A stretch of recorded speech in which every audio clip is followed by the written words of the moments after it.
Today, I've learned the hard way that speedrunning eating a slice of pizza is not as easy as I hoped it would be. Anyways, good morning, everybody. Happy Sunday. Happy Sunday. Happy June. I'm a little bit disappointed. My father beat me to saying rabbit rabbit yesterday. He managed to snipe me out.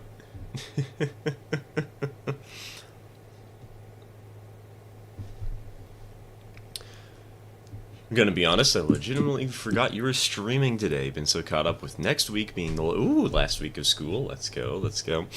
Having to get stuff in and finals has been sucking up my brain. No, that's entirely fair, man. That's entirely fair.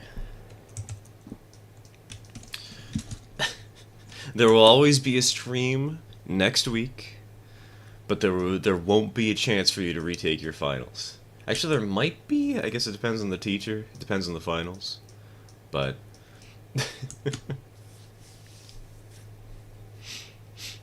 we got a diesel. So one of the things I've been realizing with the new update and the repair stuff is eventually we're going to want to get more locomotives, just like some backup engines, so that when the main ones are hauling stuff around, we have a backup that we can use as a replacement while they're being repaired, while they're being overhauled. But more importantly, I've also kind of realized that I haven't done the switching job in Whittier in a long time, especially at the start of the stream, and that's often because we dedicate our locomotives to actual freight trains that are going to be going over most of the railroad, and so I thought we would get a little diesel, because A, diesel, B, backup engine, and C, this can just be a little dedicated switcher for the Whittier sawmill area. So now we have an SW1 in this line. Currently playing Railroader, eating chicken nuggies, watching the stream on my phone and drawing tablet to cheese the algorithm A, and drinking Pepsi out of a classic 50s Coke glass despite the gods. If you really want to spite the gods, blend Pepsi and Coke together, then drink it out of the classic 50s Coke glass.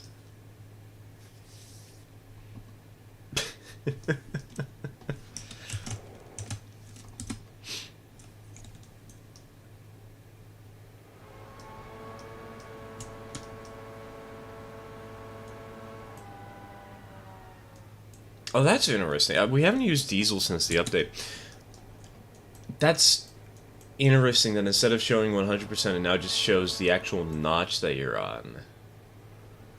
That's cool. I like that. That's a nice new addition. Also, we're probably going to be taking a million pictures with this locomotive. Just fair warning. For example...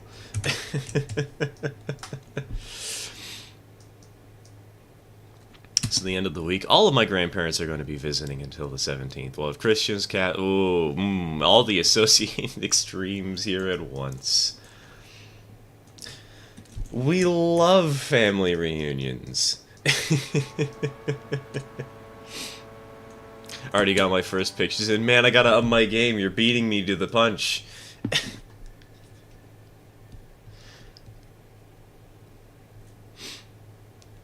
Hello, Max. Welcome to the stream.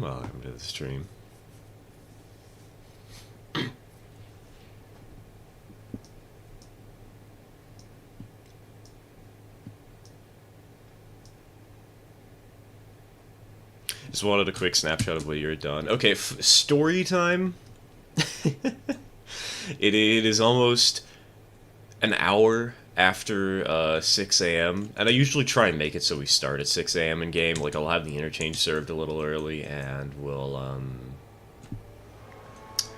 run the freight. We'll set up the freight between 5 and 6 a.m. and then set it up so we're all ready to go. I actually decided, though, for some reason, that I really wanted to run the passenger train from Malartka to Whittier and back. I'm like, oh yeah, this will only take like half an hour, maybe an hour. No, No, it didn't. It took a little bit longer than expected. We started at 5:30 and ended at like 6:45. So we're starting a little bit later than we normally do in the in-game clock.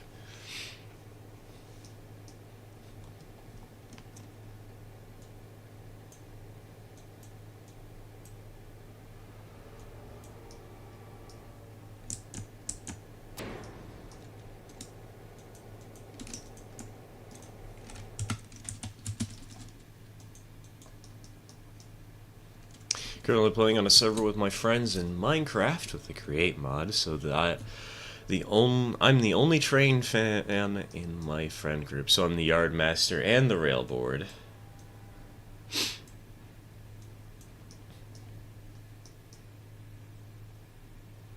Also, the engineer and the conductor, and the fireman, and the brakeman, and literally everybody.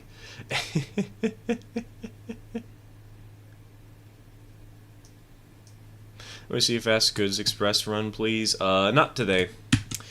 Today I want to do switching because we haven't done that in a hot minute. Hello, Katie. Welcome to the stream. Welcome to the stream.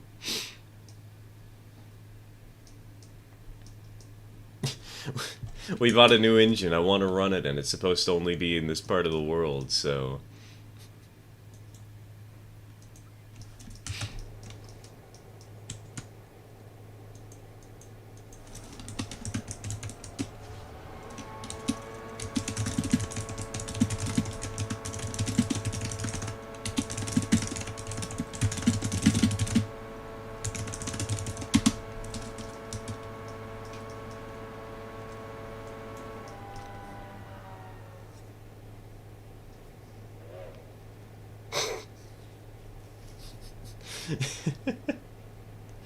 Oh, that little whistle toot there.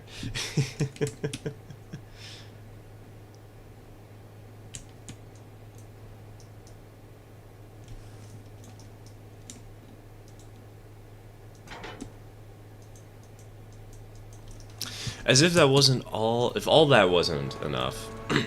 On the 7th, I not only have an auction to try and win, but also might have to go be at a party because a friend may be moving over the summer. Why not do both?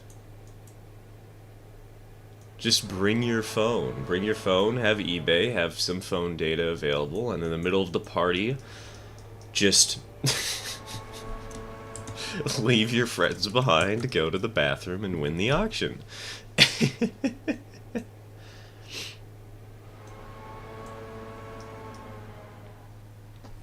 Hello, Wes. Welcome to the stream. Welcome to the stream.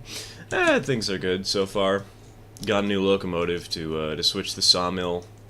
Got a fun story about something we did yesterday, and some fun stories about plans for the future of the channel. Or I shouldn't say like the future, like, oh man, these are long-term plans that are going to affect everything, but more like a couple of things I might do in the next few months.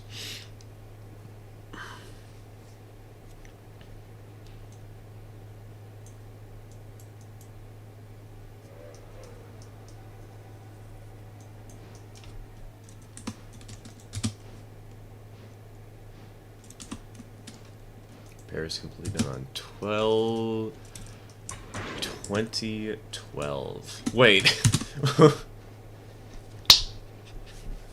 Repairs completed on 2012. Let's go. The end of the world isn't happening. Not today.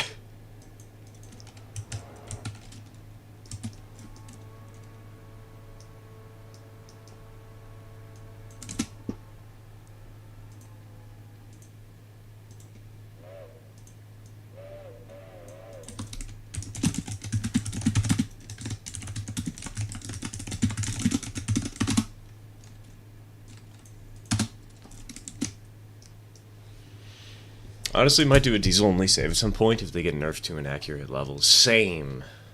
Okay, I probably wouldn't do a diesel-only save. I still love myself some good steam engines, but...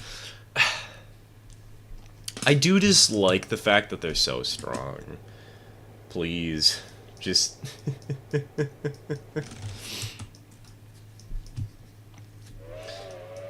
make him a little weaker so we actually have an excuse to buy multiple of them and they're not like the most overpowered things. Gonna be doing the freight train to Bryson. Alright. One thing to note, train applier. For the logs today, there are a bunch of log cars that are broken due to me derailing on the last stream. So, I'd suggest not using the ones that are currently in Bryson engine service, but you can use the ones that are still in Walker at the moment.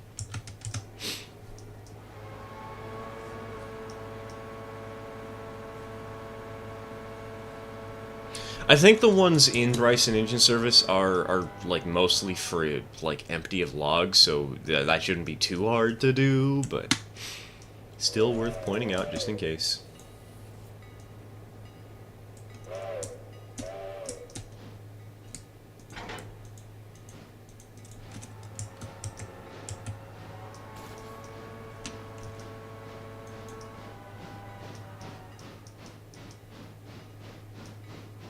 Gonna wait.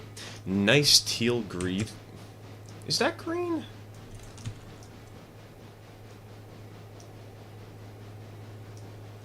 I thought this was more like a blue paint job, personally, not like... I guess it is kind of teal, but I don't know. I don't really see any green in there.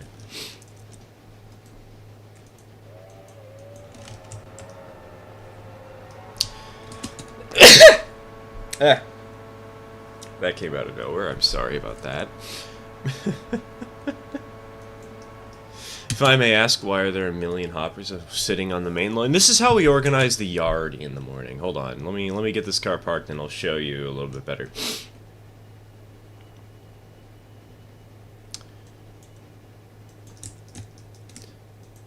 So, these are all the cars going to Robinson's Gap coal.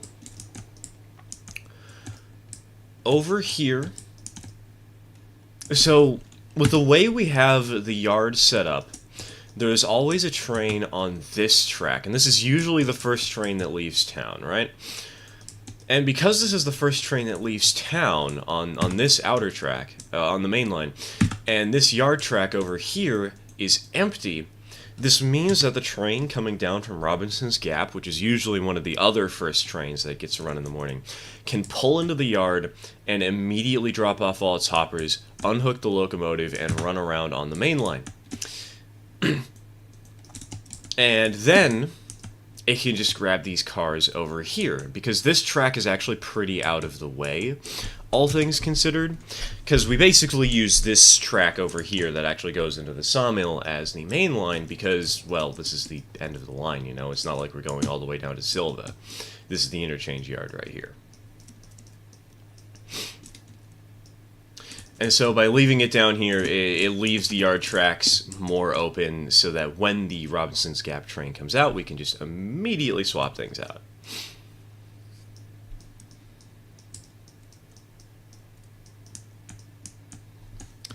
Perhaps the Mayans were off by a dozen years on when their calendar predicted the end of the world. Watch. As soon as we hit December, like, 12th, a meteor is going to crash land into the middle of New York City. It's not going to be a big meteor. It's going to be a very tiny one, and like 12 people are going to die. But everybody's going to be like, oh no, guys, we're all going to perish. And it's going to be a hilarious panic, and there's going to be riots in the streets.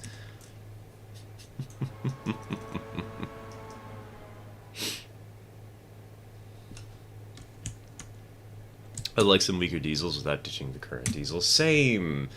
I feel like it would be more interesting if they were like a little bit expensive and a little bit weak.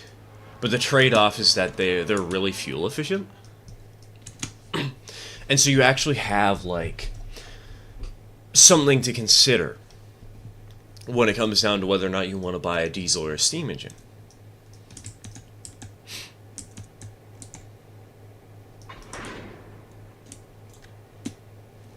And plus, from what I've heard, it's like 2 GP9s would have been required to replace one Berkshire at a minimum. And it's like, okay, well, why are the GP9s almost as strong as the Berkshire then?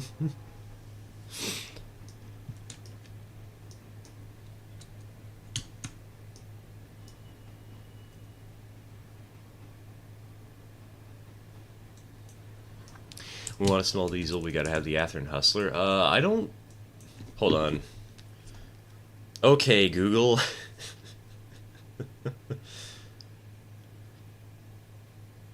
Athearn Hustler. Oh. It's one of those little critters.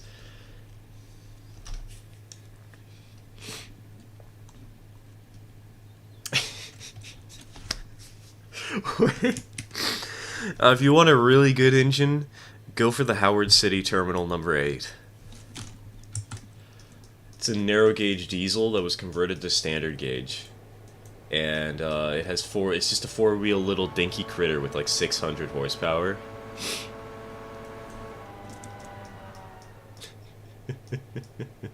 Hey, T14, welcome to the stream, welcome to the stream.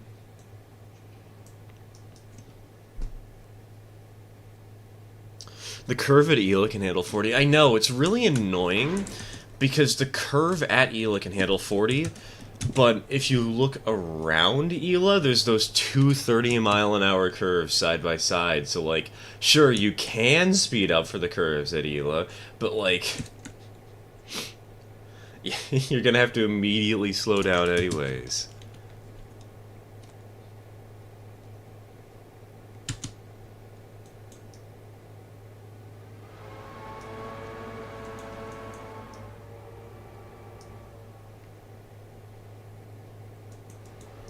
Ain't that the one that tore itself apart a while back? Unfortunately, it is. I'm not entirely sure what happened, but the motor got decimated somehow.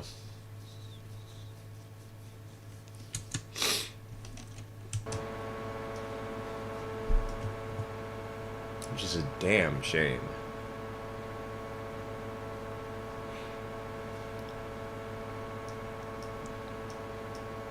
Best way to end a week away from school. Planes and trains.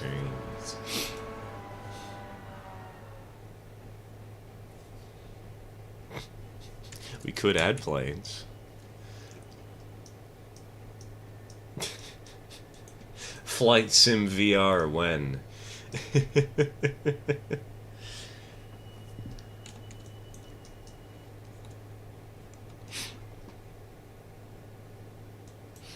Actually, no, we don't even need Flight Sim VR. We just need to go into Railroads Online and play around with some of the jank physics.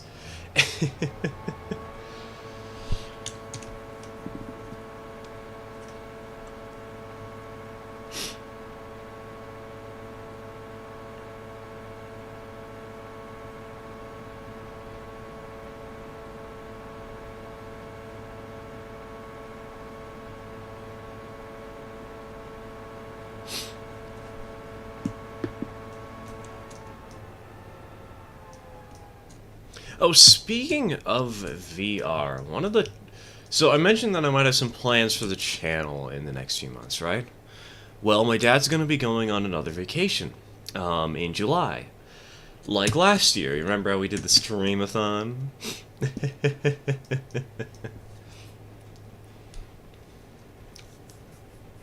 Well, he's going to be gone. He's going to be going off to his church retreat again. It's going to be the same place, same thing. Roughly the same time. And so, of course, we're planning for that. I'm considering doing another streamathon, and we're figuring out how he's gonna make sure I have enough meals for the week, because I'm kind of terrible at cooking. But one of the things, one of the ideas I might have had, buy a VR headset.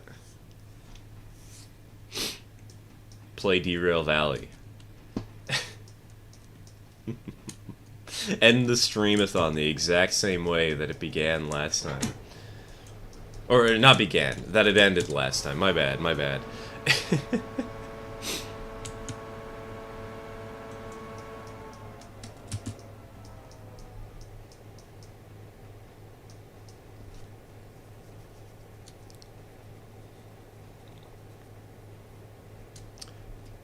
Oh god, I feel another sneeze incoming. Come on.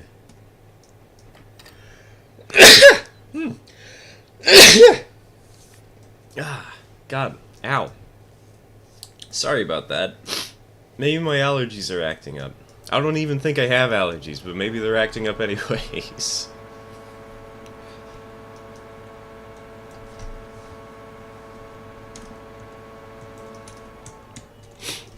I think we can sell one of our smaller engines and get a bigger engine. I was kind of considering that. I was thinking of selling maybe the T-22 and getting like a K-35. Also, it's kind of fun just appreciating the smaller engines and running them until they die.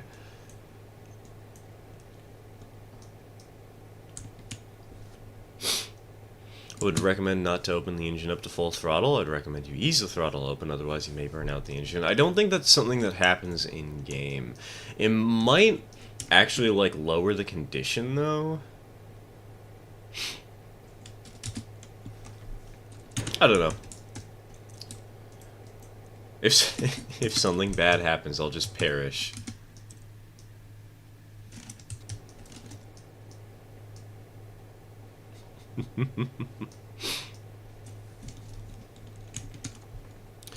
G44 and 70-ton diesel switchers, Whitcomb diesel switchers, and some Davenport Locomotive Works little diesel switchers.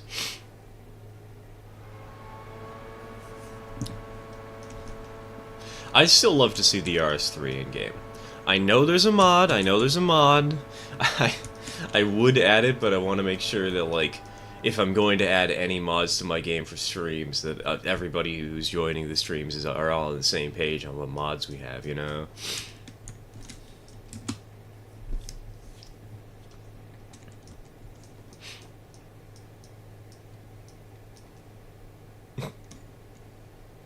I could always DoorDash you some Kraft microwave mac and cheese. We're probably actually going to have a stockpile of Trader Joe's mac and cheese and Annie's mac and cheese. Those are the two that I often eat.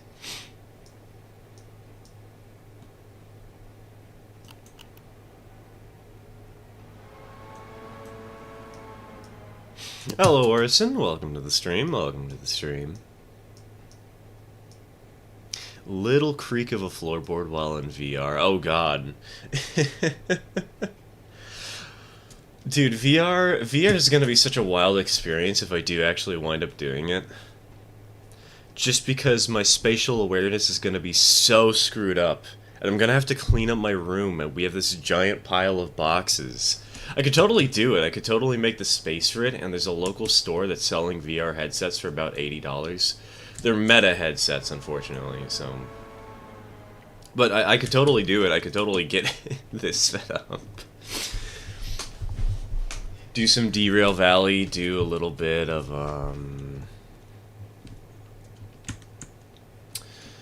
what's it called?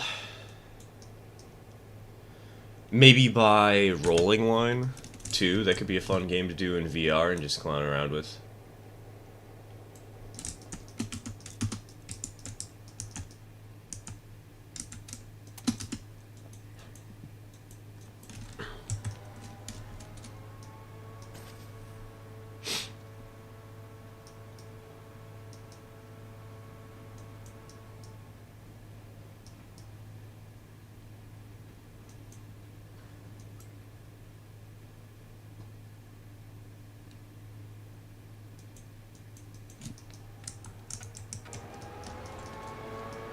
I'd make a suggestion to purchase that engine you might be selling, but seeing as you didn't sell me your Atlantic, I don't know. I'm probably not going to be selling the engines. I'm not going to... Like, at this point in time with how Railroader works, it is way more optimal to keep around your old locomotives, even if only one of them, just as a spare and a backup for when you have to do the overhauls on your newer and more heavier duty engines. just so you can keep the line running perfectly fine and have a backup for certain jobs.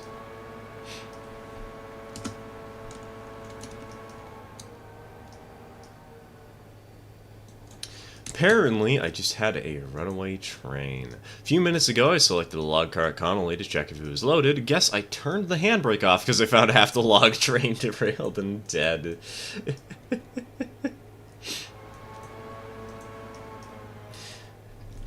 Clearly, it's industrial sabotage.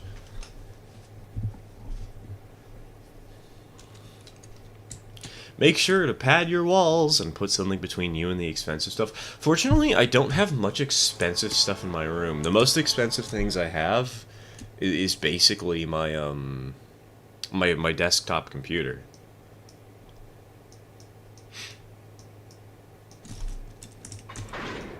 I do have a bunch of N-scale stuff in here, and that reminds me I have to bring this package downstairs. We got out yesterday. Got out of the house. I'm a little bit of a hermit. And when we got out of the house and went out, we were originally going to a bookstore, which is a whole another story in itself, and that's going to be a fun little tale to tell. But on the way back, we decided to stop off at one of the local train stores, the Hobbysmith, just to see what Owen 30 stuff they had. Unfortunately, they didn't have much Owen 30 stuff. They had 3 pieces. They had 2 switches. They were code 83 microengineering, 1 left and 1 right. Number 5 switches. And they had a 460, and oh my god, that 460 was beautiful. But also, oh my god, $440? Bruh, I spent like 110 on the one I currently have. I don't think I need to spend that much.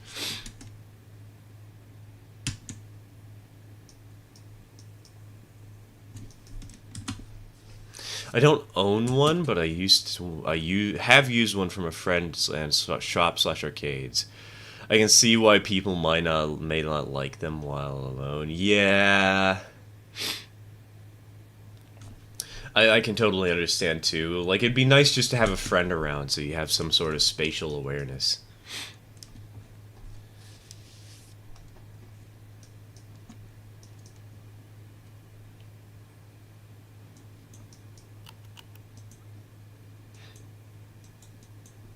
Hey, we were able to fit all the cars in here today. Let's go. Having VR would also be fun for me because it would, obviously there's Deer Valley, and there's also Rolling Line, but also Beat Saber.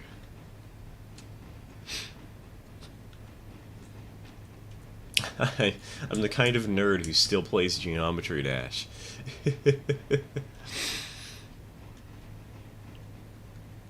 Heyo, Corey. Welcome to the stream. Welcome to the stream. Heading back to Michigan from Ohio. When I get home, I'm gonna start a mod to add faces to the locos. MS Paint. MS Paint onto the front of an F unit.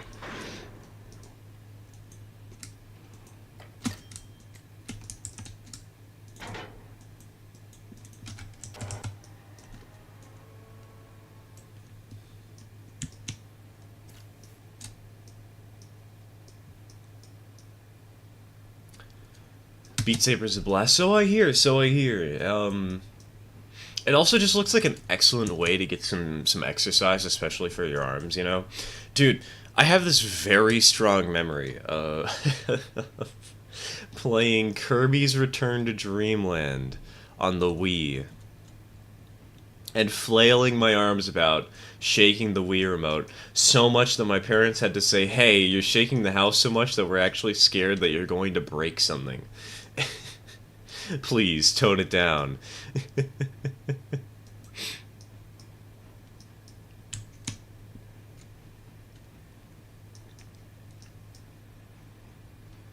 It was how we got our exercise, was by violently throttling our Wii remotes until we beat Wispy Woods.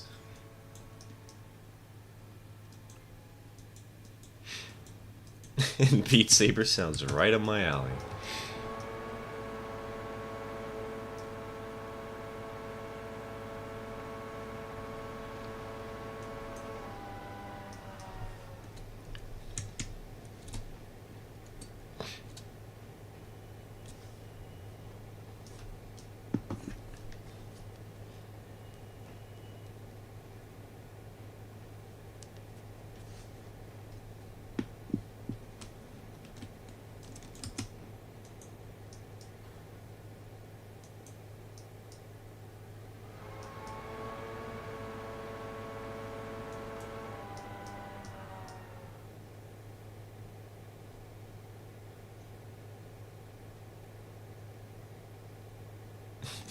I'm making full-on meshes.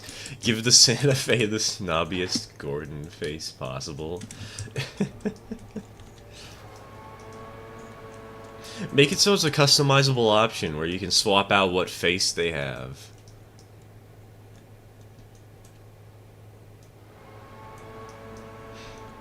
You just control-click, go to equipment, customize, and then you can select the face here.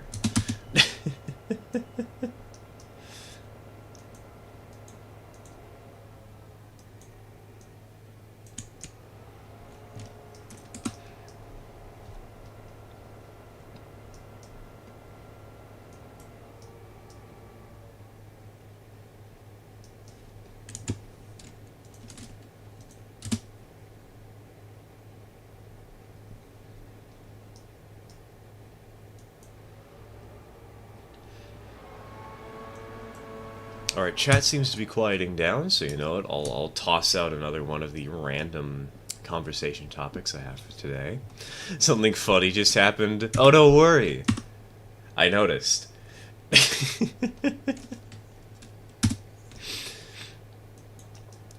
In 2 weeks' time, my father, my sister, and I were going to be going out to a garden rareting train show here in the local Portland region. We're going to be trying to see a couple of certain layouts. We're not going to be going to the really impressive FN3 one that was built in like a special barn, but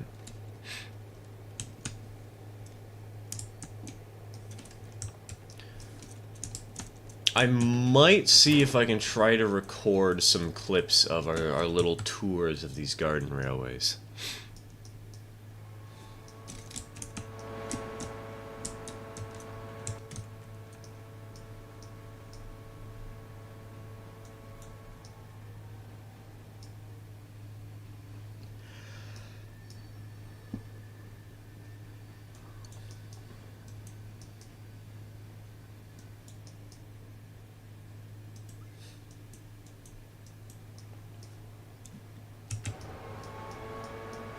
You're gonna have to shove the Flying Dutchman back to the loading area with number 4. Flying Dutchman.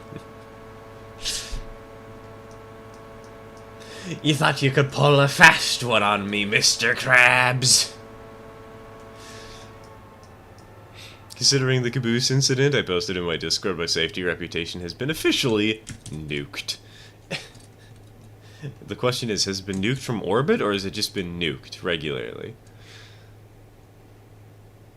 High senses told me there was an accident going to happen, and then guess what? 2 seconds later, 2's tender derailed and the boxcars are damaged. Woohoo!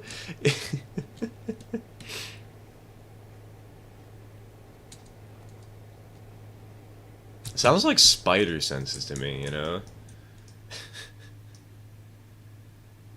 pulling a Spider-Man moment.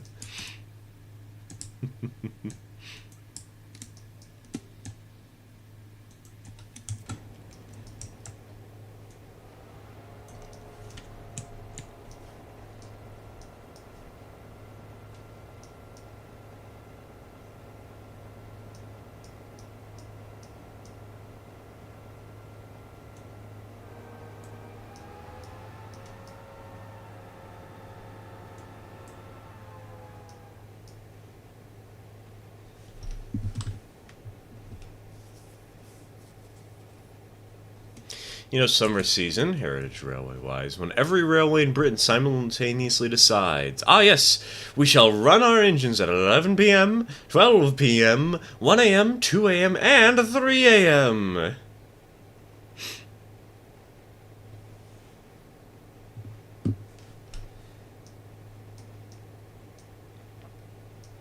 Because we like midnight stuff randomly. Honestly, midnight stuff sounds kind of cool, though.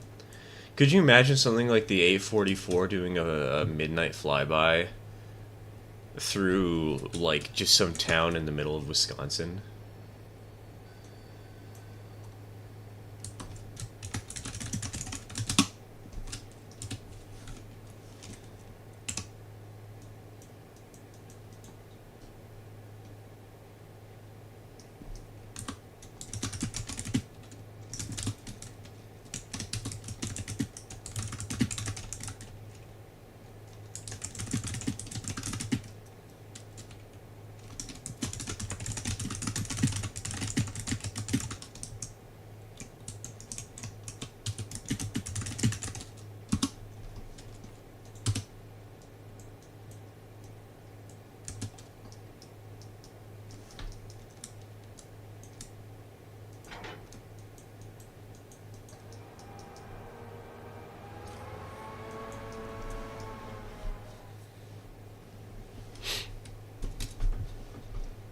What was the quote?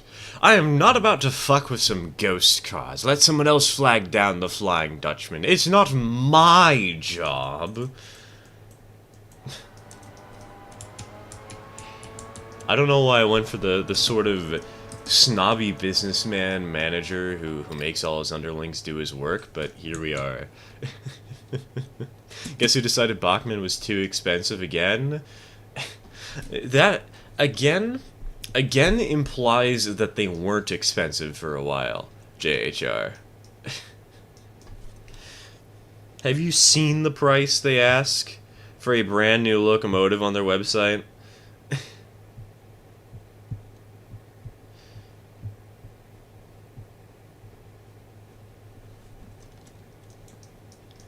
Like, just look at the trench engines. When I bought Snickerdoodle, she was $170 from Train World, but if I had bought her from Bachmann, she'd be like $500.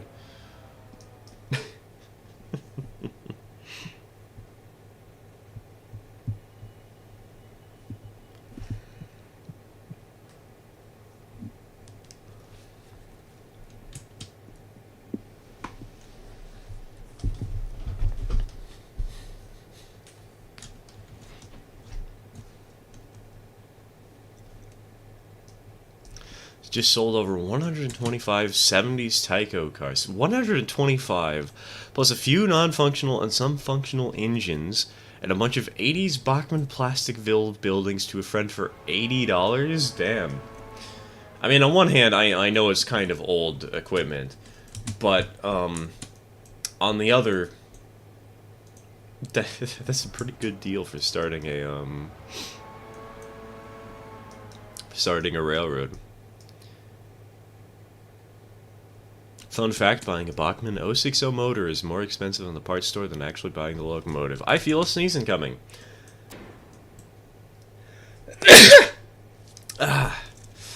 Why? That's the 4th sneeze this stream. Is everything okay? Am I dying?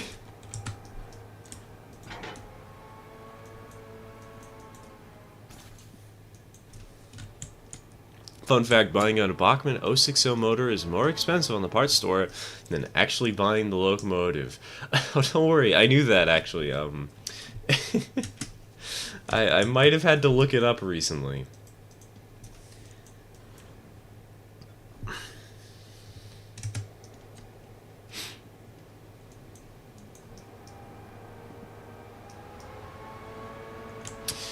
Because there's 2 reasons that I want an 060. One is I actually already own one. In N scale, I actually own 2, though one of them is broken. We might have to repair it. What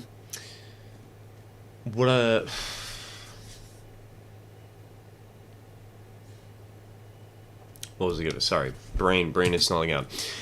And for the N-scale ones, I was considering getting them because ON18. Come on now, it'd be really funny to have a comically small little Porter-style locomotive. Or maybe HO130. HO130 is also on the table. But the other reason is because of the Cumberland Shop's Type 30 series, which is a whole bunch of 6-driver locomotives, mostly tank engines, but there's also a couple of tender engines in there. I was thinking of grabbing one of those, because I thought it would be fun to have like a little 262 that's smaller for the railroad, smaller than the Moguls.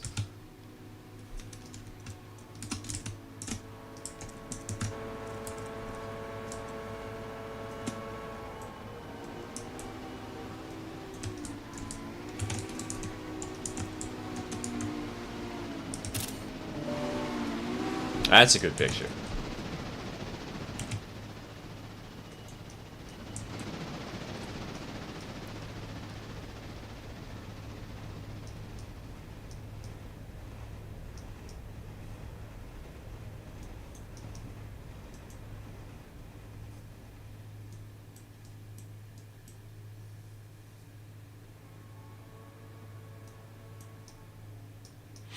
Yeah, all the Bachmann stuff I've had lately has been noisy and had gear issues. Me and my buddy do not buy their stuff anymore. Personally, I've found that the Bachmann stuff has gotten better recently, but I also totally understand why people would not want to buy it, because I've also had those issues. We got a Bachmann F unit, not yesterday, but a couple of days ago, and it is so much louder compared to the Kato P42 that we purchased at the same time.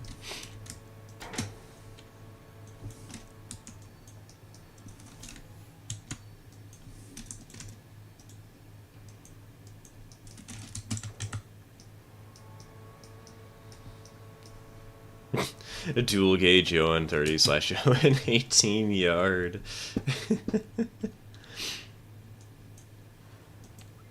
I mean, I've seen that actually, TK. I've seen that on a Fremo-esque layout. There is a local Pacific Northwest Modular Club, and they run Code 83. They have this awesome modular system. I've been considering joining them for a while, but I just haven't bothered because they mostly do shows in Washington, and I'm kind of limited to the Portland area. But one of their modules, the modules on their layout has like a winery, and the winery has a full-on like 18 inches by 5 feet just loop of track with a whole bunch of switches on it and a little ON18 diesel.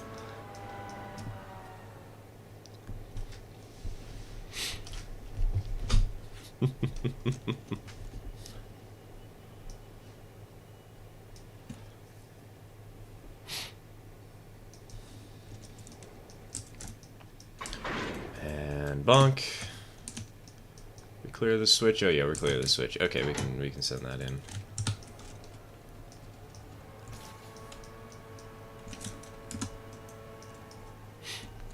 Someone made a Virginian AE for railroaders. So I've seen. On one hand, oh my god, that's so overpowered. On the other hand, oh my god, that's so overpowered.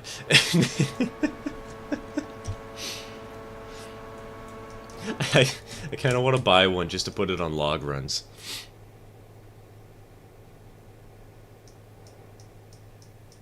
A while back when you did that model railway road tour operation thing, I thought, oh, small trains, let me look up the gauge size. It's better than my double O items and is huge to N gauge. Oh yeah, no. ON30 is quite large as a scale.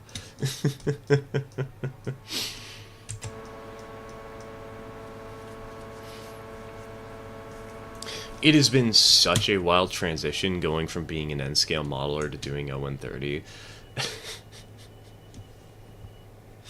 It has been such a brain change.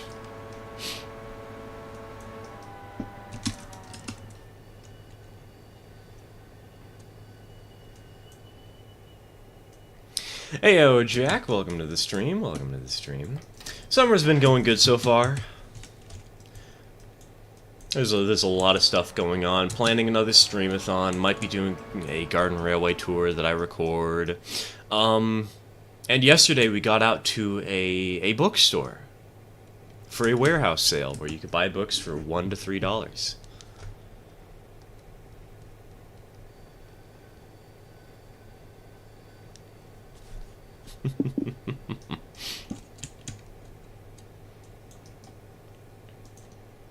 Oh, speaking of said book, wait a minute, hold on. Clear the engine first? It's clear of the switch. What do you mean? There's no wheels on this switch. Okay, that's interesting. So, little random story time here. So here in Portland, Oregon, there is this massive bookstore called Powell's. And Powell's has like 14 different locations, 14 different stores that they have. And to give you an idea of how huge it is, their biggest store... I was glad I wasn't at said book sale. Oh, don't worry, TK. It gets worse. Their biggest bookstore is Powell's City of Books. It is an entire city block dedicated to one bookstore. Well, okay, there's like one small bit for parking, but it's parking for the bookstore, so that counts, you know.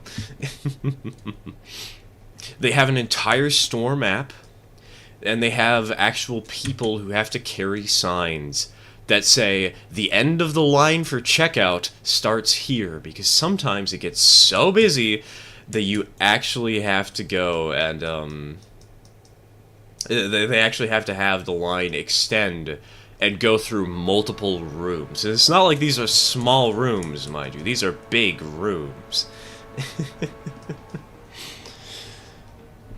When we were there yesterday, they had a line that started in the green room, went into the rose room, across the mezzanine, and then went into the blue room, where it almost looped back around into the green room.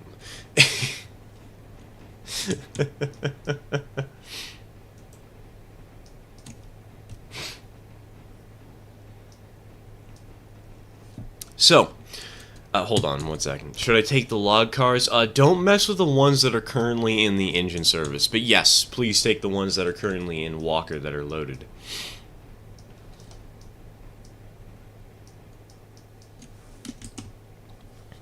So the reason I bring this all up is because of the warehouse sale.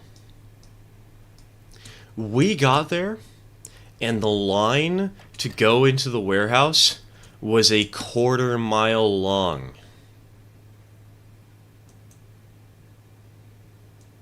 And mind you, we got there like I don't know how late we got there, a couple of hours. It was longer, apparently. Apparently it was a full-on mile long at the start of the day. So if you ever wanted to buy books for $1 to $3, I hope you have the patience of a god.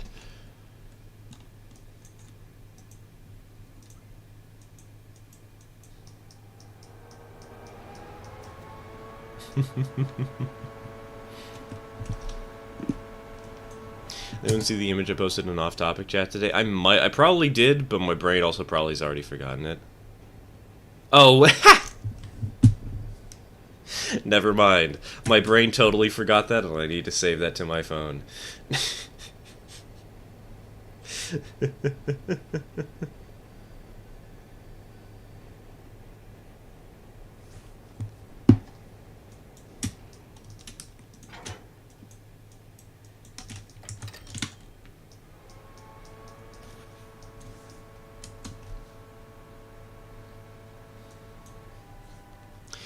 How does that many people does that add up to for a whole mile of queue? I don't actually know off the top of my head.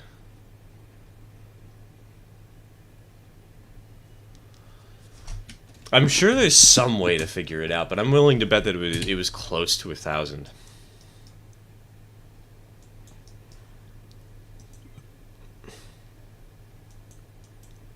Completely random, but I just found a kit for the NPC with 21 and HON3, the 440 cab forward. Oh yeah, that's the Wiseman Model Services kit, right?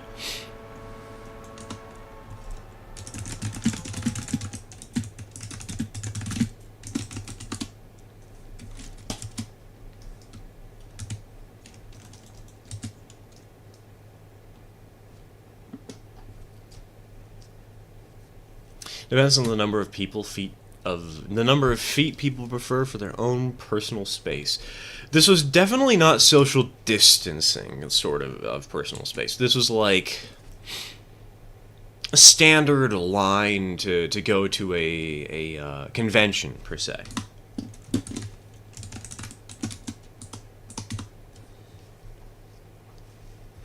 And, there were usually like 3 people. The line was 2 to 3 people wide at any given time because people were not alone, you know?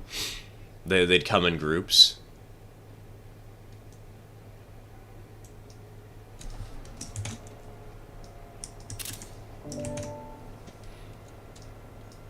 I'm sure there's some mathematical equation to do this. You know, I'll just ask my sister.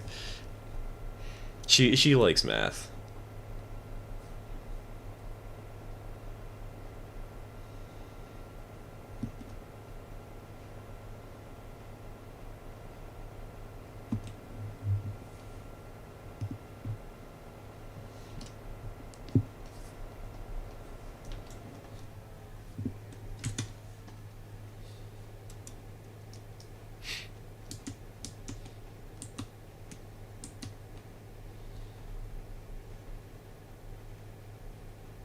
Yes, it is, and now I want one.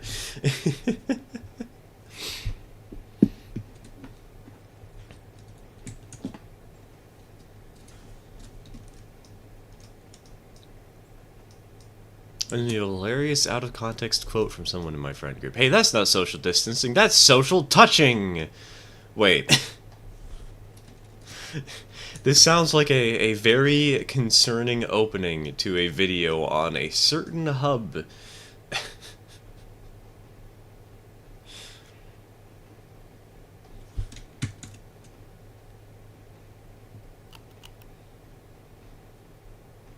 Let's assume 3/4 of a foot. I'll do a very basic calculation for it. Alright. I think that's a pretty reasonable assumption to make.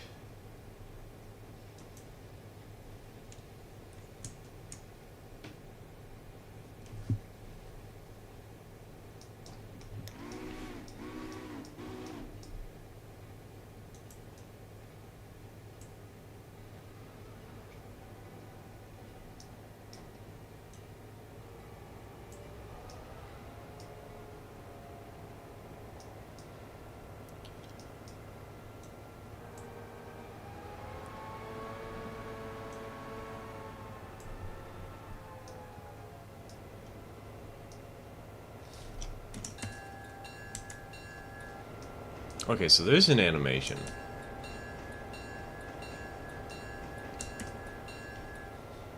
I was wondering if there'd be an animation on the diesel. I don't know why I haven't checked that before. But here we are.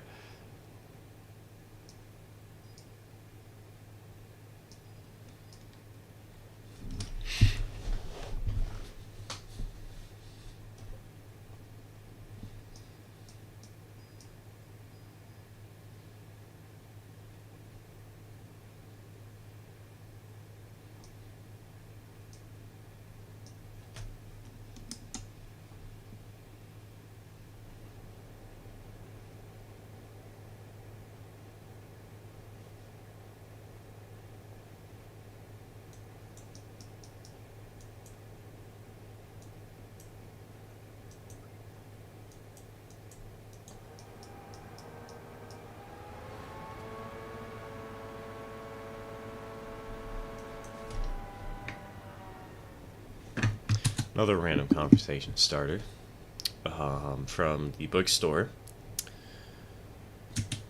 I got a I got a Kirby soda can.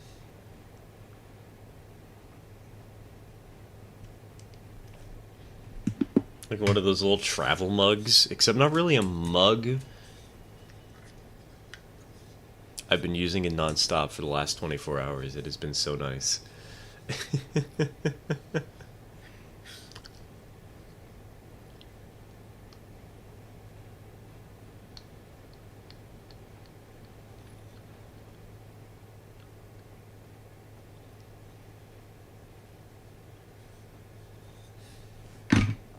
I see why the chat started to go quiet. The drawing tablet turned itself off.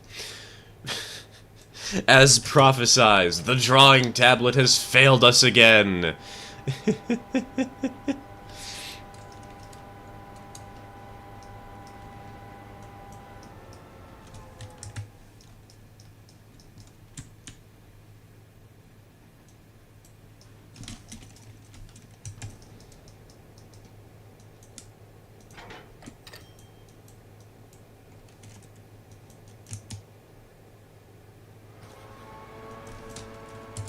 I was in Railroads Online the other day and I noticed something about the bell animation on the Montezuma.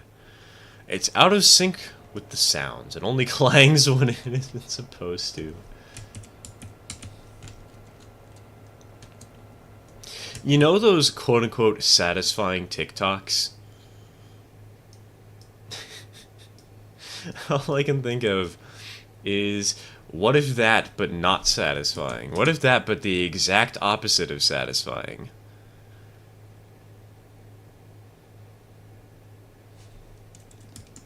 What if you perish? Montezuma Bell. Desynchronization.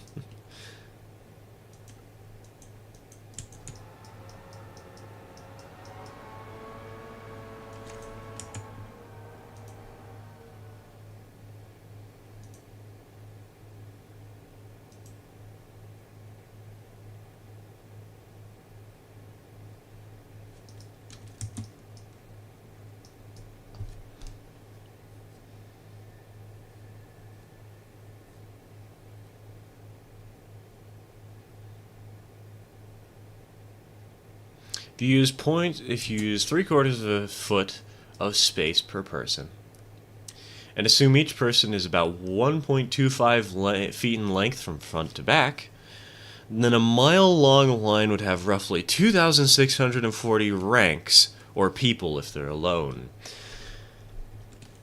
Jesus.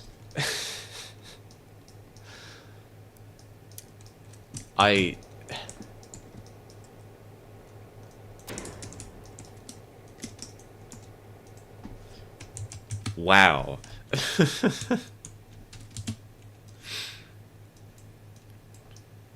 That's all I have to say. Wow.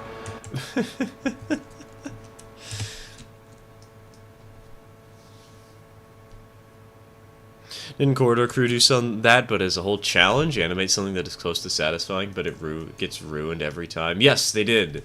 I remember that video very well. It traumatized me for life. Ah, yes, a coach coupled to a freight train. Nothing screams 1920s branch line like a coach coupled to a freight train. You know what's actually really interesting? Canadian, I don't remember if it was National or Pacific, but before Via Rail was introduced, they were still running mixed freight. I think it was mostly on the eastern coast of Canada, where things are, where it's like kind of populated, but not completely populated. Also, I think there was something really weird about narrow gauge for some reason. Standard gauge locomotives running on narrow gauge, although I think that's just my brain coming up with more random information that didn't actually exist. But I do very clearly remember like 3 boxcars and like 2 passenger cars at the back of the train, but they're fairly modern streamlined passenger cars mixed in with like a couple of GP9s.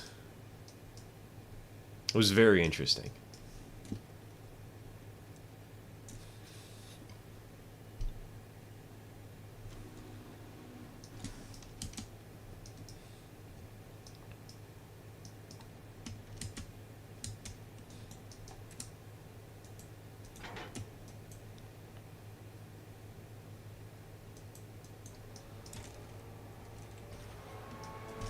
Canadian National turned a Pullman into a Pullman streamlined passenger car into a crane tender? What? Why?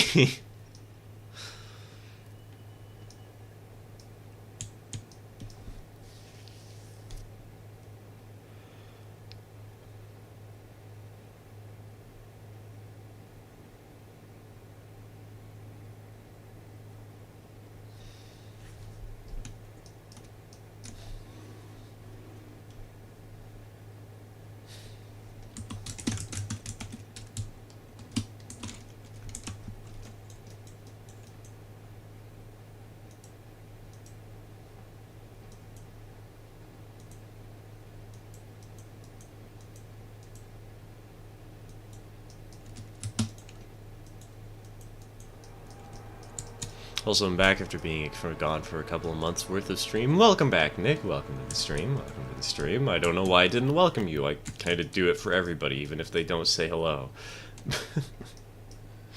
I guess I just forgot. If most ranks had 2 to 3 people together in file, shoulder to shoulder, as you said, then the line would have around 6,600 people in it if using 2.5 people as the mean. There's probably a much better formula for this that's used in designing of places such as queues for things like roller coasters or theme parks, but I don't know what they would even be called. Google. Hold on, Google is our friend here. To determine queue capacity.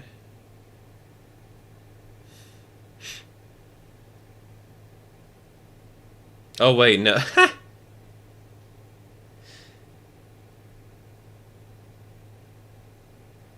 Okay, looking that up has just found me some programming stuff. That's not gonna help.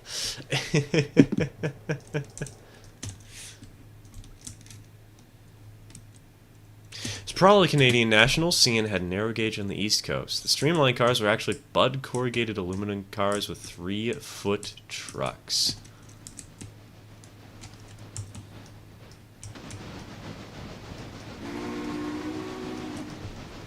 Also, the locos were 3-foot diesels built by EMD, or GMD rather, for export to places like New Zealand or something. That is strange.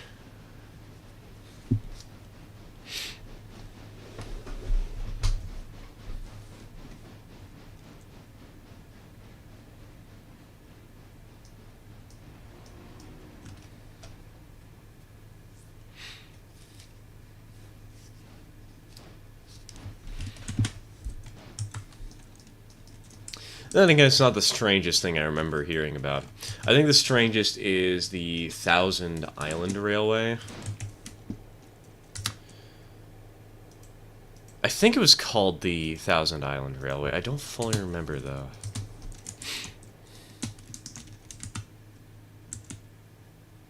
Wait. Oh, right, no, sorry. Shift R is re-rail. I thought it was something about opening the menu. I don't know what the railroad is called, but I vaguely remember a specific railroad that was eventually taken over by Canadian National. That was,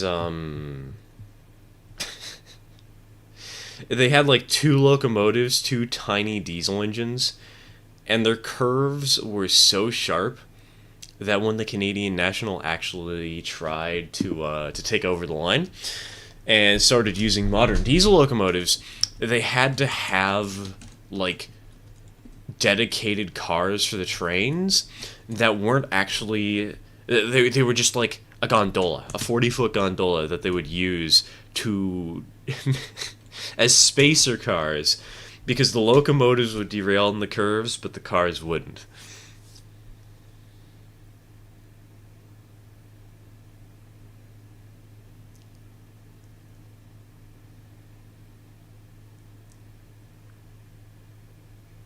Thousand Island is a type of fry sauce. So if there's a Thousand Island Railroad, that means that there has to be a Caesar Railroad, right?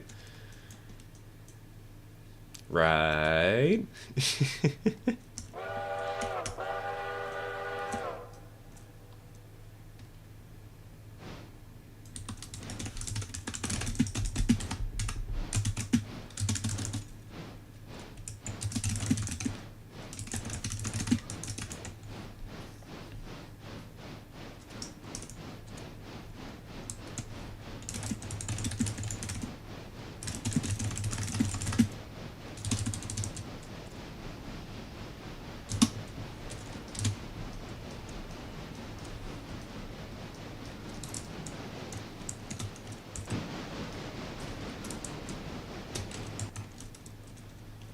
Wait, hold on.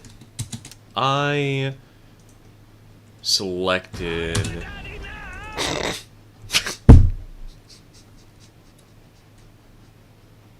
I forgot about that stream alert sound effect.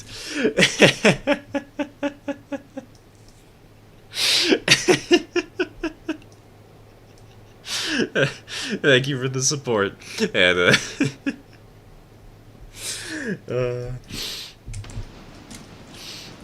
thank you for reminding me that I have that terrible sound effect for donations. My cat ate poo, not even joking. Honestly, I think every cat that I've owned has done the same.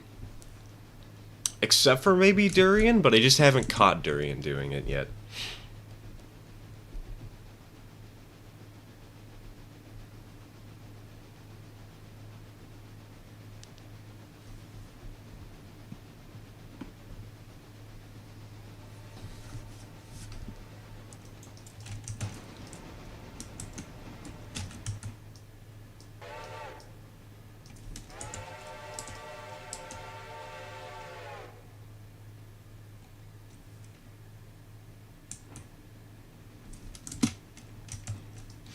What was your favorite grocery store? Mine is Aldi's. I don't know, I haven't been to grocery stores in a while. The one my father frequents is, oh, hold on. Whoever set up the passenger train, you forgot to make sure that there's actual station stops for the passengers to load at.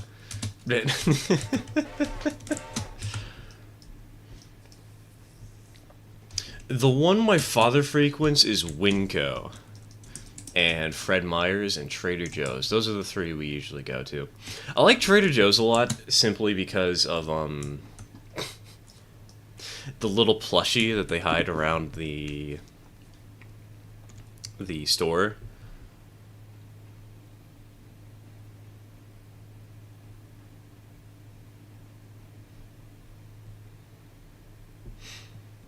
It's just such a cute little Easter egg hunt for the kids to stay entertained while the parents do their shopping.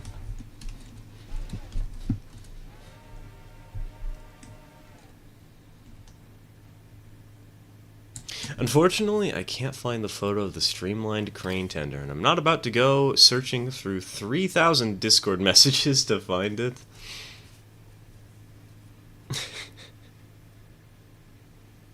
Don't worry.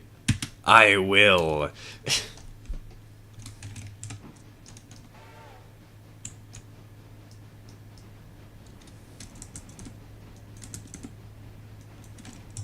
Okay, no, I won't. I have to do my live stream, but I could probably Google it. Hold on. Canadian National Crane Tender images.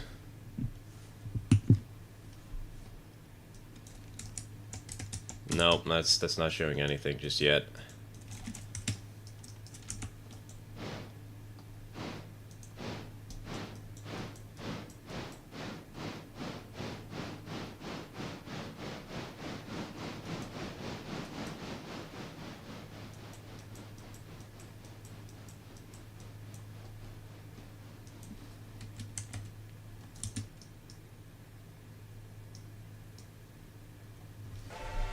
Crane tender passenger car. No, that's just giving me a bunch of... Oh, wait. Oh. Oh.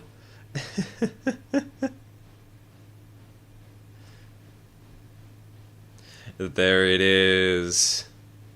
You know, that actually doesn't look half bad. That's a kind of clever little thing to do for a crane tender, though. There's a glimpse of it in a single image on Google, but it was rather the flat car side. Scroll down a little bit, TK. There's a glimpse of the full thing, but it doesn't show it from the side profile. It shows it from the crane and looking down from the crane.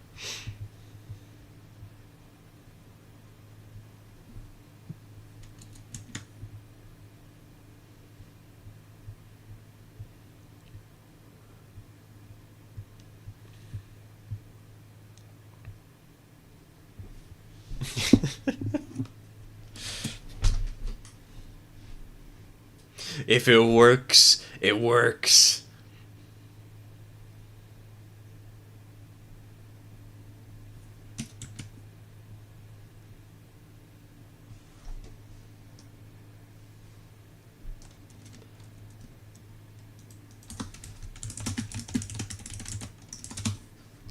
Y'all already know that PAX is running to ELA.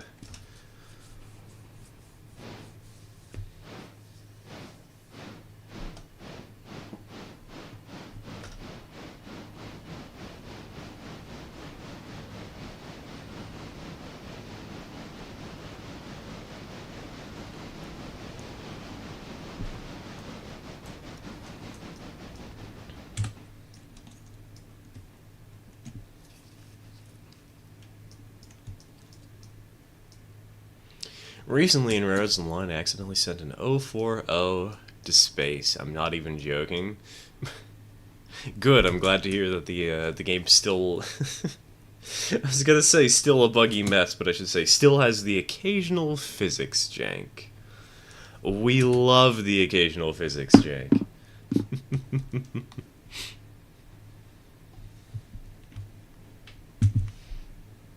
I personally haven't actually been able to get Rares Online to do some weird stuff recently. Then again, I haven't really been trying to. I also haven't been playing the game as much as I used to. I have been playing it still a little bit off camera.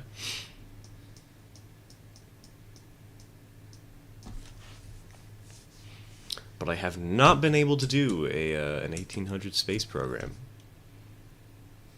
Ahoy! Hello, Mudge. Welcome to the stream. Welcome to the stream.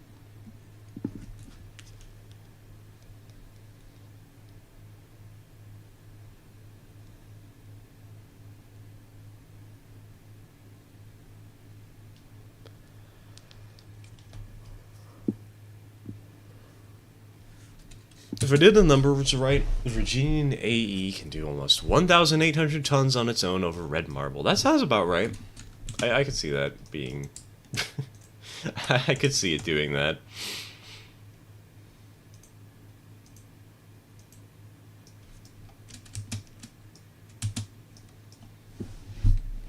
It is a very, very strong locomotive.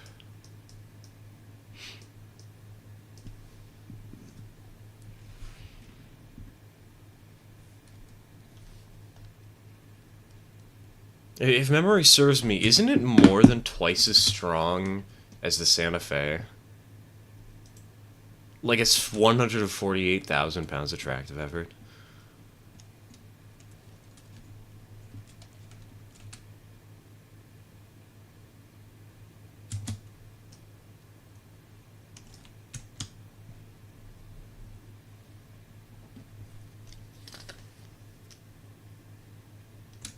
Hello, Liam. Welcome to the stream. Welcome to the stream.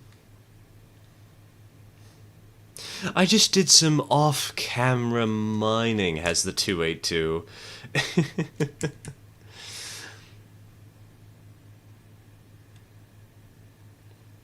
Yeah, that's right. I did a little bit of off-camera mining, and I now have 2 dragon eggs.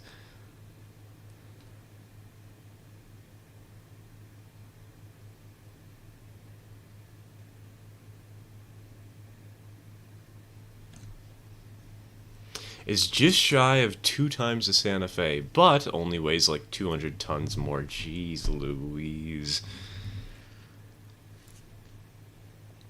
A little bit of a powerhouse, a chunky little lad.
You know, there's a railway called the Chicago Great Western that was referred to as the Lucky Stripe Road after the Lucky Stripe cigars.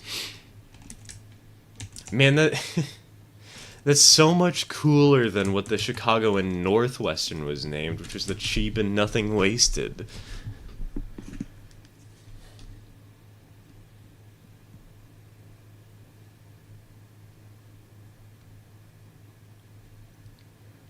Why'd they get the Lucky Stripe? And why does nobody remember they existed? Man.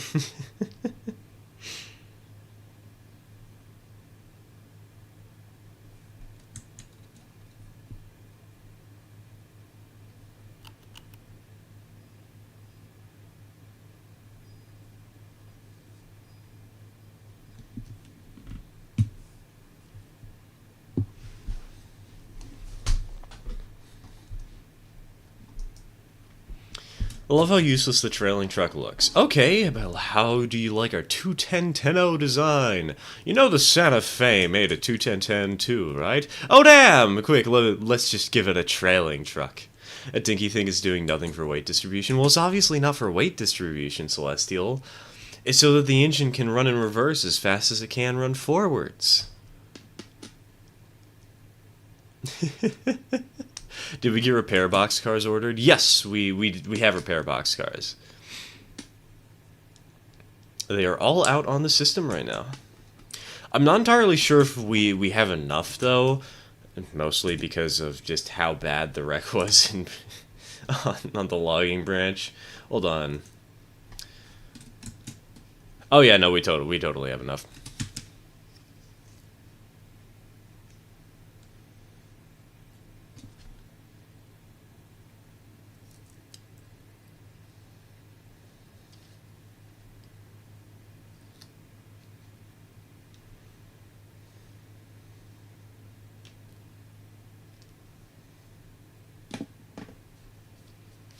They're distributed. I don't see one in Bryson.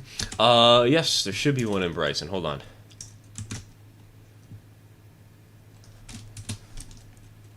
Where is it? Wait, where is it?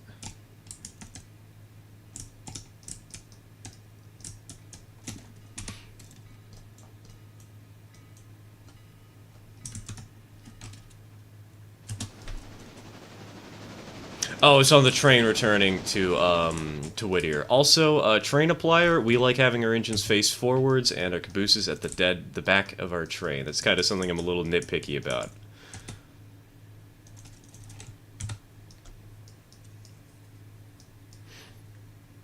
Yeah, no, the cars are all empty now. We have to get them back to the interchange so we can fill them up.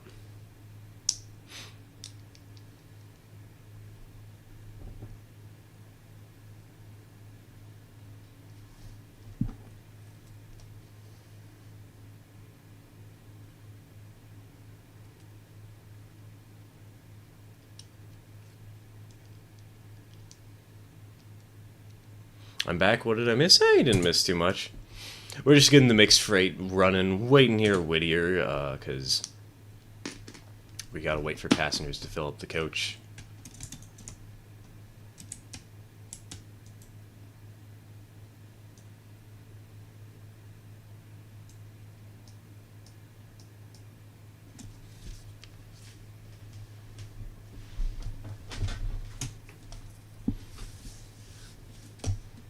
Just stepped away for a moment. Lag inbound. Woohoo! They've actually gotten a lot better with the lag recently, Mudge. I feel like I haven't encountered as much issues as I have in the past.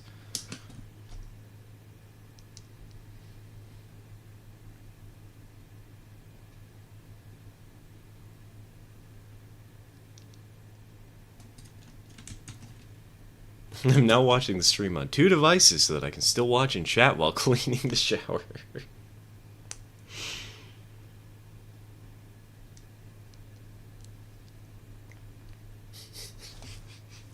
I don't know why this is so funny to me, but I'm just imagining somebody putting their phone on the bottom of a shower that's running and just pulling out a bar of soap and just scrubbing down the sides.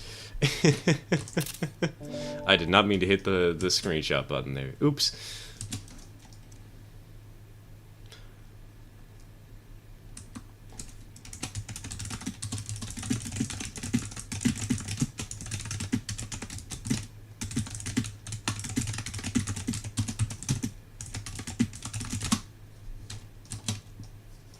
When I loaded in, I can't wait.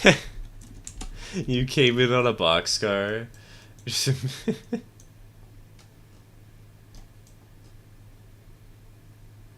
Wait.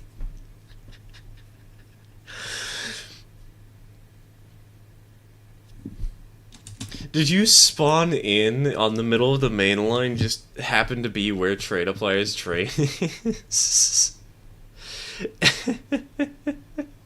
Hello, sheep. Welcome to the stream. Welcome to the stream.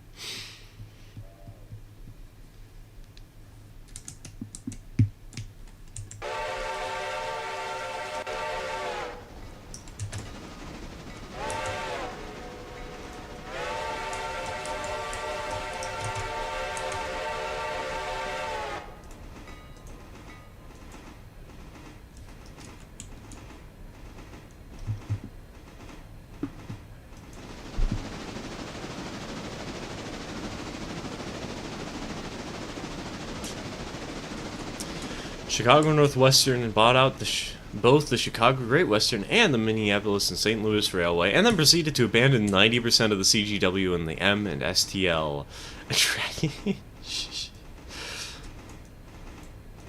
Man, what is with railroads in like the 60s and 70s doing some of the dumbest financial decisions?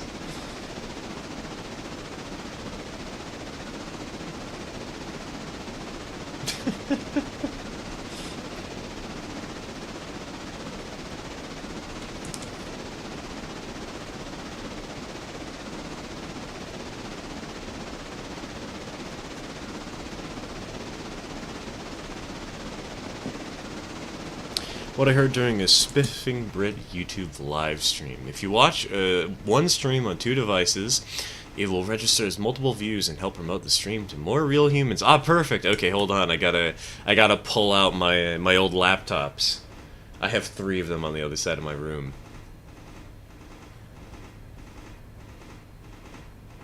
Most of it was overlapping was the reason. Okay, I can understand that, but also, like, you can still keep a good amount of overlapping track and, like, still serve the industries in the area, right?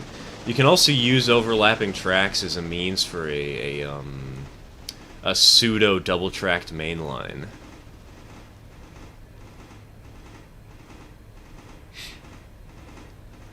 Then again, I say that, and then you look at, like, the New York Central and the Pennsylvania Railroad, and they have, like, quadruple track main lines just across the river from each other.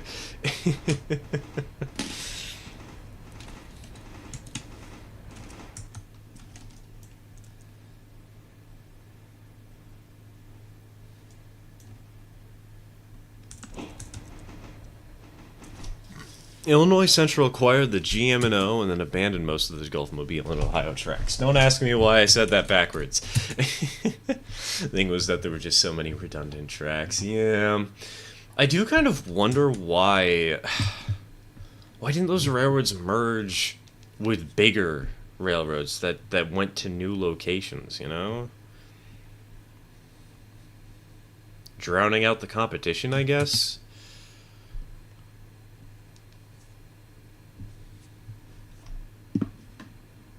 So looking at some N-gauge engines, because I got nothing to do. I found some Pacer. Ooh, yes, everybody's favorite locomotive. For 90 British pounds. What a steal if I had the track.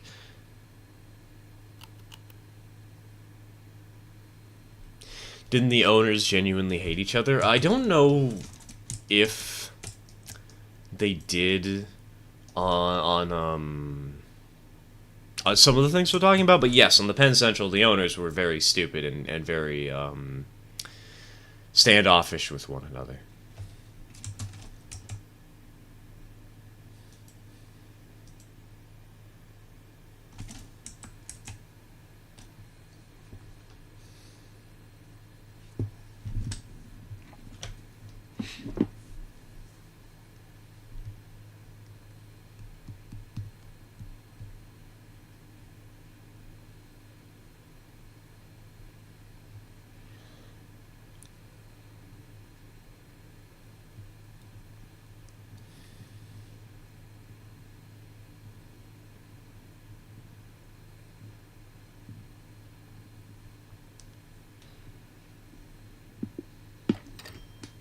I'm wondering how much damage I can do today.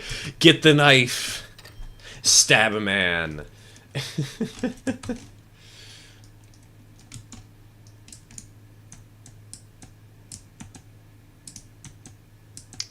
Alright, we full up. We full up. Alright.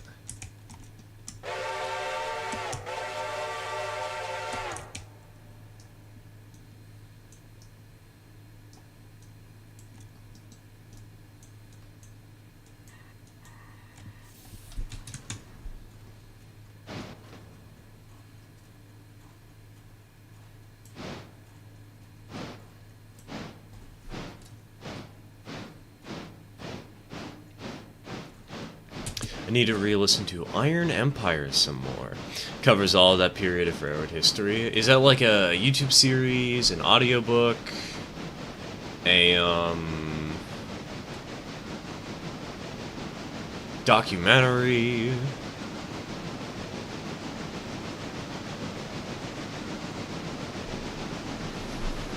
Getting rid of competitors in an oversaturated area.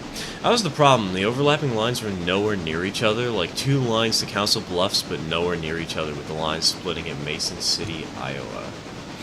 To be fair, most of the track this Chicago, the Cheap and Nothing Wasted abandoned was their own tracks.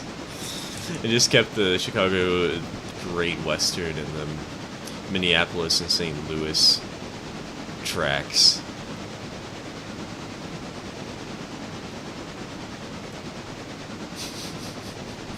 That's hilarious.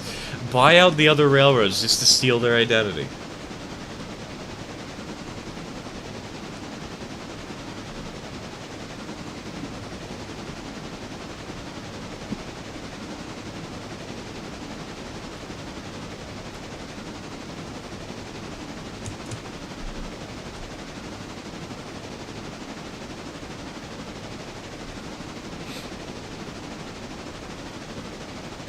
I love how the Cunard line merged with the White Star line in the late 40s, became the White Star Cunard line, if I recall correctly. But then in the 50s, they said, no thanks. We're the same company, but it's just gonna be called Cunard again, okay?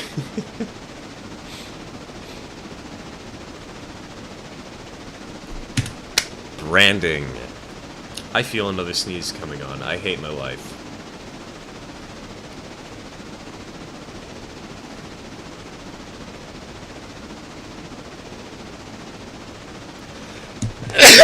Ow!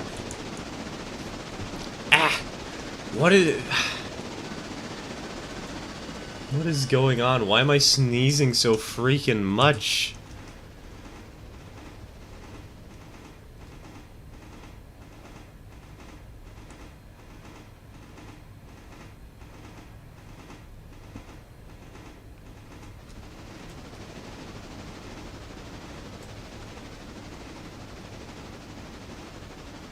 You're telling me I can get a yellow pacey boy for 90 British pure money, but a James, from Thomas the Tank Engine, which is 116, which its original price is like $144? What is this tomfoolery? Yeah, James is funny, but for 140 I could get 2 agents for that. Dude, here in the US, $140 you could probably get like 3 locomotives if you're willing to try and budget yourself and buy used equipment.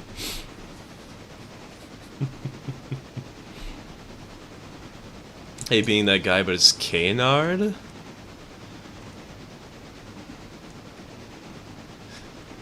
We love the English language.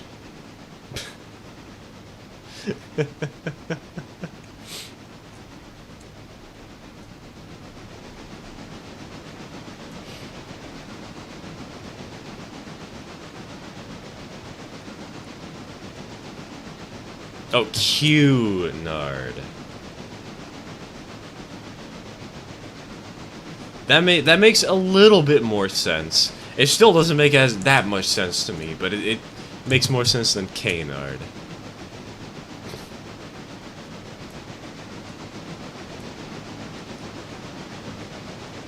He's trying to kick a car for the repair shed, and the caboose hit too because the lag hadn't happened. Our safety, operation safety, it's already at 54%. There's only so much lower we can go.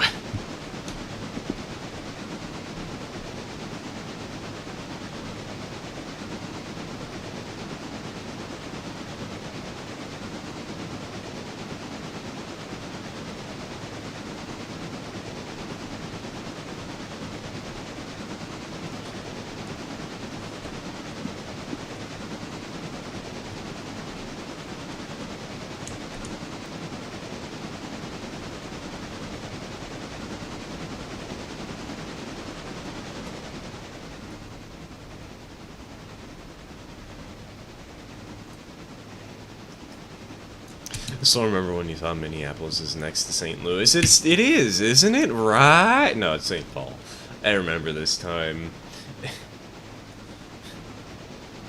It's been so many years, I couldn't remember, man. I don't know Midwestern geography, I only know Pacific Northwestern geography.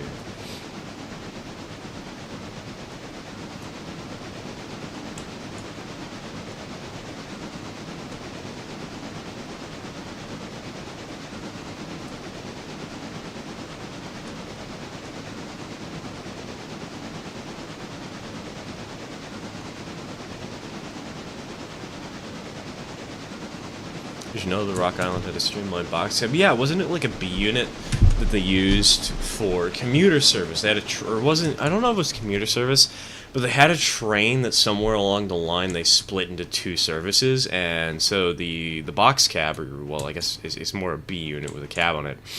The EB6, if memory serves me right, would split off from the train and pull one half of it, and the A unit would pull the other.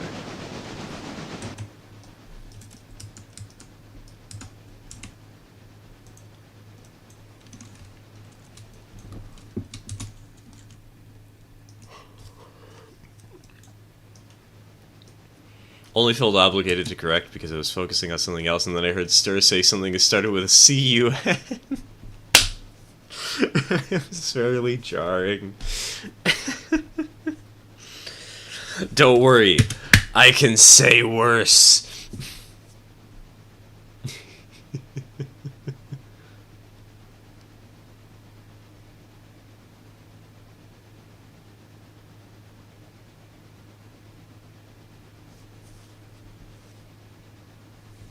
It's a Japanese 3-car set for 70 pounds. Wow. Hold on.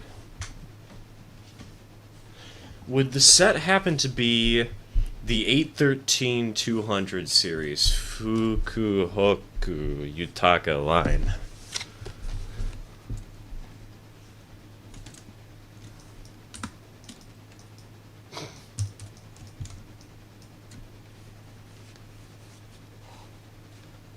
It's literally a German EMU modern day, and all with its IRL 4 coaches, including cabs, for $129, no sales. What reasonable cash monies.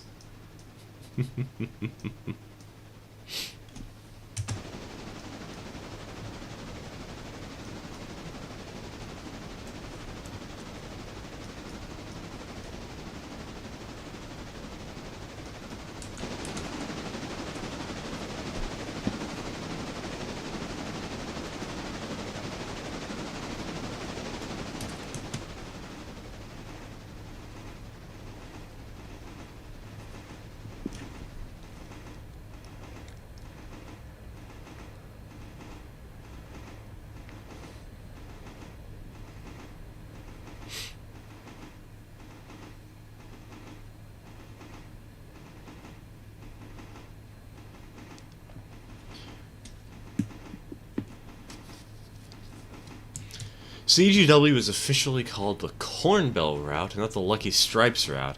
But the customers and railwaymen always called it the Lucky Stripes. Lucky Stripes is so much classier than Corn Belt. Why would the higher-ups keep Corn Belt when everybody just calls it something else anyways?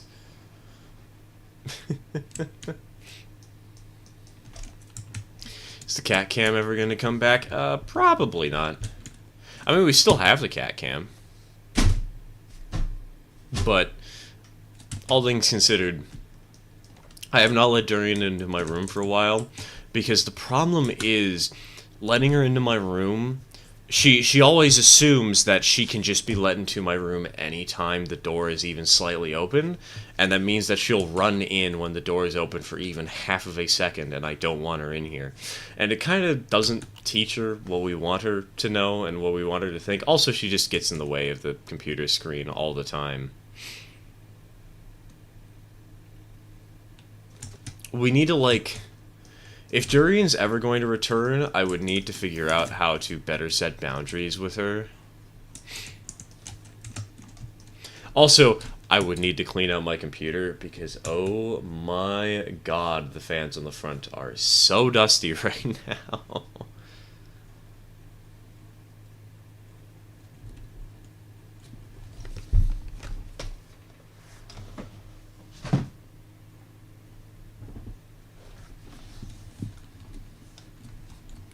Maybe I'll bring her back during the streamathon. We'll see.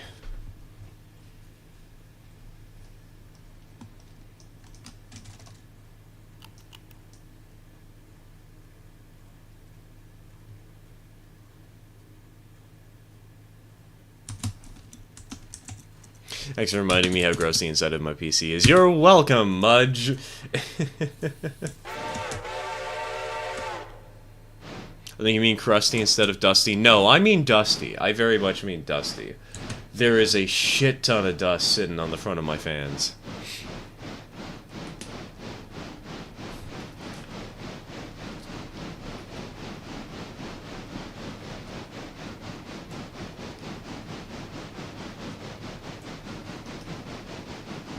The IATR's last remaining interurban railroad in America, and I'm proud to say that I live in the town where the IATR calls home. You know, we need to go to a random town in the middle of, like, Wisconsin, and we need to build a traction railroad there. Make it so the Iowa traction isn't the only interurban railroad still in existence. Need to open up my laptop case and clear my fans as well. Yeah, same. I'm just not that excited about doing it. Like, it shouldn't be too hard, because my computer has panels on literally every side of it except for the back that I can remove. So if I really want to, I don't need to, like, actually remove my computer. I can just go, I can take the panel off the top and get a brush and dust things off, but...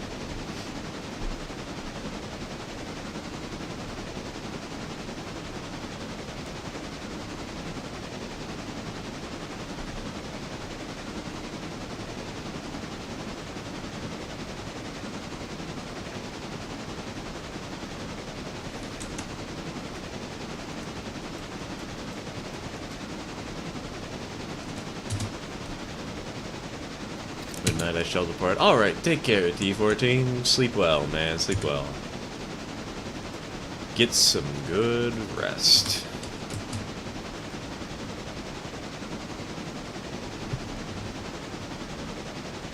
Our actual traction is located in Mason City, Iowa. It is actually the last interurban and revenue service. Have you seen the photo of the big boy next to one of the steeple cabs from that railroad? It's hilarious.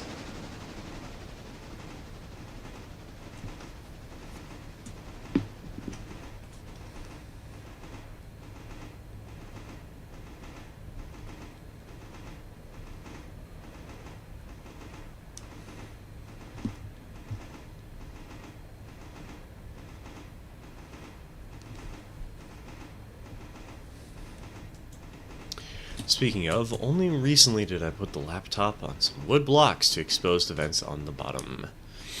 Sitting right on a little tablecloth wasn't helping the temperature regulation on my laptop with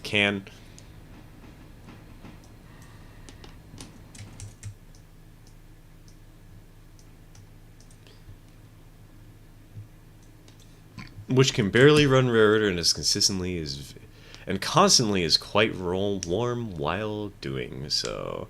AFK, I'll be back soon and I'll be having dinner. Alright, eat well, trainer player. Food, good. Take care, man, take care.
Maybe when I come back, I could take the passenger. Oh, we'll see what's available. We'll see what's available. He'll probably be around.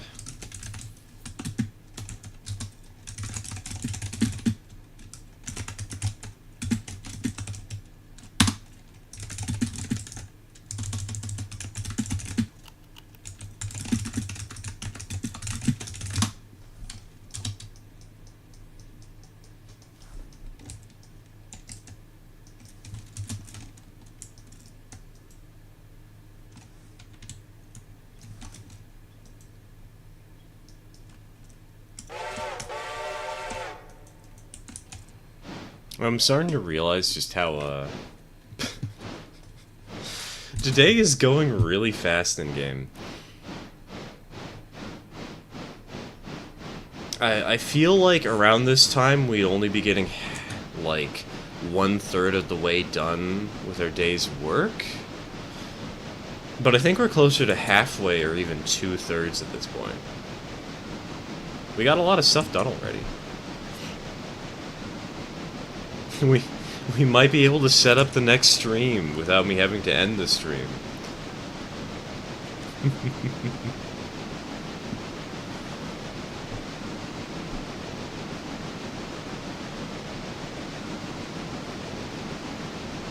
Not so fun fact, the little orange steeple cabs are loud as all get out with their horns. Living a mile away from the tracks and I'll still be woken up from my sleep by the horns of the old steeple cabs.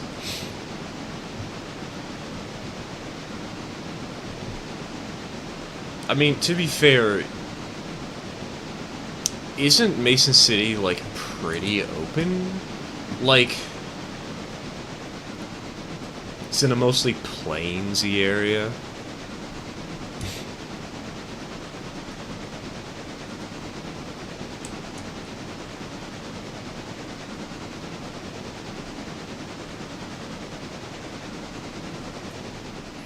So I feel like the sound would travel well. It might not be that the horns are loud, but it might just be that the landscape they're in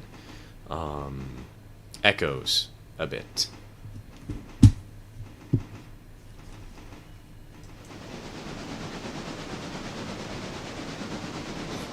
We'll probably get an HO steeple cabin painted in an Iowa traction livery. Me loving electric locos as much as I do. Problem is, I haven't been able to find a not ASS quality HO steeple cab. Just buy an N-scale one. Problem solved.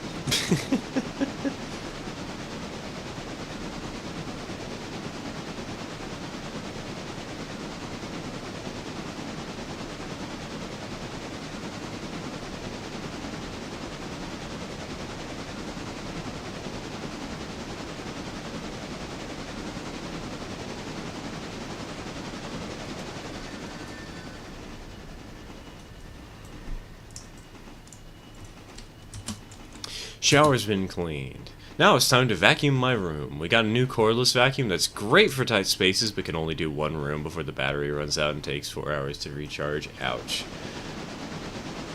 Like, that just means you're gonna...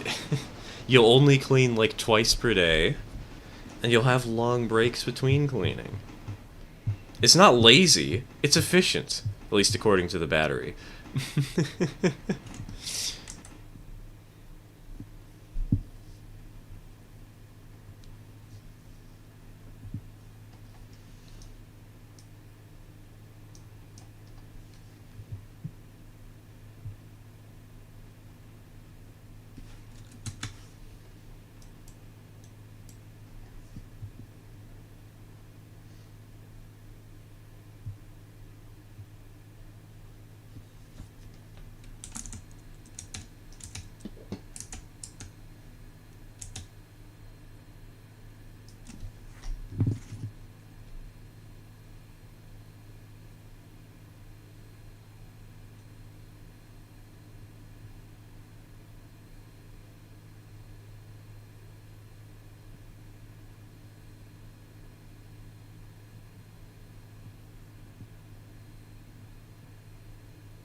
Alright.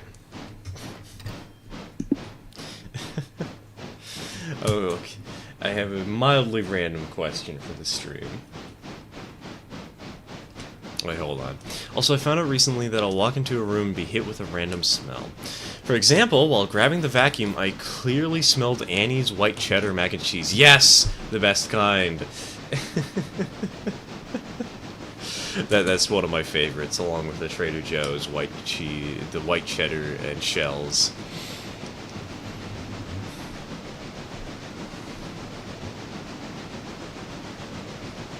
Anyways, slightly random question.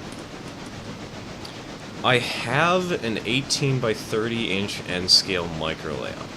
It's like half complete at this point. Should I do a video just like finishing that thing?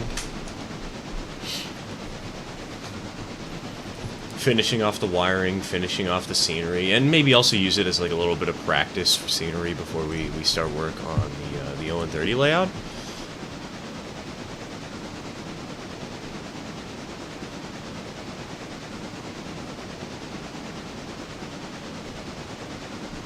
Yes, because of my tri-scale. Yes, good, come to the dark side!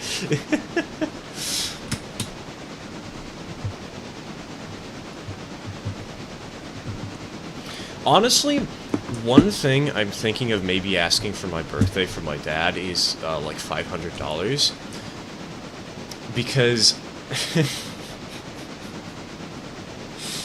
I know I could ask for more exciting things, but one idea I've had for a YouTube series for a while was trying to build an N-scale model railroad for only $500.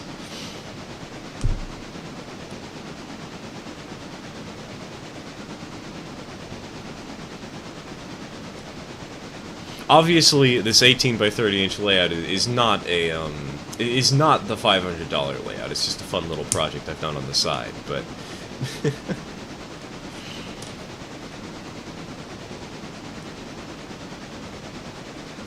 I have plans. I have evil machinations. Kind of.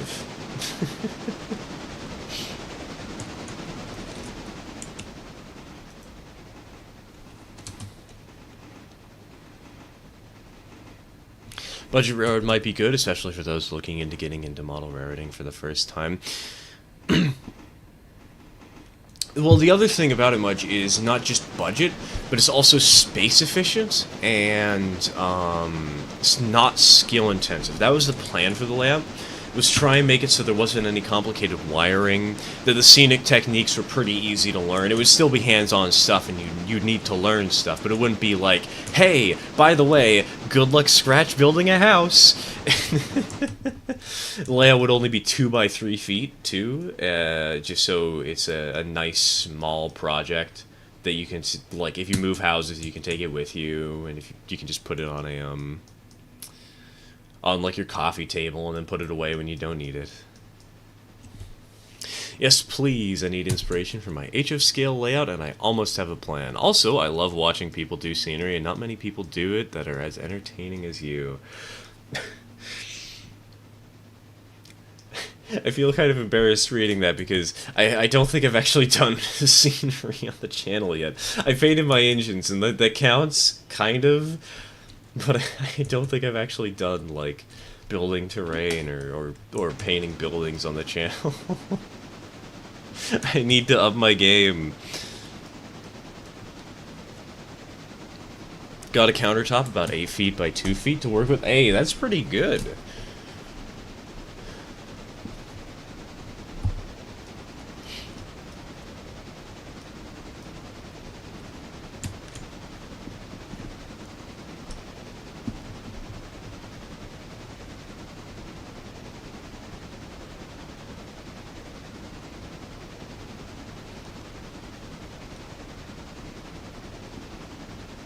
You know, after stream, maybe I should just spam the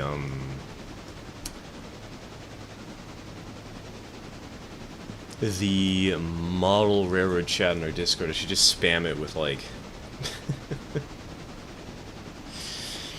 with a whole bunch of track plans I have. I have a million of them. Well, okay, not literally a million, but mentally a million, you know?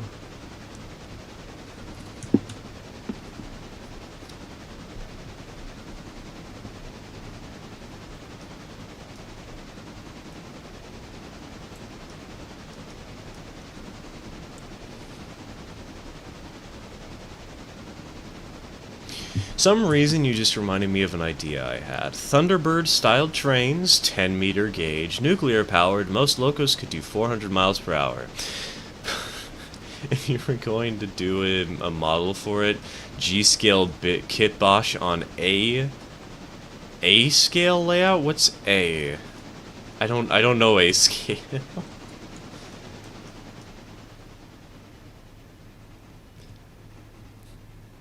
Mentally a million is how old I feel. Welcome to the club, Radium.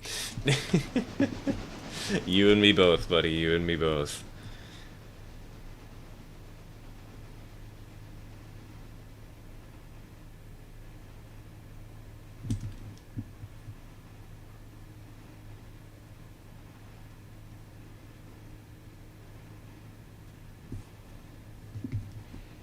HO, okay. Wouldn't O scale be closer to 10 feet, though?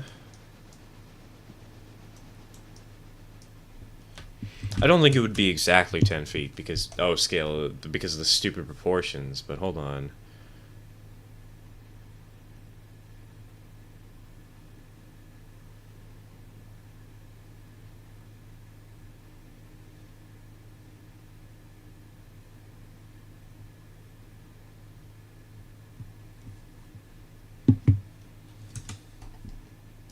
I shouldn't be looking things up on my phone. I got a passenger train to run. Bah!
Alright, money.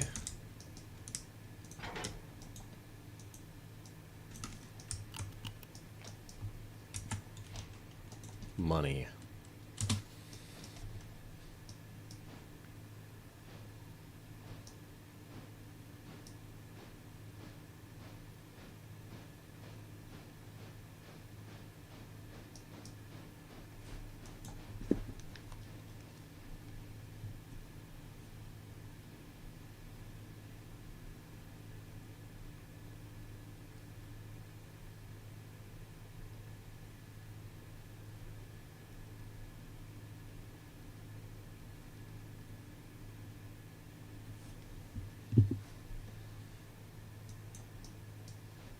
Wish this game would reward you for using palace cars. I know, they're just...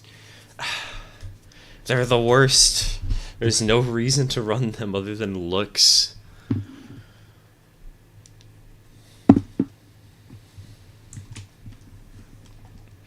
It'd be kind of cool if maybe like you could run a mixture of palace cars and other regular passenger cars, and it would give you a bigger bonus. Like, if, say, it treats them like they were sleeper cars in a passenger train, or more like parlor cars, realistically, because you're not going to be running sleepers on a 50-mile railroad. Hopefully someday they separate packs into first and second class passengers. Exactly, exactly.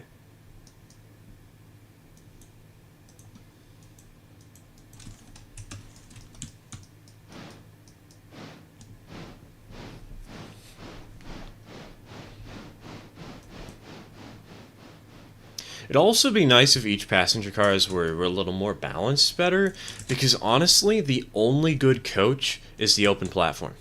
because the weight is extremely lightweight, and its price per passenger ratio is the best of any of the 3 passenger cars. Obviously, the observation is good because it gives the 20% bonus to the end of the train, but like, if it's at the end of the train, but like, aside from that, the open platform coaches are just strictly the best.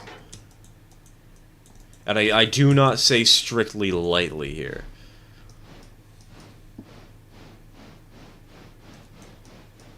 Hearing the word money just reminded me of the meme where a crab is walking on a pipe being sawed, saying, "Money!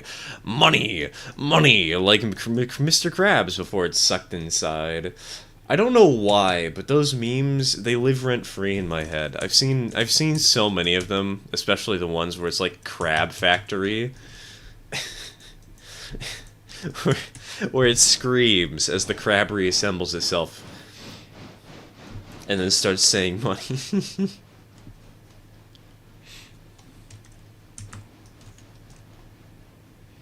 I don't ask me what I've watched. My life is a lie. My life is weird. You all knew that already. There's a reason you watch my streams, but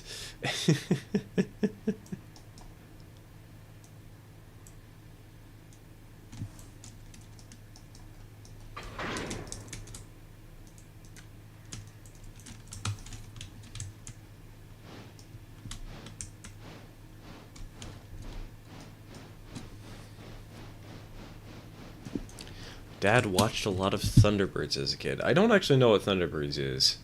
Hold on. To Google I go!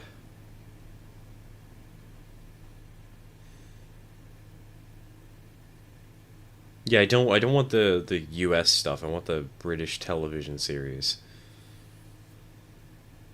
What the heck are those faces?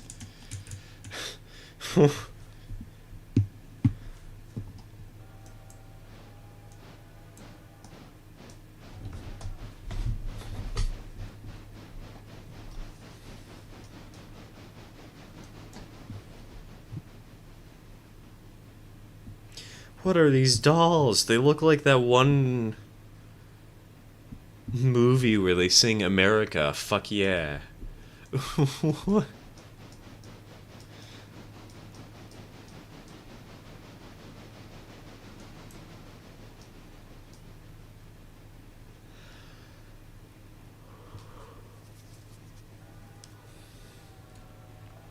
Train derailed in real life a month ago in Mason City, Iowa, and the cars that derailed fell off of their bogies.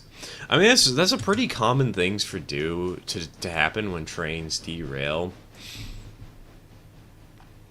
I'm not entirely sure why. It feels kind of strange. It feels like the trucks would be better attached to the train, but and maybe it's just forces and weights are really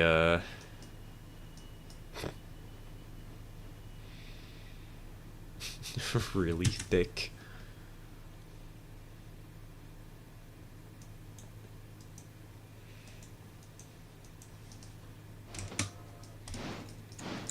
If I recall correctly, Thunderbirds is actually inspired Team American. Honestly, I wouldn't be surprised looking at the art style here. They look very similar.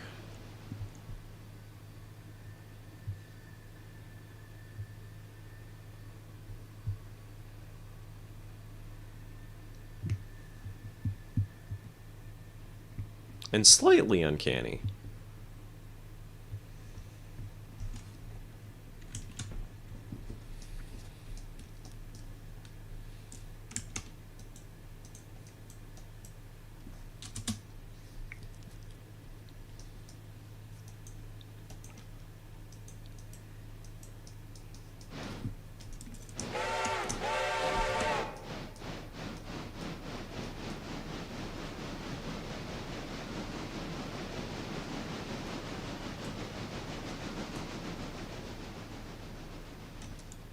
Alright, you know what?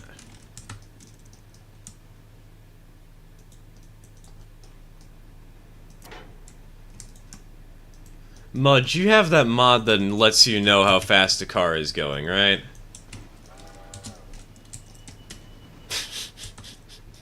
Just make sure that the observation here hitches up to the coaches just fine without crashing.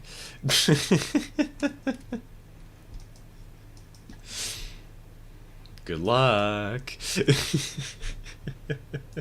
Oh, this is a perfect opportunity for me to actually refill my locomotive with some water and coal while I'm thinking about it.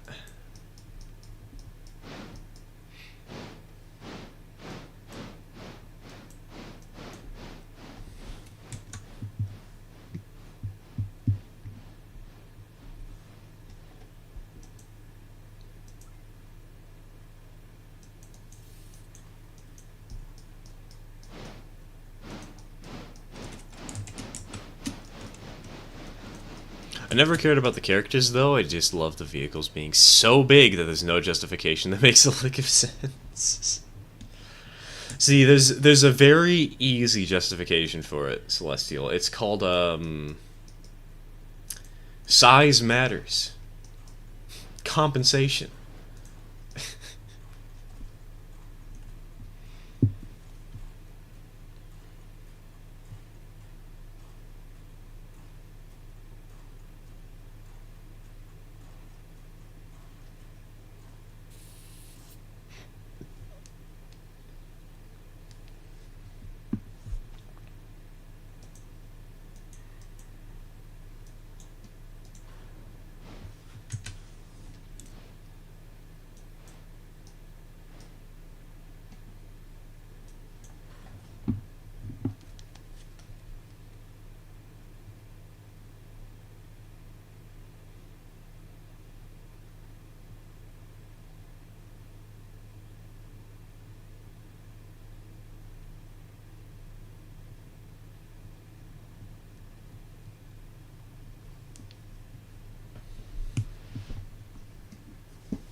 Finish tasks in Bryson. Think I'm gonna hop off and get an early start on dinner. Alright. Take care, Nina. Take care.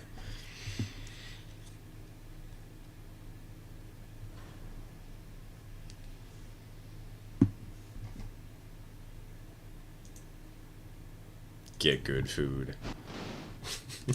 Consume.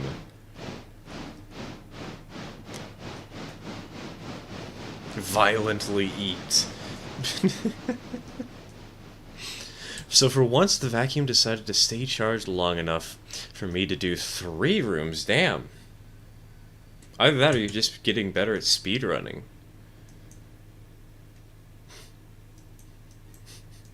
Ouch, you clipped my arm. Hey, it's not my fault that somebody happened to be standing right behind the train.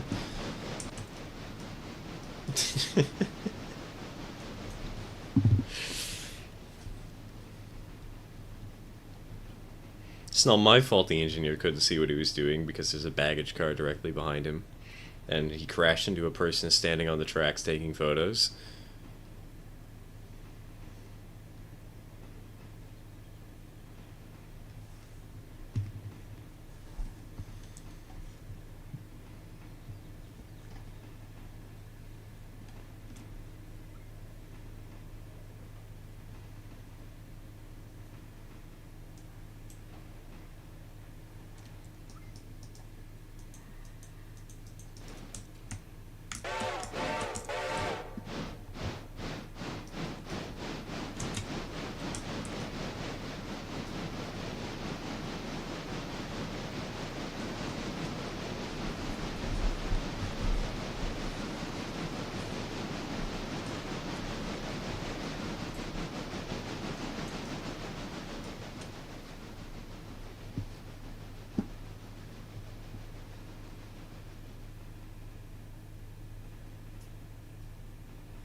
on.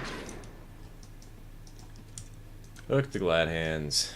Get that air in there, and we'll back her up, and then we'll pull her forward into the station, and then I will be out of your hair. Well, okay, I'll be out of your hair for a little bit. I'll probably be back when train a player returns and he wants to do the passenger train. I'll just pester you and help with the switching job.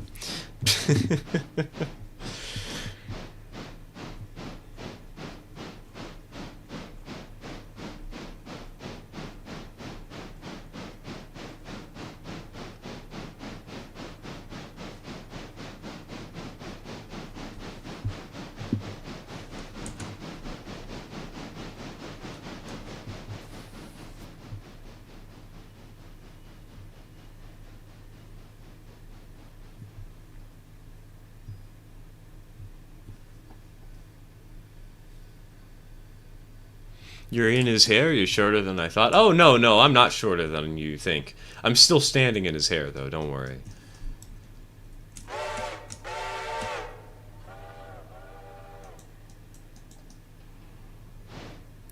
Free version of Atlas track planning software sucks with its 100 track piece limit. Oh, dude, there's another service, AnyRail.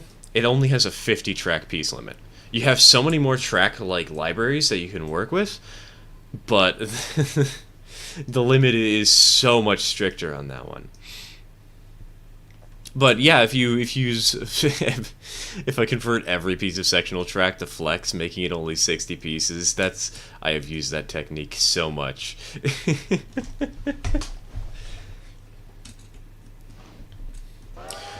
Sometimes I'll actually just straight up leave out a piece of track in my track plans when I know it's there and it's obvious it's supposed to be.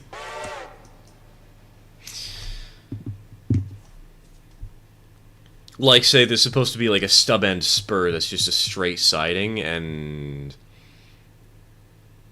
actually no, not a stub end spur. Let's say there's a crossover and you need a little piece of straight track in between the two switches, but you can't, it would be another piece of track. You just leave it out and say, oh yeah, it's obvious that it's supposed to be there, you know?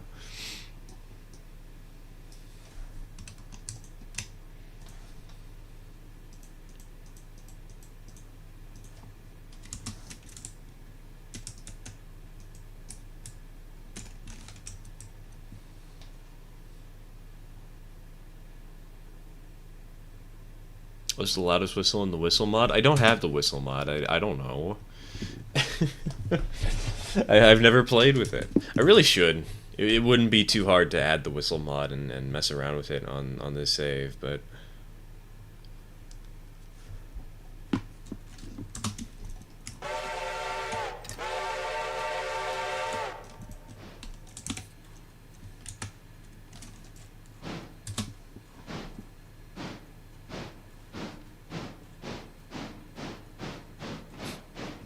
Stir in my hair doesn't quite roll off the tongue as nicely as squirrels in my pants. It also doesn't roll off the tongue quite as nicely as Elf on the Shelf.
And we get a different quality? Yeah, sure.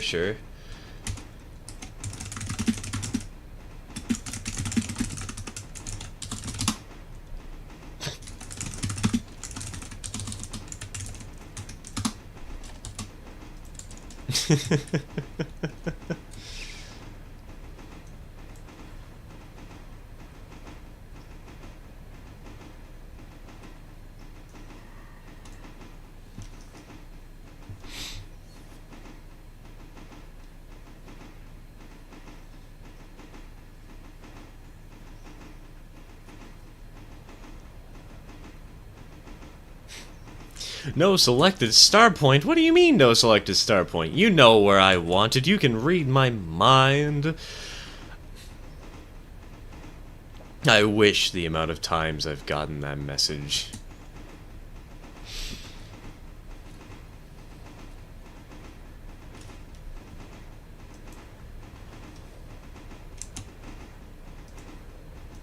Oh, we're still not at the 25-mile-an-hour speed limit yet. What am I doing? Now this is a 4-4-0 game. What is the oldest engine now? I don't know. I don't know what the oldest engine in the game is.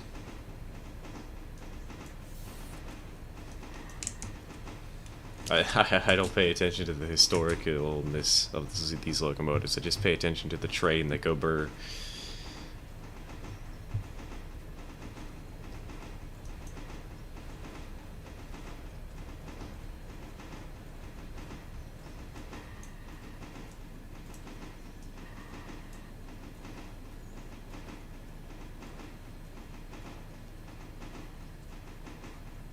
Just to make it worse, it's a Windows notification, so it makes a loud bong every time I try to click off of it first. Oh god.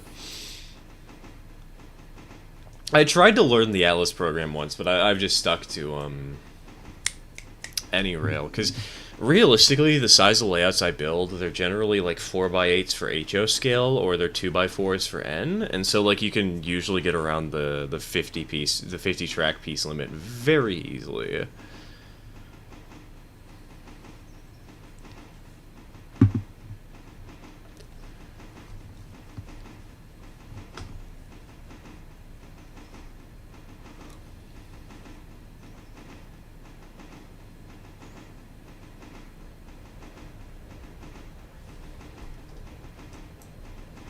Train go burr equals serotonin.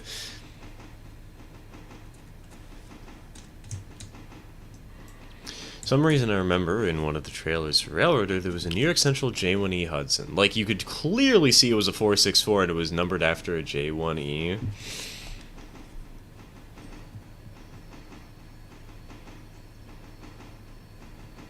I mean, things have changed in the game over time, you know. Might have removed it because it needed some more polishing.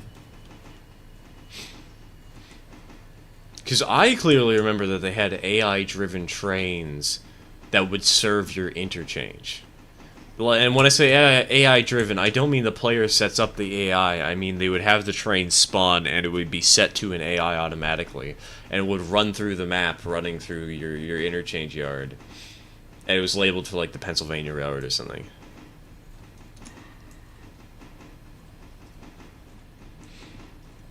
Did a 4x6.5 on Atlas, and it's 75 pieces. There's lots of short tracks and no flex track. On a 4x6.5, you could probably do a little bit better with Pico track. Pico switches are a lot tighter in radius. They're like 18-inch radius switches, and they're very small. They have a very small footprint. It makes them very ideal for trying to fit in a lot of track in not much space. It was in one of their older trailers, so that's likely what happened. Yeah, probably what happened. Probably what they ended up doing.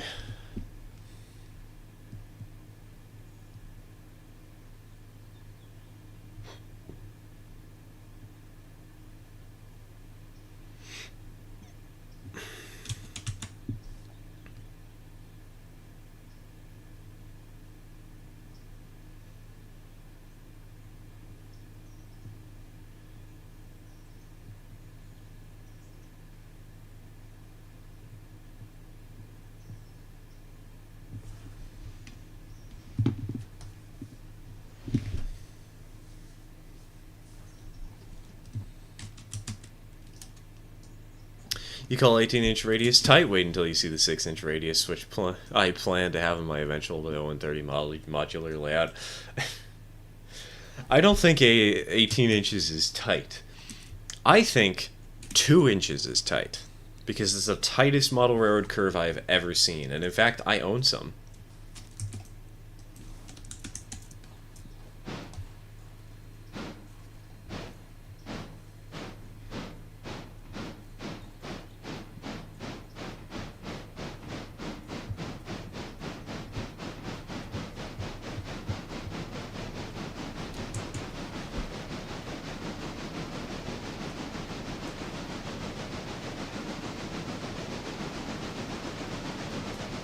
What can even run on that? It is Z scale, and there is a special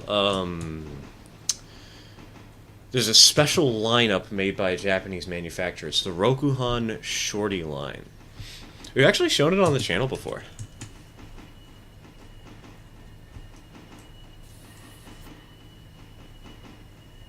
They're these tiny little Japanese like diesel multiple units. You can also actually buy they have like a Santa Fe diesel shell.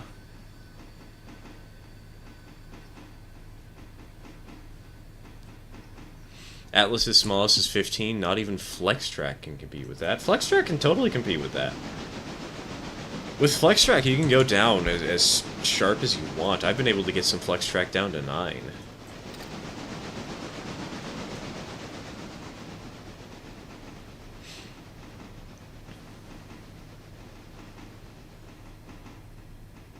Maybe I'll have to post the 3x4 foot HO scale layout I have a plan for. I'll have to put that in the Discord.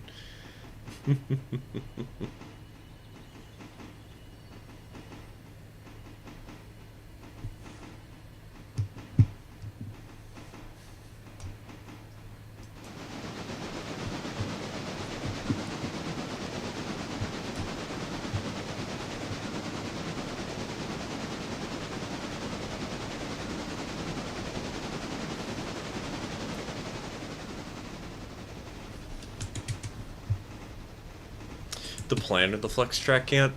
See, that's another benefit of any rail. In any rail, it doesn't care how sharp your curves are. It'll tell you. It'll tell you how sharp the corners are if they get like a little too tight. But otherwise, it's just like, oh yeah, it's just FlexTrack. Do what you want with this thing. You want to make it longer? You want to make it like 5 times as long as it's supposed to be? We don't care. We'll tell you that you did that, but you can still stretch out the track like that.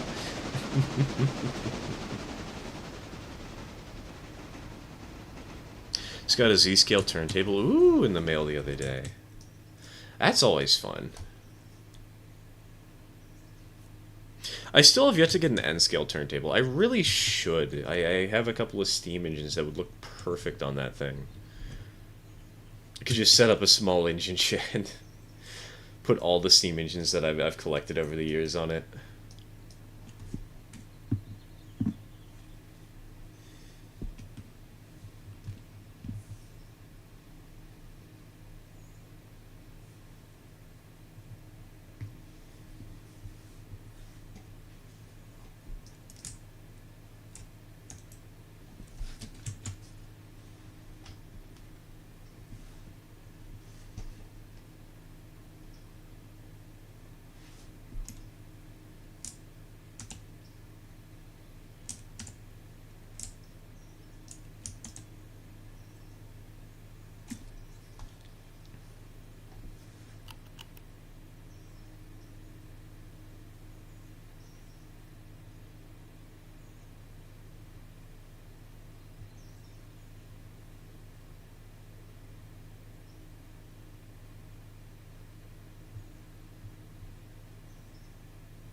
I want to use it for an N-scale narrow gauge line. Ooh, good luck.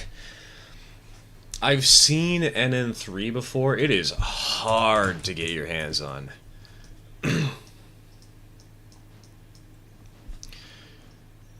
But then again, it's also like it's not more expensive than most other narrow gauge scales. I mean, 0-130, yeah, but the 0-130 is pretty popular and relatively cheap.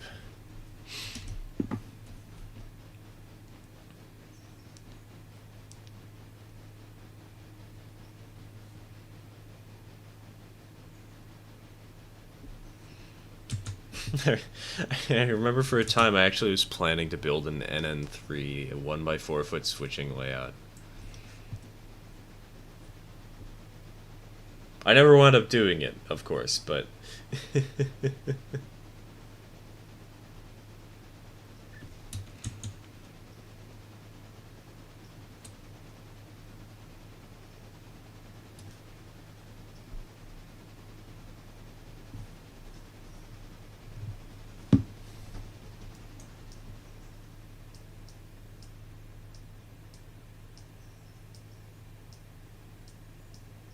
ah, yes. NN3. At least it's a little bit more reasonable than ZN3. Can't fit the Durango and Silverton in a roll-on suitcase in NN3. Not with that attitude.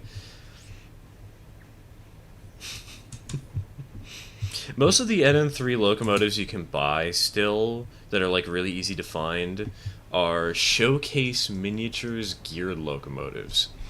There are also a couple of 3D prints you can buy off of Shapeways. Like there's a conversion kit for a for that one Southern Pacific or South Pacific Coast diesel locomotive, 35 tonner that they had. You can get a conversion kit for one of the Rokuhan Shorty line diesels, or not diesels, but their mechanisms.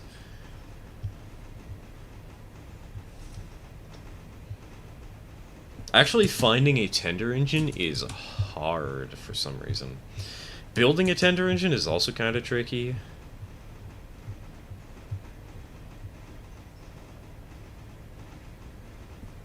But dude, pulling that off is the ultimate flex.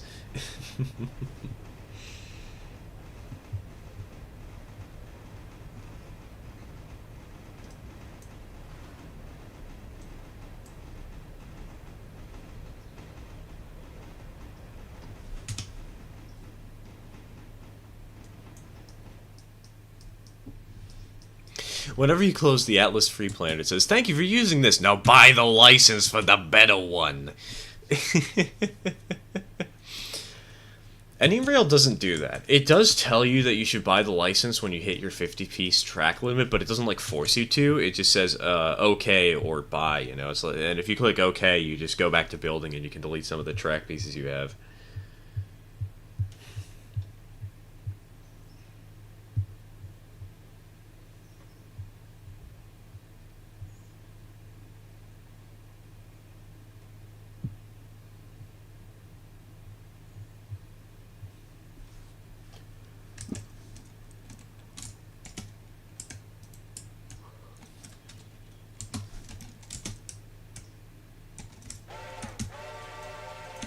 I don't think we had anybody waiting to get off at the station, so we can just immediately pull out of town.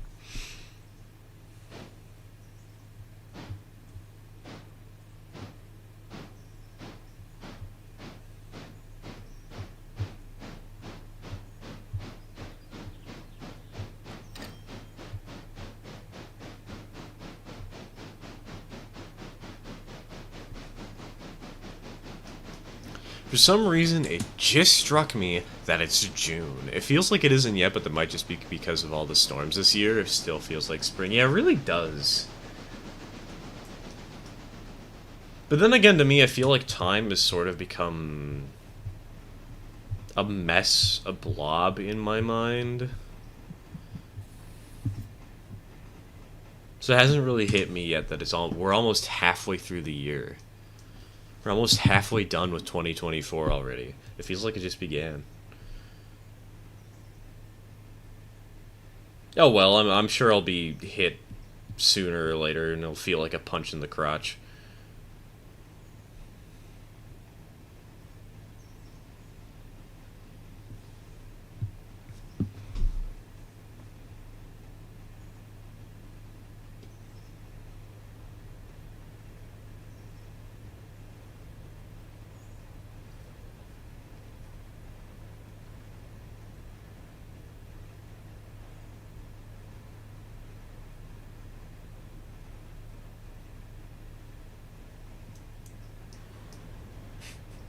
Time is fake. Time is just a construct made by Big Bird.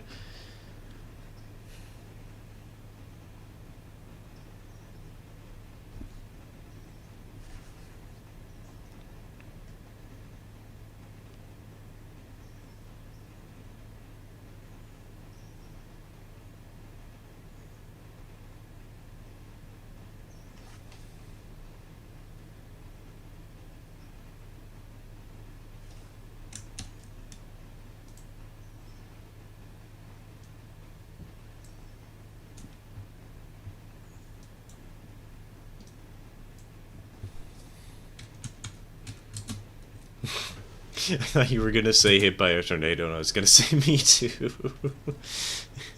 Time is a luxury you don't have, nor do I.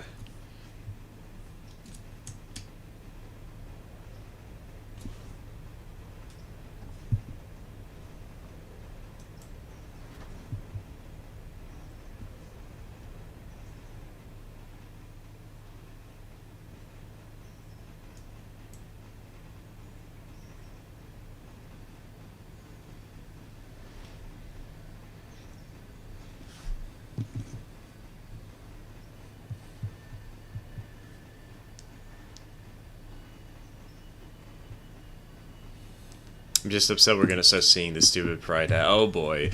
You, give me my money! Wait, hold on, I can't see. Why does it give me my money? Give me money! No, wait, we support you guys, don't look up what politicians, we give them cash. And at the end of the month, it's all gonna turn off like a switch.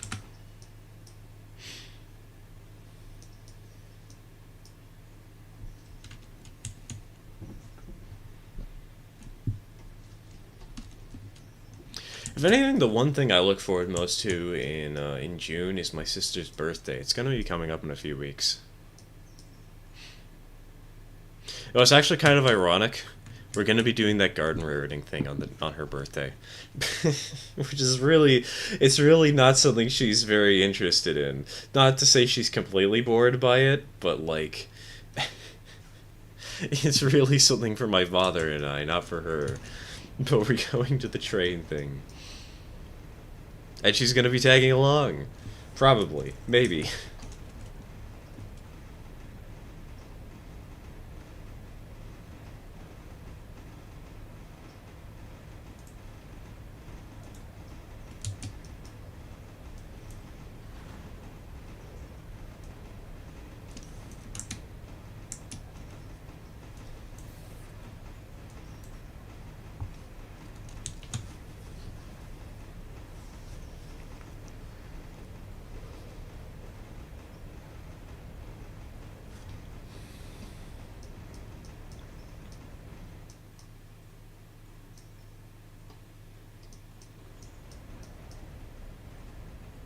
And then it'll be July, the month where apparently 90% of the people I know were born.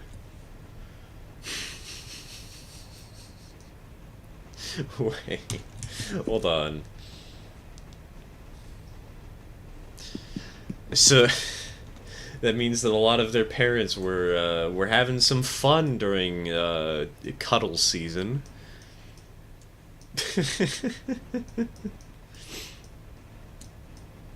What do you know? Strategic birthday placement.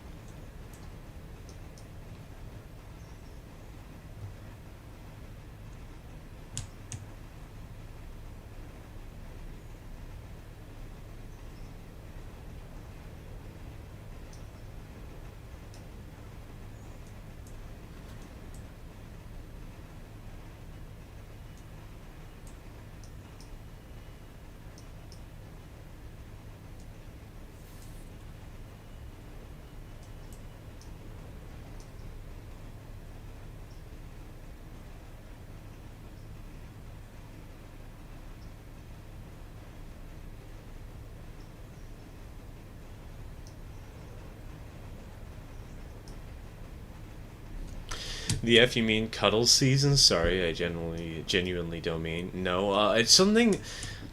I don't remember what the actual term is, but it's related to the whole, time of year where the weather gets cold and people just want to cuddle up to each other. Oh, it's called sweater season. Sorry, not cuddle season. I think it's called sweater season.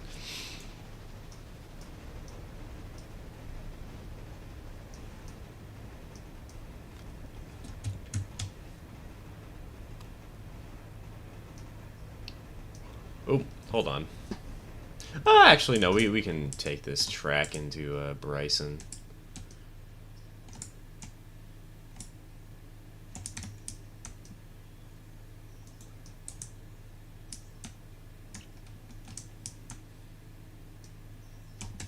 Sweater weather. That's there we go. Maybe. I don't know. I don't remember what it's called, but that sounds about right.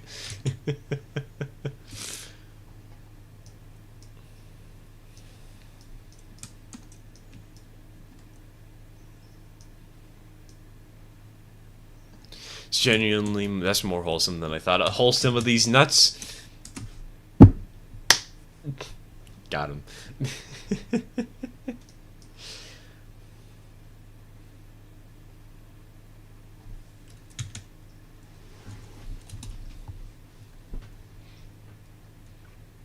Apparently, oh wait, hold on, it's in October. My bad, I'm sorry. Instead, that just means that a lot of people failed the month of November.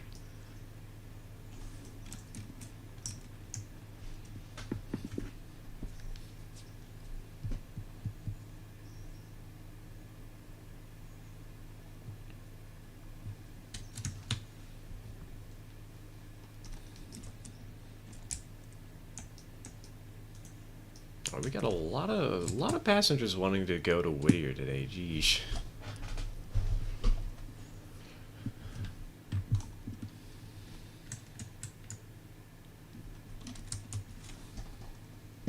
There's no such thing as sweater weather here in Texas, except for that 1 year. I don't think that counts as sweater weather, though. That counts as burn everything and pray the heat will keep you warm for more than 2 minutes. 9 months before. Oh, right. You're right. You're right. Not November. I don't know why I thought it was November for whatever reason.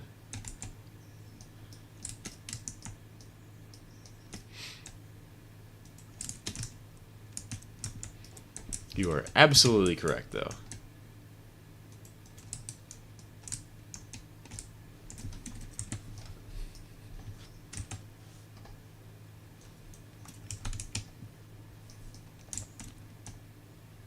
Come on. Wait. Hold on. Why are we not unloading our train?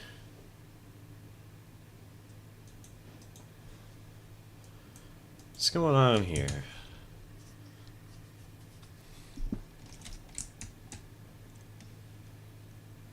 You got passengers going to Bryson. Why aren't they getting off? Okay, there we go. There we go. It's always hoodie season based. That is me. That is me. I don't care if it's 90 degrees outside. I am going to wear a hoodie.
Let's see here. We got, well, let's let some more passengers just to Larka Junction and Cochrane. Why not?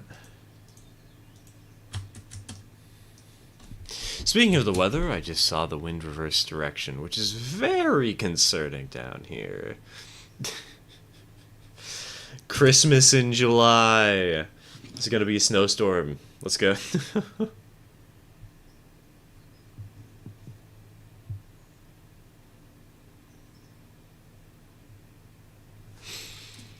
The only time I'm not in a hoodie is when I'm at school because we have a uniform, which sucks. Personally, the only time I'm not in a hoodie is when I'm at home. Which admittedly is more often than when I'm not at home. But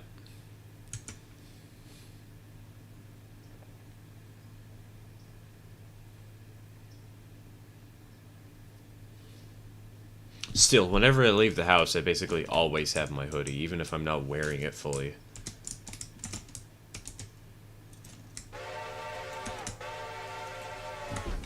Or, oh, I didn't consider tornadoes.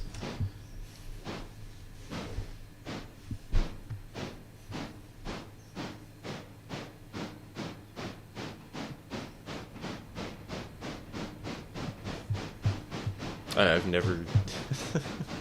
I'm not in tornado country. I wouldn't have thought about that.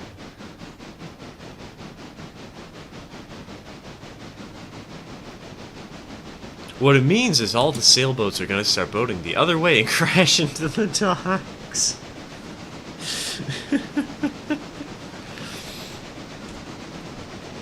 That's right, the winds just suddenly change direction as soon as they leave the port, and they just immediately all smash into each other and cause a giant domino effect pileup. It's extremely comical, as long as you don't own a boat.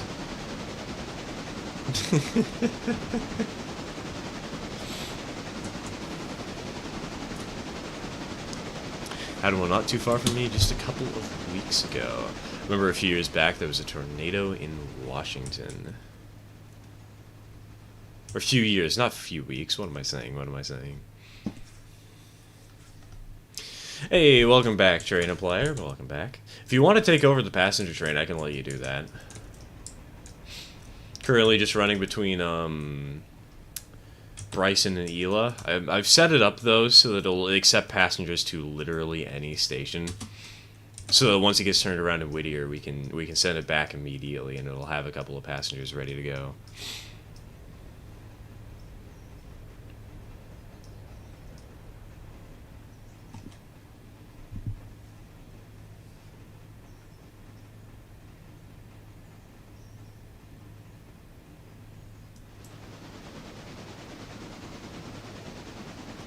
One of my IRL friends has a cousin who insists on buying him a new sweater every time he needs it.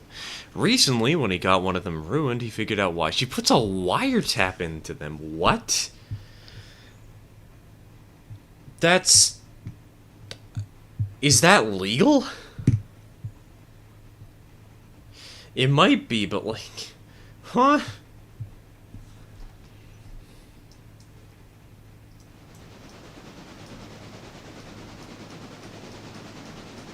Is that even a cousin worth keeping around? Why the heck would they want a wiretap?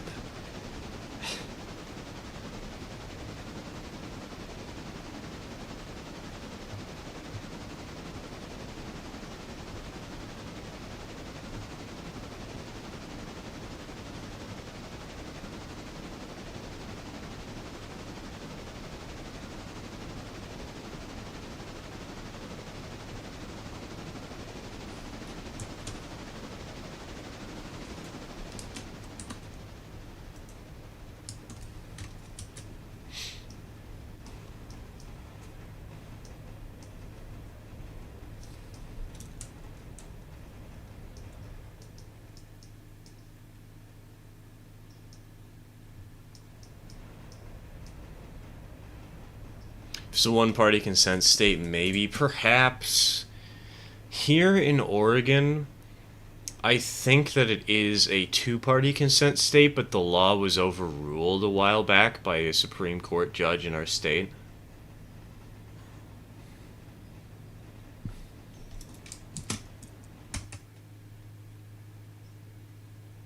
His sweater got covered in concrete, and his cousin contacted him about it in less than 5 minutes. He got suspicious and searched the ruined one and found the wiretap. Jeez.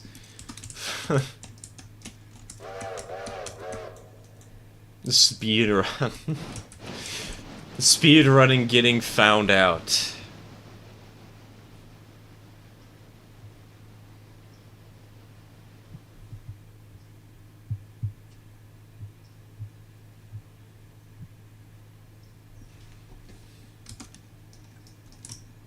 Are there jobs that are around here I need to deal with?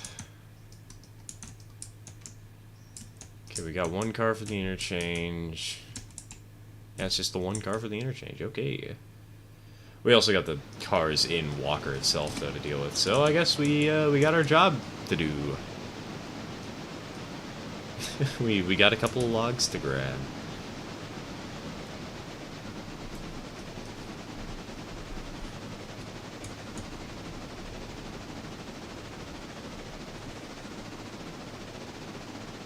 Not all spying is for court purposes, and everything. I barely read that because YouTube censored it. And everything is legal until you get caught. I've never heard a more unfortunately true statement.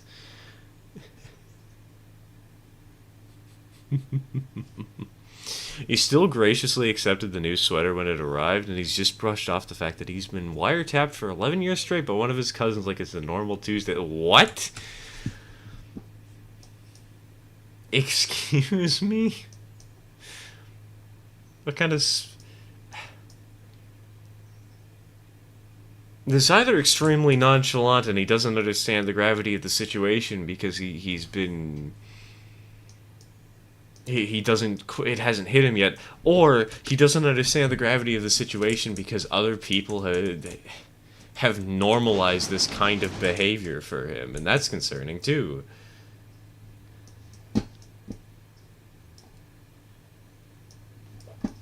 I don't like either of those outcomes.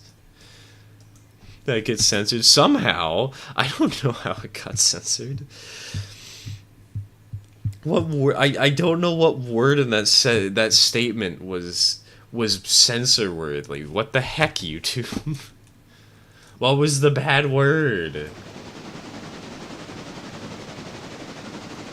He needs to purposely search each one, make a small cut, remove the tap, and then wear it. Yes. Or better yet, put the tap in the toilet. Cut it out, flush it down the toilet.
And again, his family is chaotic. His grandpa makes and drinks moonshine that is 98% alcohol. What the... His uncle builds NASA's space station robot arms in his garage. He's used to summoning circle before, etc. And yes, the summoning circle did work. What did he summon? A squirrel?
How is lady that is old not completely full of...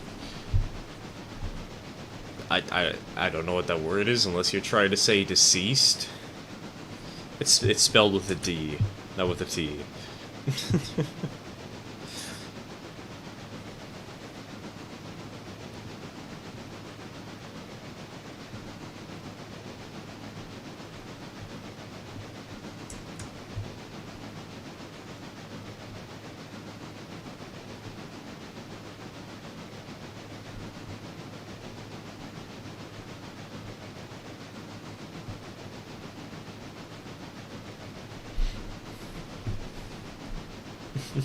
Yes, that one.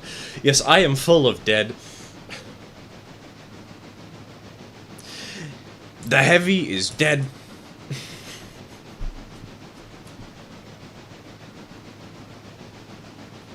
Who killed him? I don't know.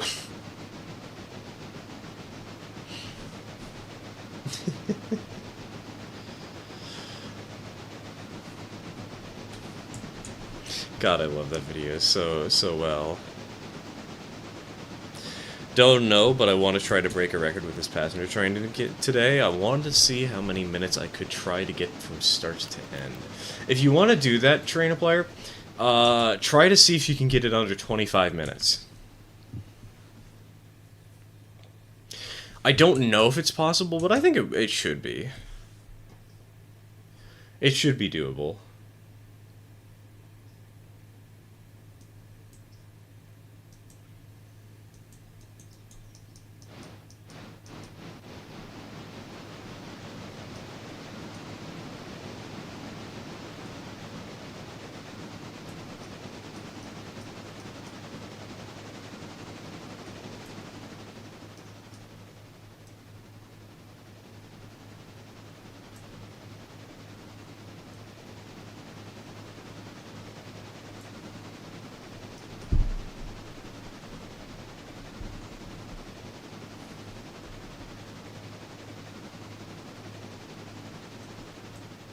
Flashbacks to the one Diesel D199 Tomica, a Thomas and Friends short where Percy comes into the sheds in a panic and immediately screams, "Thomas, Sir Topham Hatt has been murdered! Again!"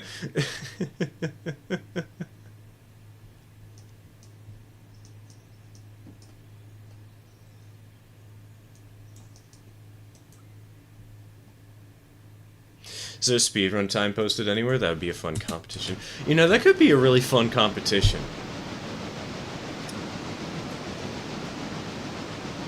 Like, you start with a certain train, like a very specific consist,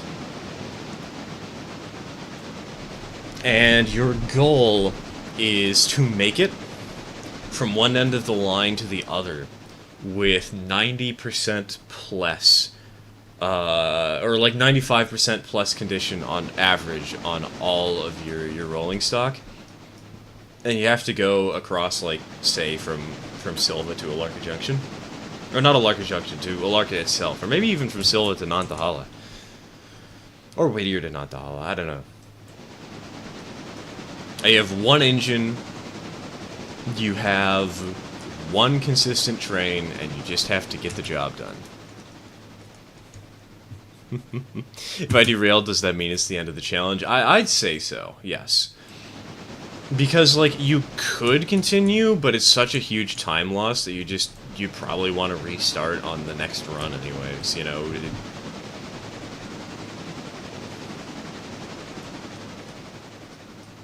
Because a derailment's going to be such a huge time loss.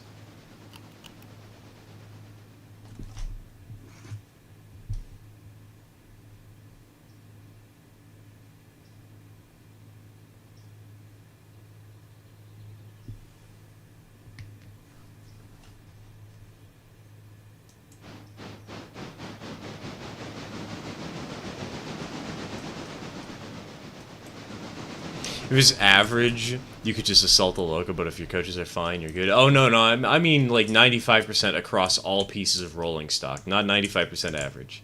If it was average, dude, that would be so easy. You would just completely bully the living daylights out of the engine.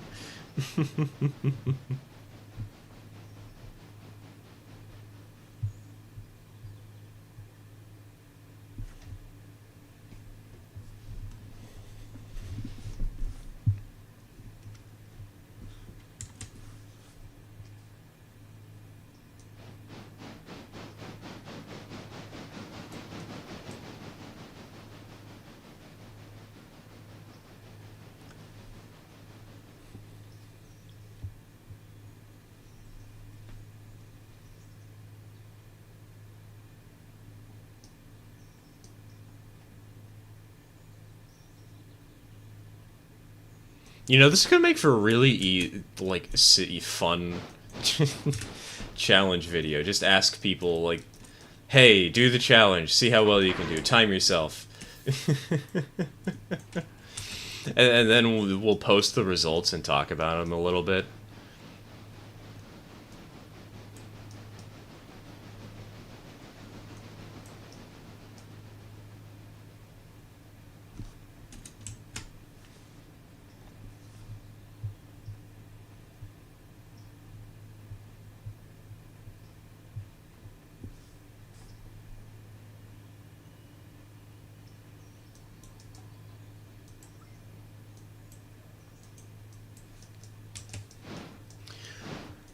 The question is, what should the consist be? Should it be something where it's actually a challenge to handle the train somehow?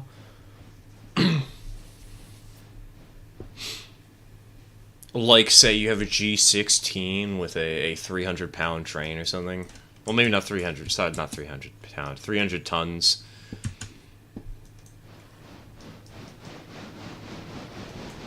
Already clearing the main in my sandbox. Let's go.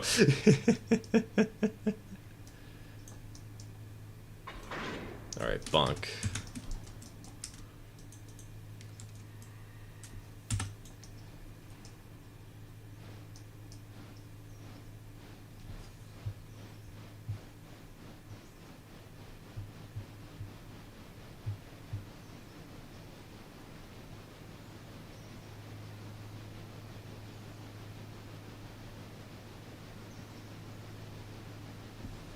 It could be really interesting is having a train with like a Santa Fe at the front of it, like a heavy coal train that needs to make it over the red marble grade to Andrews.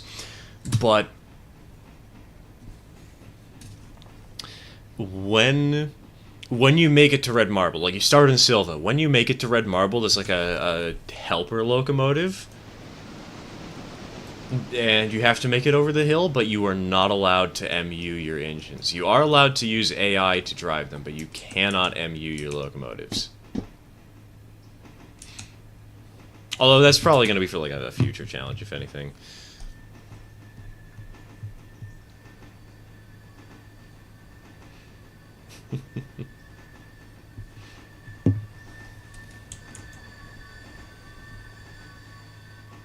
T21 with ICRR 3D2 markings and 5 cars in tow.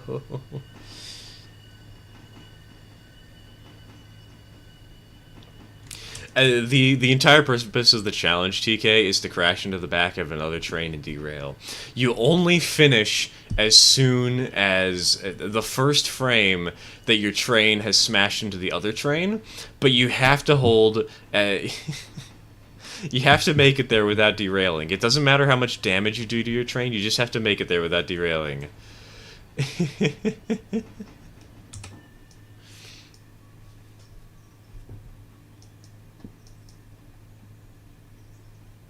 Rear or mid-train engines will not MU correctly anyway, will they? Yeah, they won't MU correctly if you put them on the rear or the mid of your train. The main reason I suggest not MUing, though, or like I say not to MU is because I feel like most people would just try to hook up to the engine from behind and then MU and pull up the hill because that would be the easiest way to do it. But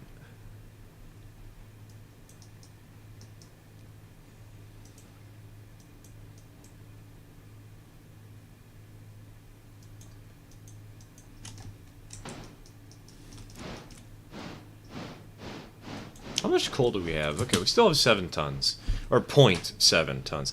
I'm not I should have checked on my coal before heading up the hill. That was a mild mistake. Ah well, if I die, I die. I will proudly take the L.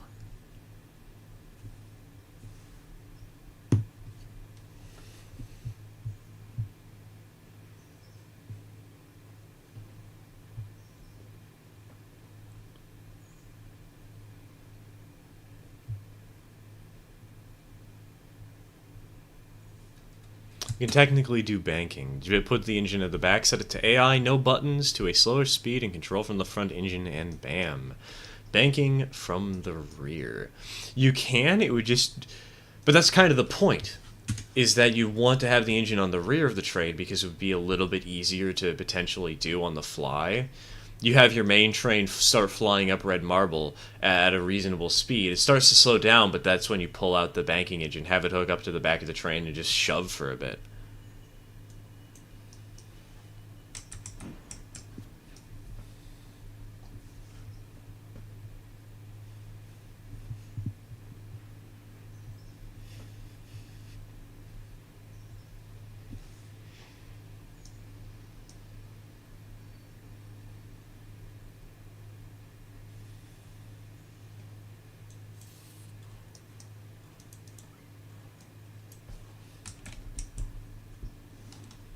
Alright. We're gonna leave these logs here because we need to go to the lower camp first.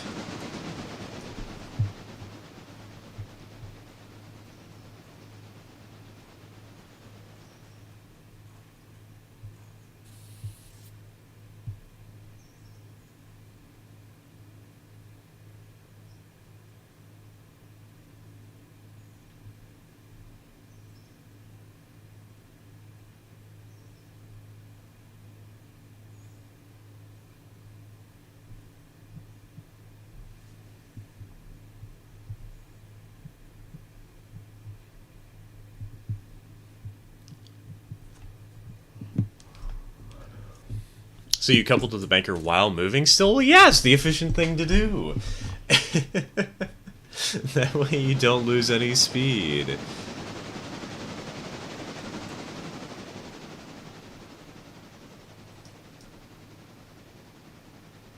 1x317 through move 3,000 tons from Silva to Andrew. Fastest time wins does not have to be a single trip.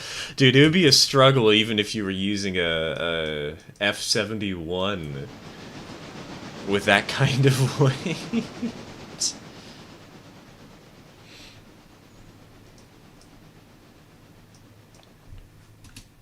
I think a T-17 with like a small, like, say, 5-car mixed consist could be a good starting point.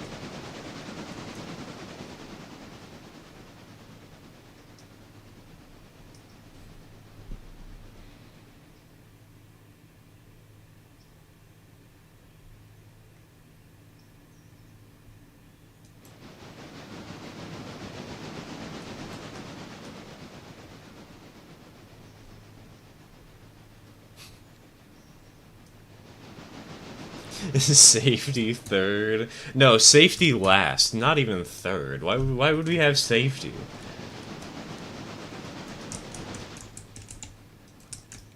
The higher-ups don't want safety, therefore we shouldn't have safety.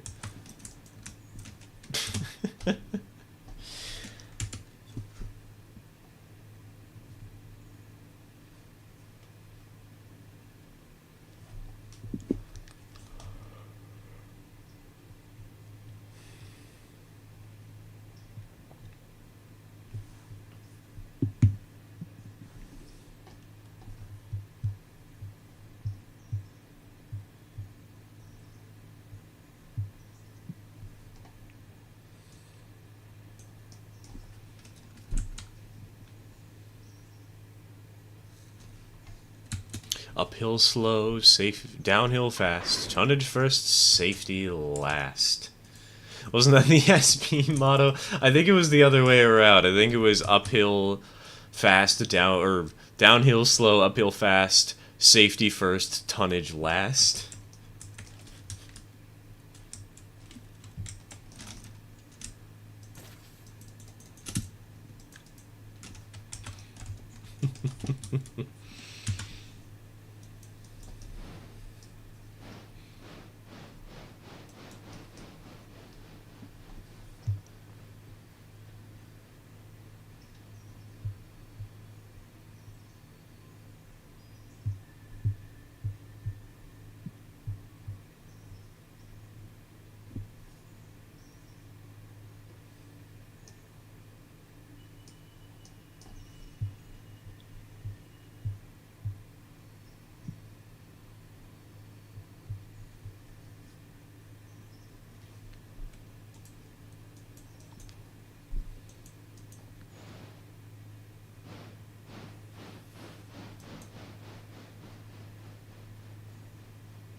Donk.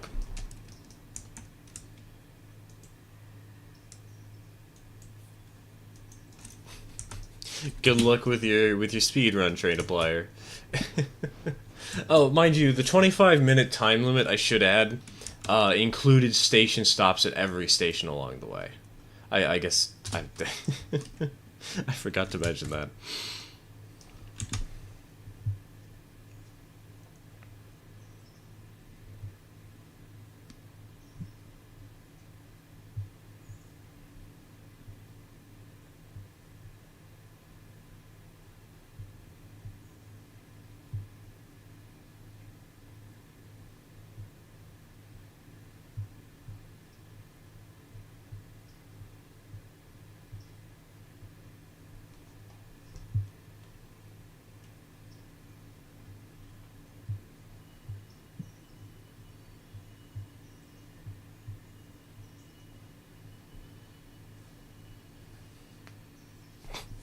I wonder when we get knuckle breaks. Who are we? Norfolk Southern?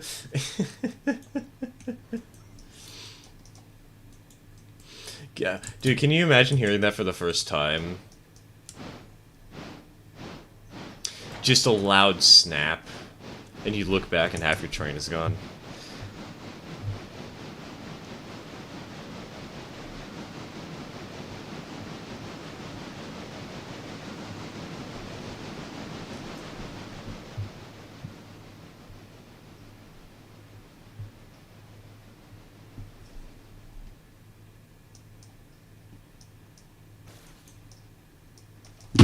Speaking of a loud snap, I just dropped my phone, but also, we just kicked these cars, so let me hit the handbrakes. And we can quickly sneak around. I just accidentally kicked myself out. Kicked myself, not forcefully, in the nuts while trying to prop up my feet on the wall? How does your leg contort in such a way to do that?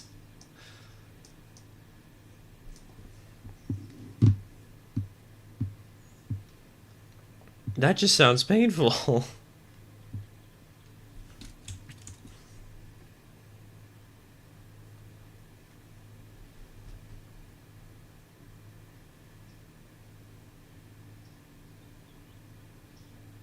Imagine having a derail and having to evacuate Bryce.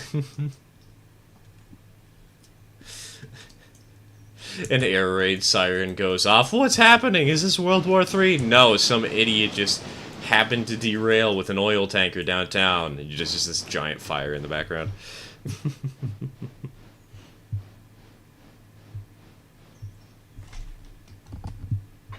Donk.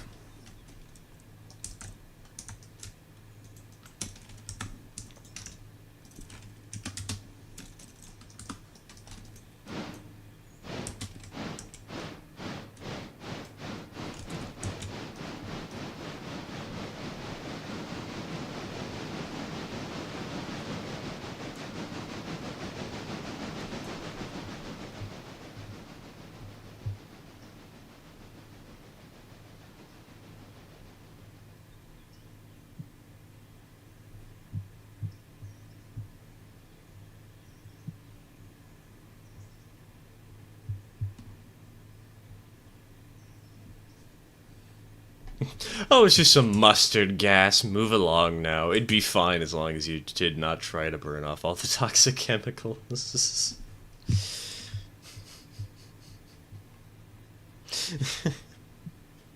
Don't worry, only 3 children have died so far. Everybody else has been an adult.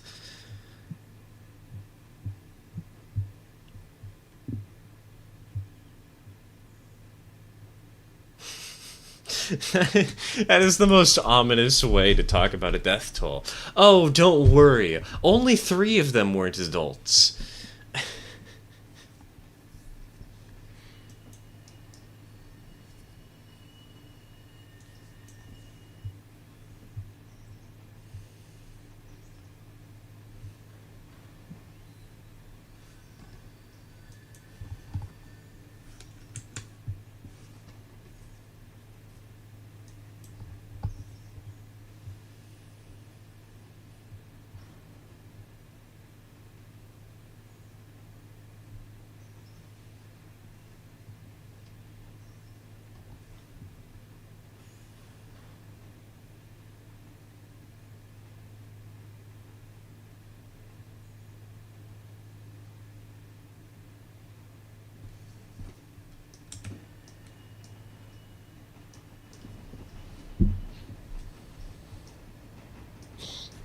Sirens blaring at the harbor in Derio Valley. Good lord, is there a tsunami? No, worse, what? Heist is approaching. Oh no.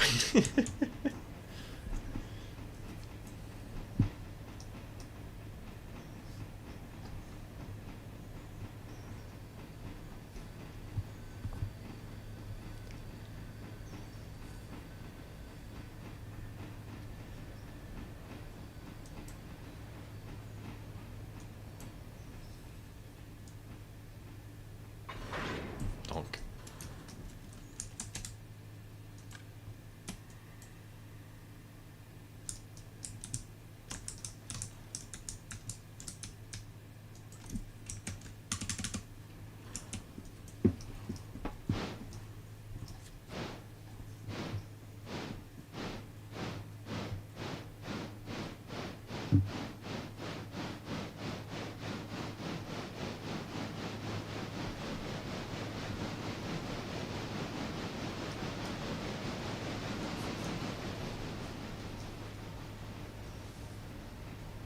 Aha, there's a passenger train nearby. Wow, the whistle can reach us from all the way over here? Damn. I guess it's not that far of a distance, but...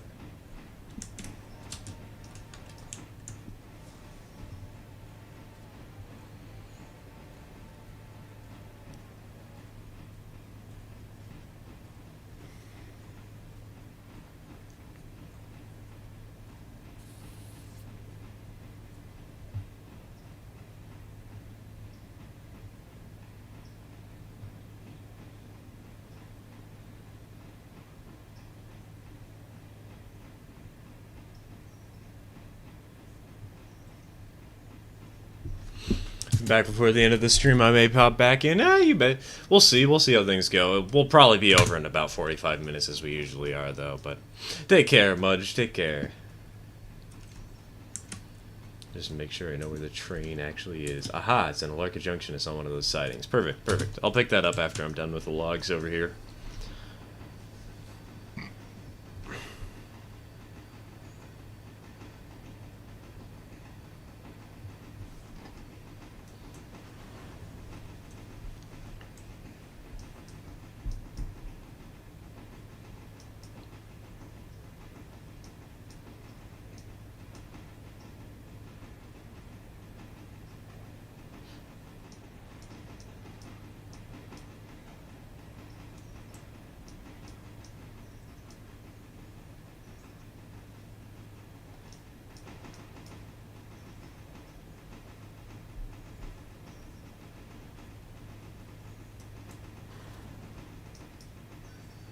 Uh-oh. No, no, we're not derailing another train on the same exact curve by going too fast. We did it once before. We're not doing it again.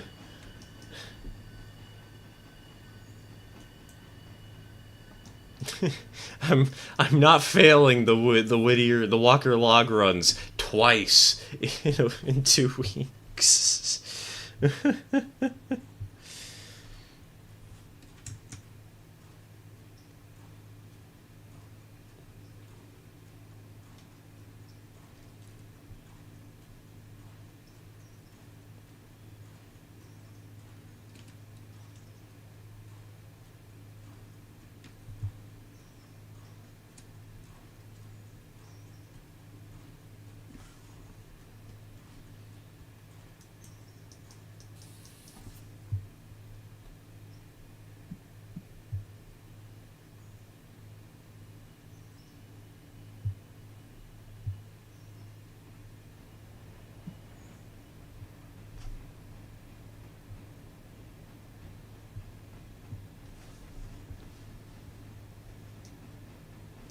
How precisely do you fail a log run? Simple. You forget to hit your brakes on the downhill, take a curve going 30 miles an hour when the speed limit is listed as 15, but actually 25, and all of a sudden, 3 freight cars are off the tracks and at 40%.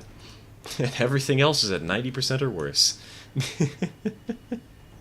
We have a ton of cars currently sitting in the Bryson shops that still need to be repaired.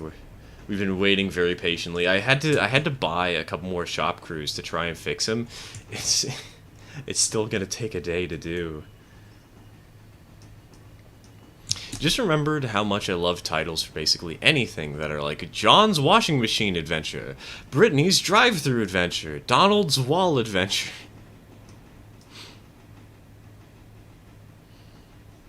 Kirby goes to the supermarket and buys an entire packet of strawberries for his girlfriend on the Nintendo Switch. That's all I can think of.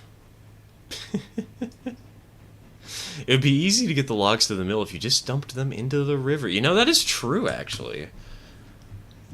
Why don't they... Well, I guess the log camps aren't exactly at the river. Which way is the river flowing? Oh, it's not flowing the right way.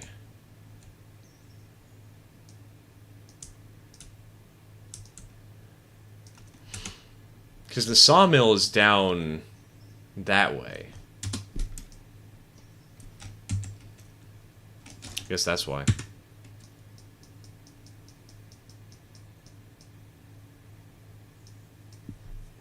Mad technicalities. Yes, let me defy physics, and I'm going to use my log pulling techniques to launch myself upstream at 50 miles an hour.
We're now at the grade. Good luck, good luck.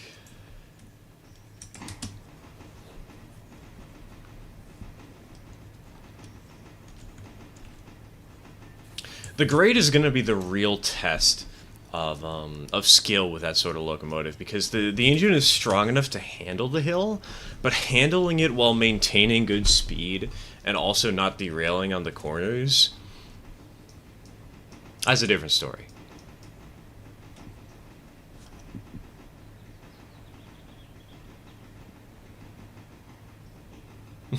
There's me early with the ghost turning off the logging car's handbrake. Oh, right, right. The Connolly disaster you had earlier today.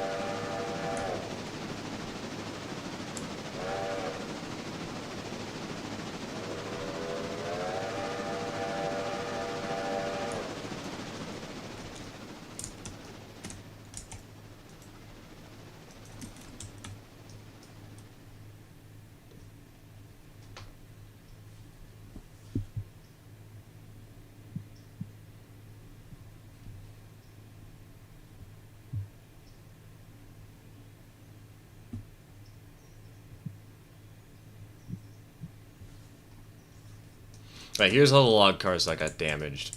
Some of these suckers, like this one's at 57%. Some of them have been repaired. Some of them are already at 100%.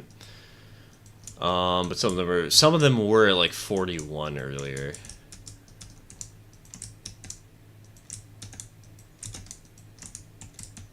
I think we have like 3 cars left to repair, basically. They're just the ones that derailed. 1, 2,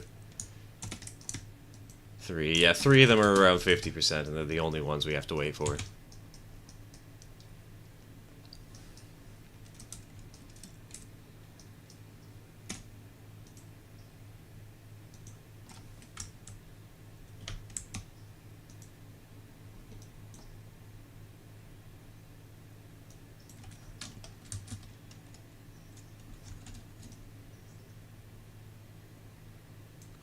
Roads and Line just flipped the map, and rather than fix that, they changed... Wait, is that why they changed the orientation of the sun? It's because they flipped the map?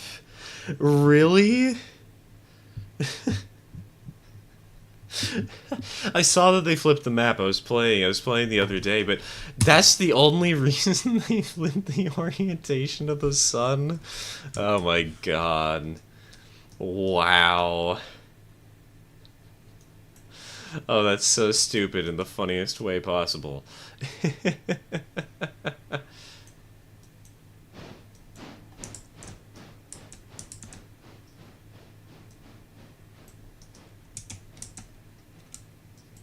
Bonk, number 1. Release the handbrake.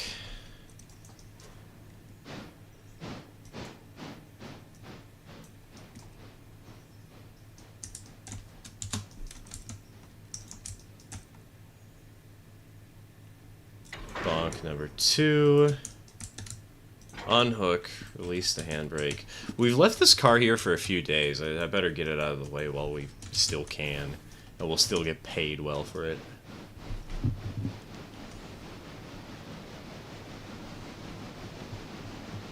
Hume logics. Dude, can you imagine if back in the olden days...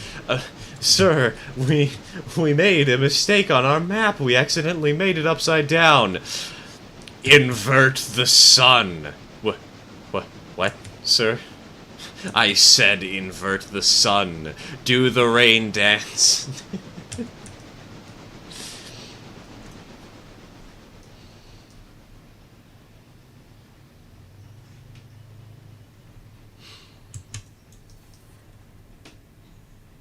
I could see that being a really stupid but also existent thing.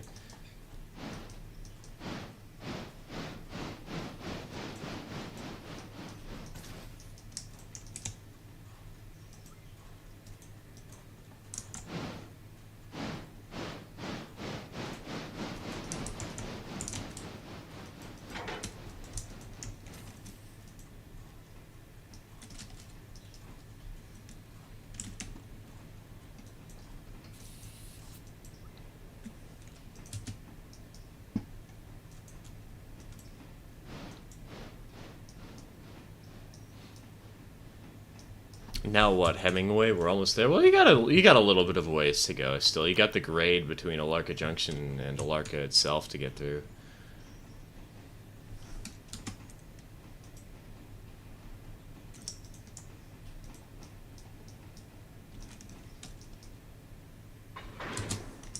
Hey, we didn't damage any cars. Let's go.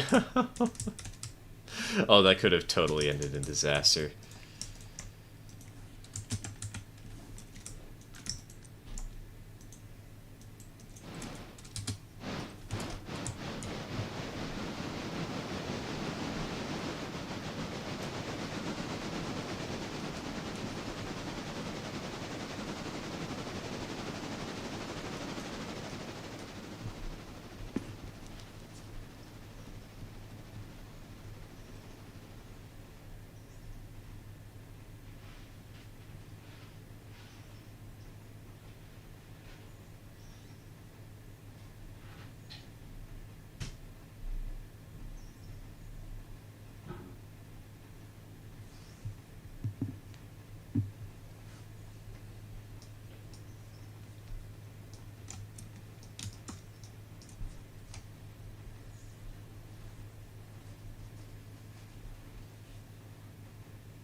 Oh, I just realized we could probably have these cars go to the upper logs and refill, while these cars stay down here, and... yeah, okay, we might have a little bit more work to do. Might. Emphasis on might.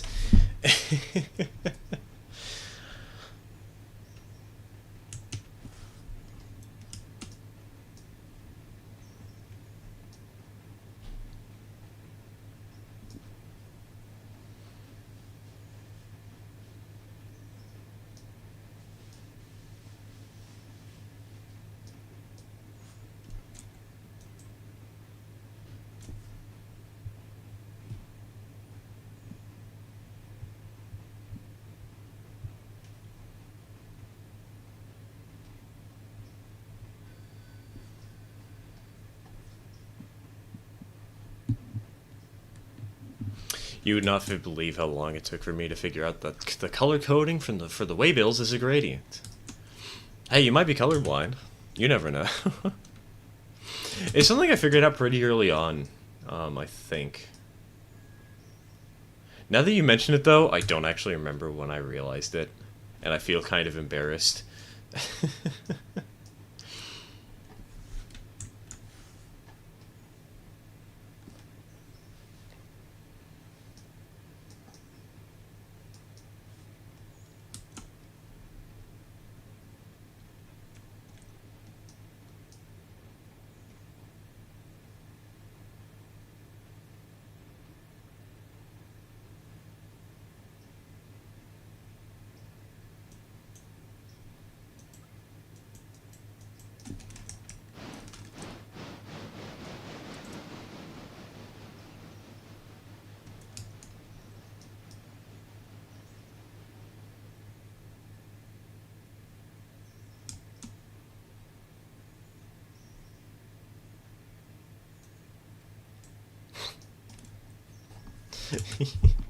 You know, oh, wait, no, this is an empty tank car. I was gonna say it's really funny that we're keeping fuel oil right next to the log cars, but no, it's an empty tank car.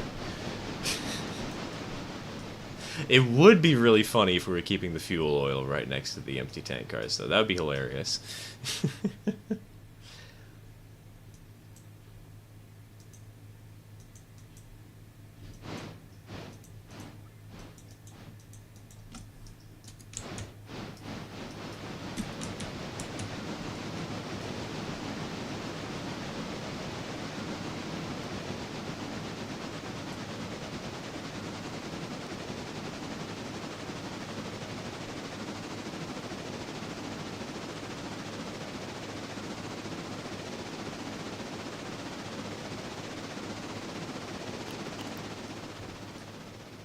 I was covering my firewood with heavy fuel oil before putting them in the fireplace. Honestly, that does seem like a fair way to kickstart the flames. Make sure the wood actually burns. Commit arson, as they say.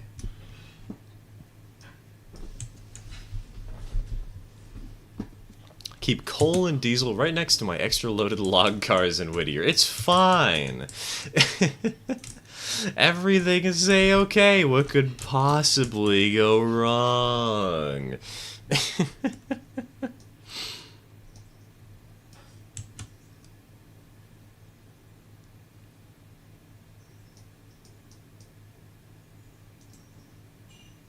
Pulling with the DM3 in D-Rail Valley, and the handbrake looks like a frickin' ship's wheel. I remember the... God, don't give me the terrible idea, TK, of getting the DM3 and getting a VR headset. So that I not only have to learn how to play the game in VR, but I also have to play it with a with an engine that I hate.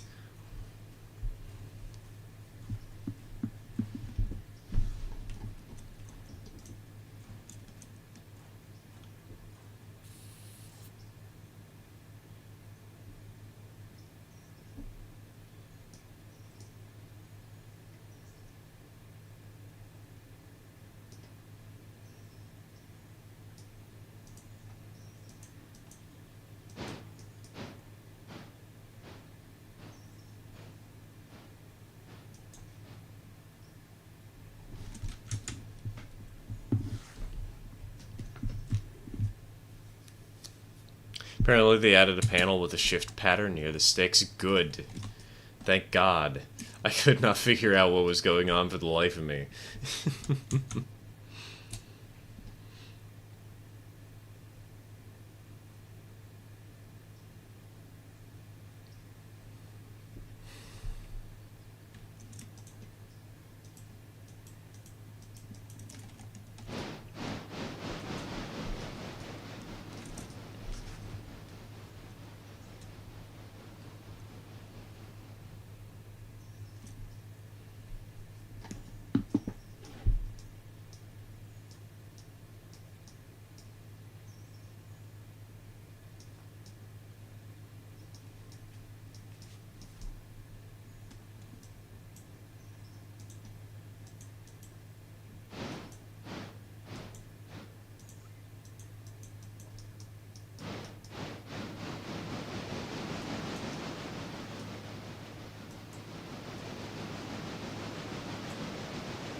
Alright, we'll leave Connie right here before we pick up engine number 3, Brunk, who's currently sitting in Alarka Junction with a couple of passengers who are impatiently waiting for us.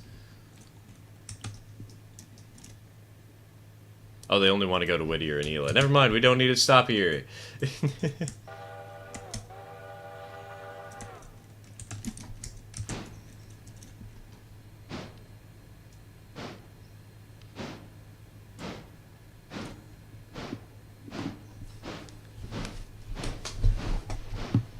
I've just remembered an idea I had with my urbanism-obsessed friend.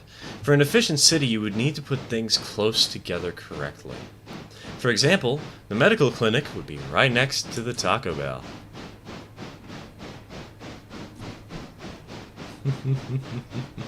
How long ago did I leave from Whittier now? I was not timing it. I don't know.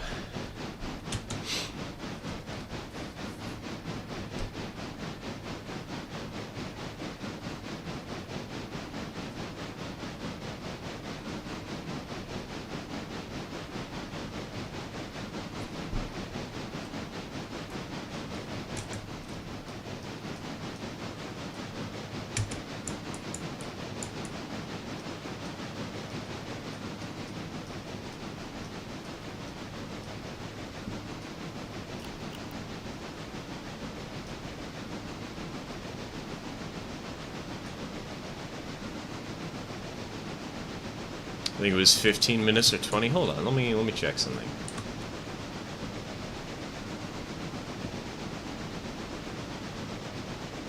Yeah, probably in that range, but did you stop at every station? Or did you just speedball through them?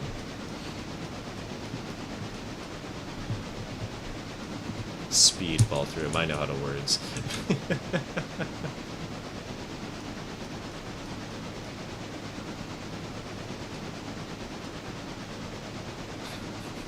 Put the prison next to the gun shot, etc. Store, not shot. No, you gotta put it next to the gunshot. You gotta murder people.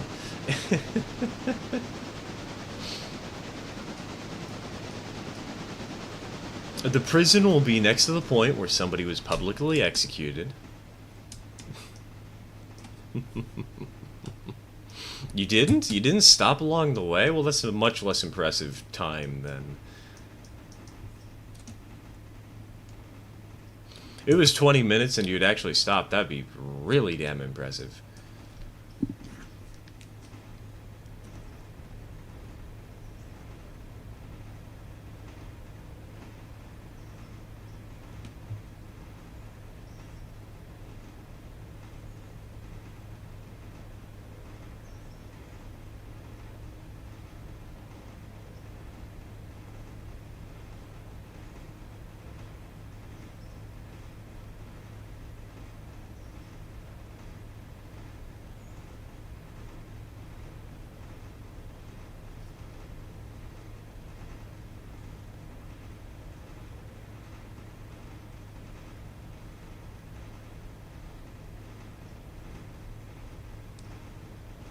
Efficiency, just surround the Taco Bell with all the plumbing companies in the city.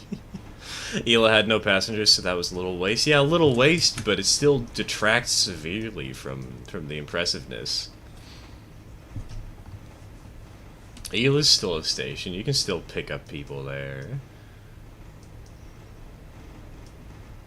People hate walking far. You know, people hate walking in general, especially because of how car-centric our world is. It kind of sucks, honestly. Like, walking is cool. Why must... Have you become so conditioned that you must car at literally everywhere?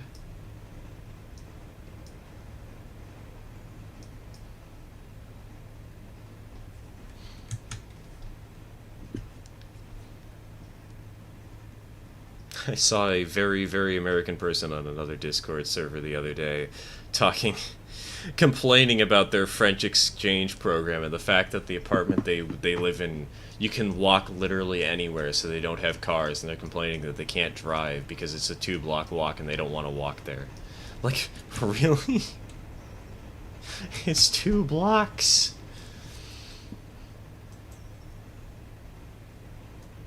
I love walking. I love walking too. I don't do it nearly as much as I should, though.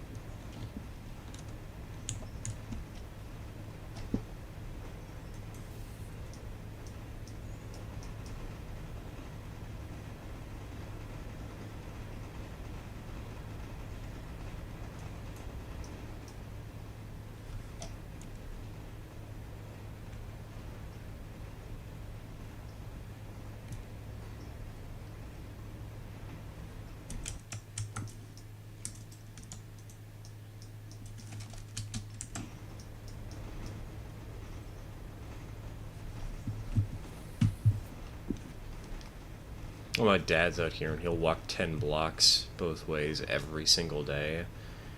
Just so we can buy, like, an extra bottle of apple juice or something.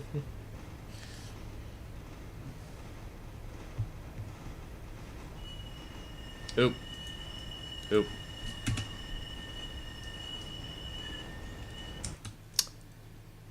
The fact that we did not derail just now is a Christmas miracle? We were going 15 miles an hour over the posted speed limit, and nothing came off the tracks? That's insane.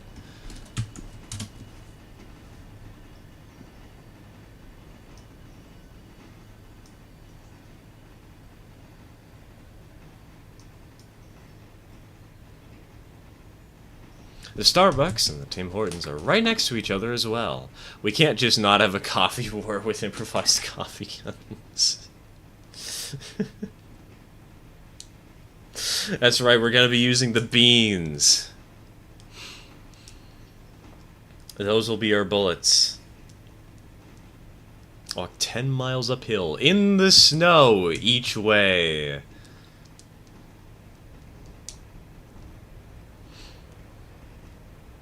Back in my day, we lived in an area with so many earthquakes that we actually did have to walk uphill both ways. 10 miles.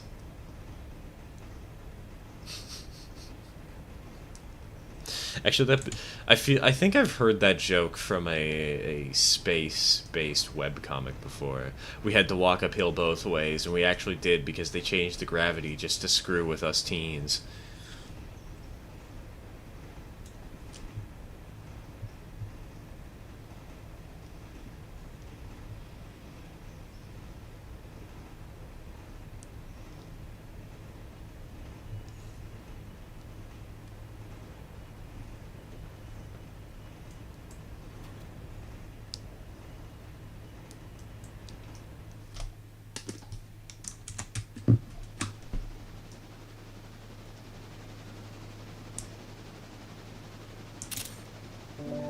Oh, the plants got in the way of that screenshot. Damn it!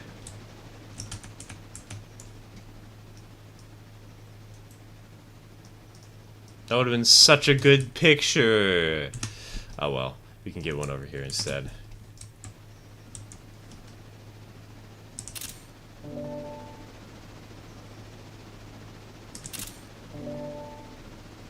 There we go. That's much better.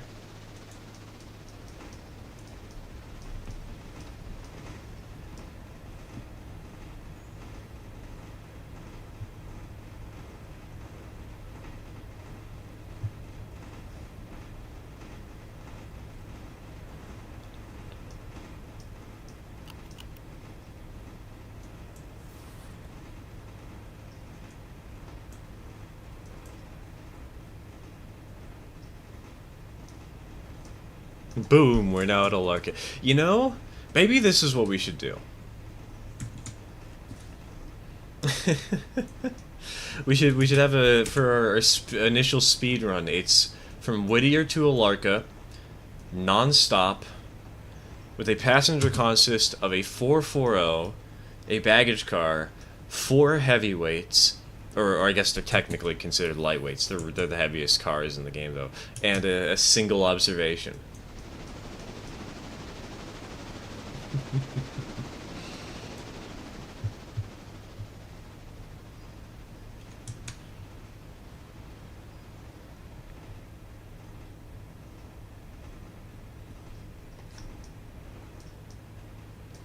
American embassies inside a roundabout. I've been hearing a lot of stories about American towns making and adding roundabouts to their cities, though. Recently, I know it's not everybody says they're not American, but I feel like they're becoming more American as time goes on.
Oh my god.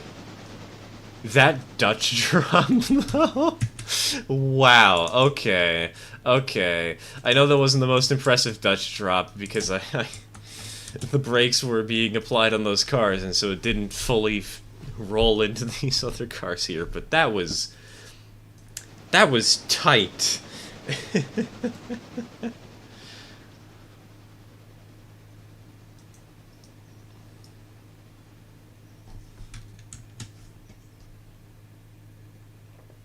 Because they are more efficient than an intersection, just no one understands what yield means. You don't have to stop. You don't have to stop, but if there is somebody in the way, you should. Exactly. But, like, they're especially good on low traffic intersections that, where a four-way stop would just slow a bunch of people down. You know?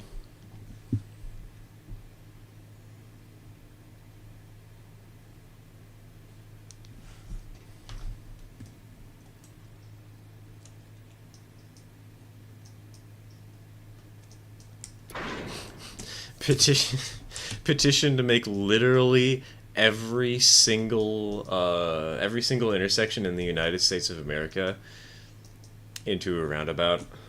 And I mean every intersection, even highway junctions.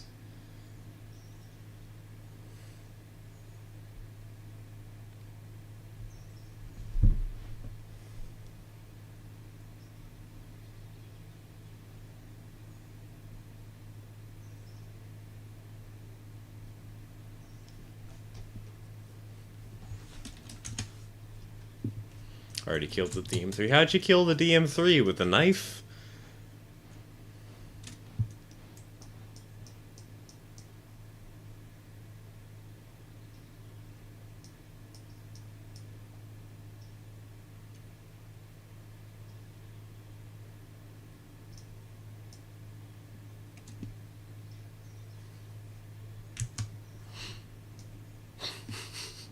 Actually, you probably could kill the DM3 with a knife. You'd stick it into where the gearing change thing is. Control panel blew up like something straight out of a Star Trek show, and then it wouldn't start. Lamau. That's amazing.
This is,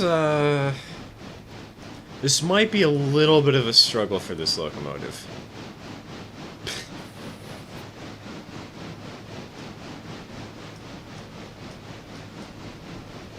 1,201 pounds. I think we can do it, but, like, I have a sneaking suspicion we're gonna struggle on the grade between here and Government Island.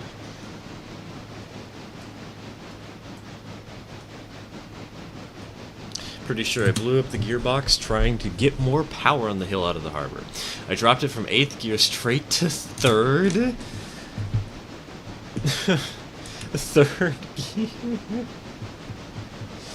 Oh, good lord, no wonder it exploded.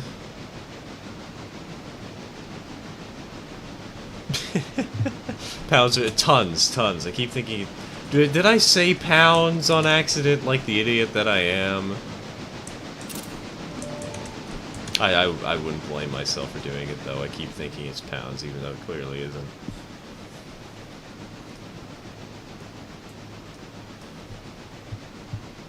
Pounds.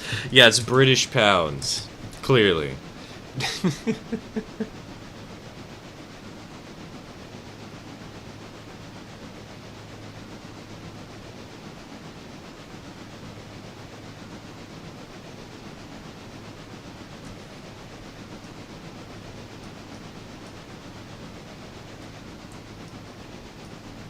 If you stall on the grade, I'll grab one of the engines at Whittier. It'll probably be easier just to grab the engine in Bryson, honestly.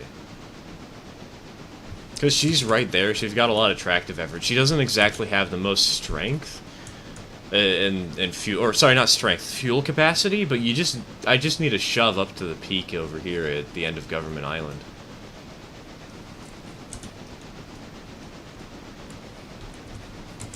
How's a Government Island if it's not an island? Ask the people who live there.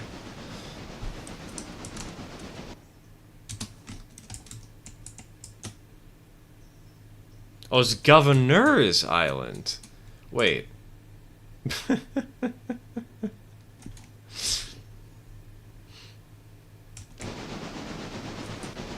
I'm still calling it Government Island. It's what I've grown up on now. It's what I know it as.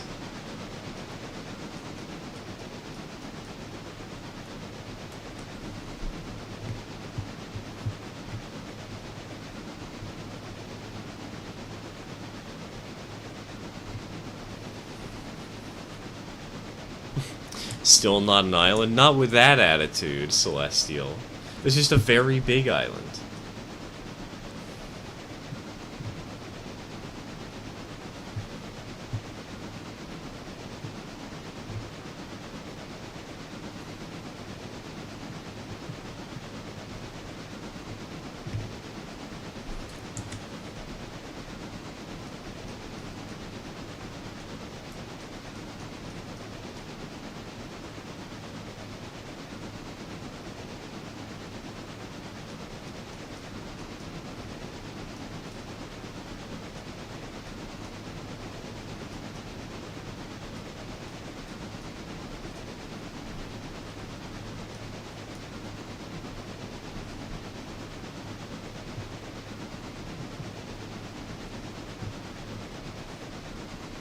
I seem to be doing all right. What's the gradient here?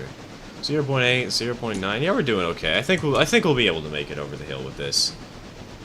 It'll be a little bit of a struggle, but I don't think we'll stall.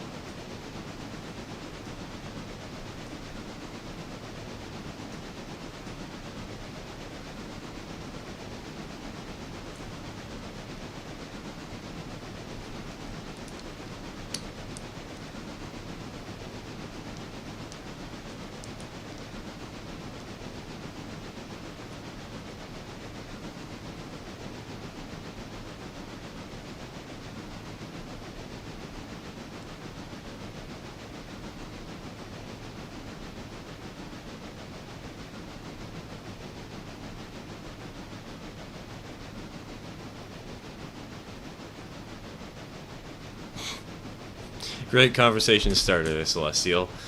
YouTube censored it. Excellent conversation starter. Never seen anything like it.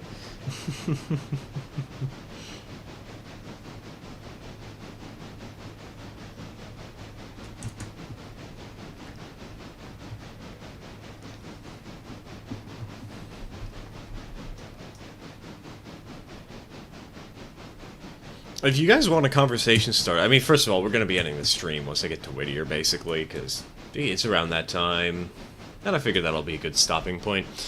But conversation starter to end the stream. I got that N scale 060, right?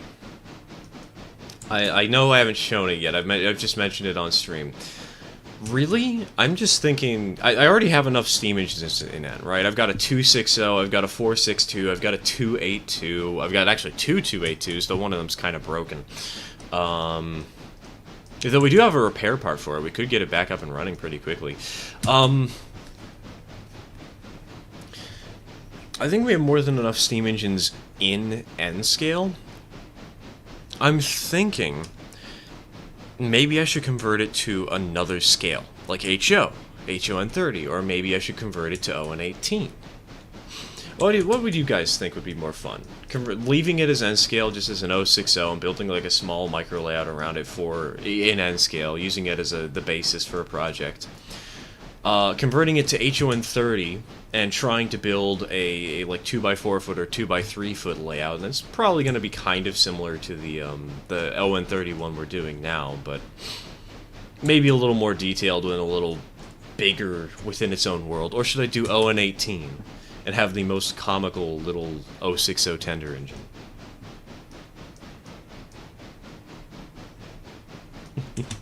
Pick your poison.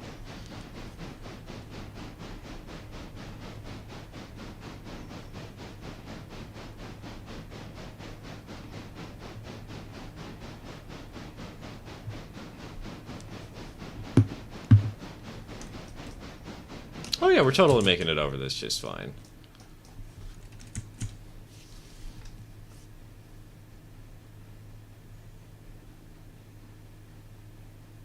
Answer to your question, yes. You know, entirely valid answer.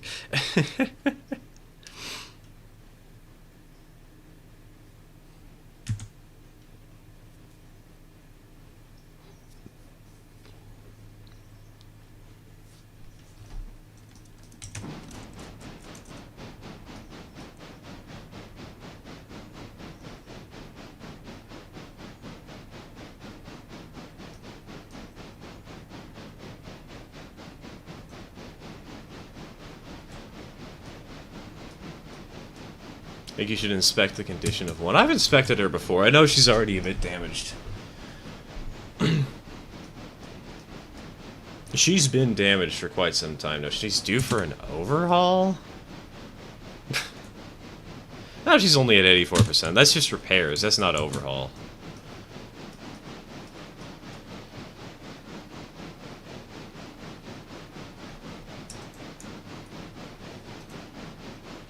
Because if you look at how many miles she's actually run for, she's only done 279.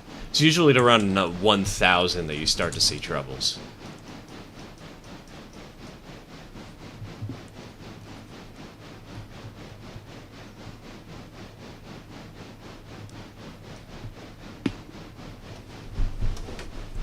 Isn't like an overhaul every 1,000 miles? Yeah, exactly. Really, the only reason that she's at 84% right now is just because people have been running her a little bit hard, because we we all want to speed run the passenger service. And nobody's bothered stopping her and putting her in the shops. We'll probably put her in the shops tomorrow. Once the log cars are all repaired.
There we go, we made it over.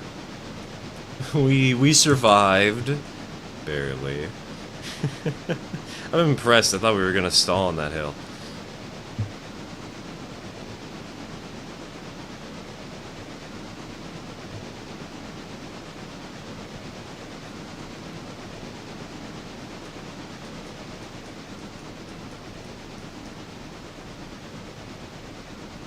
She's the workhorse of the railroad at this point. She really is. She really is. Maybe we should upgrade her to a bigger locomotive.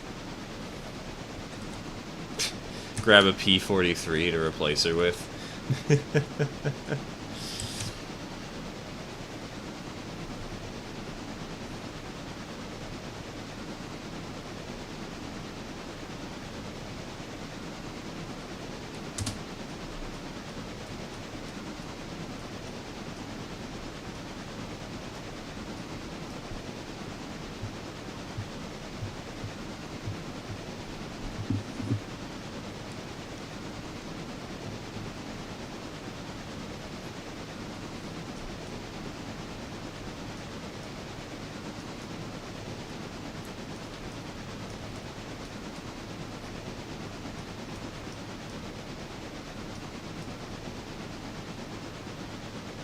Replace it with 15 SW1s.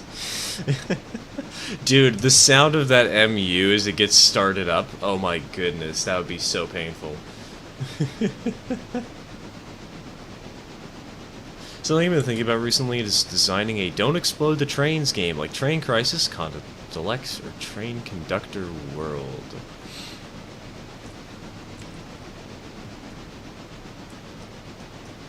You could also design a card game where you try and keep the trains from blowing up.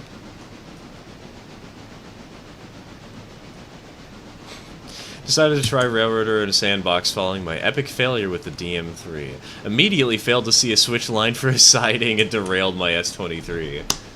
Good job. Talent. I don't know how to re-rail since I haven't done the tutorial yet. You haven't? TK, it's the easiest thing ever. What you want to do is you want to get up close and personal to the locomotive in first-person mode, and then hit Shift and R. I mean, I don't need to do that personally because, you know, I haven't derailed, but that's all it is. That's how you re-rail.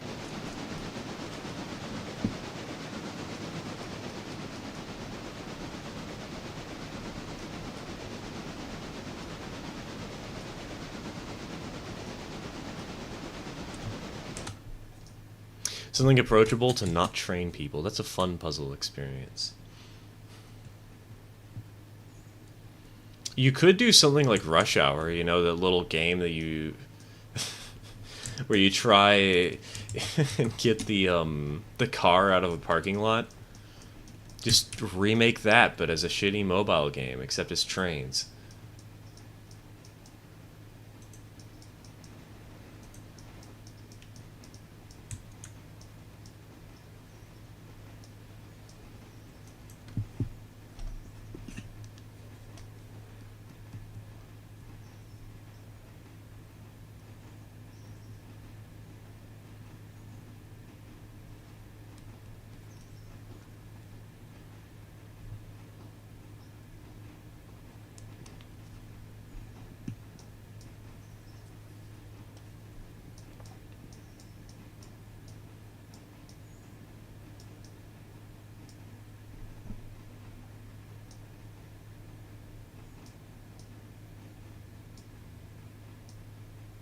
Inglenook puzzle mobile game.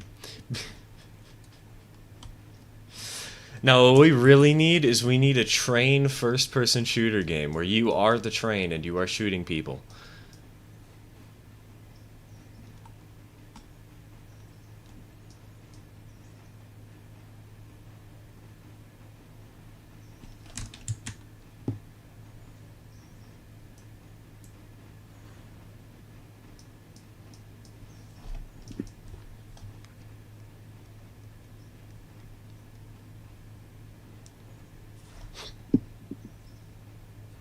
Make a new crew called Train a Player Speedrun Limited. The any percent the any percent Speedrun Express. Now, if anything, if we're going to be doing speedruns, I do like the idea of involving the entire community and having it where it's like, hey, here's a save. Download the save, put it in your game, and try and get the fastest time. And once we're done, we'll see what all the fastest times were and talk about everybody who competed. I like that idea a little more.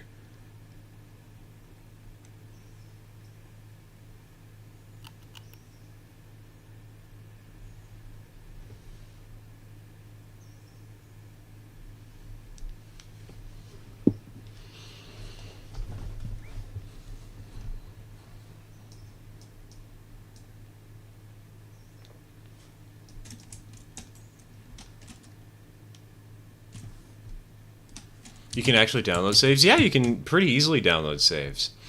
If I do this, I'll obviously have to have an example of how to download saves and share them.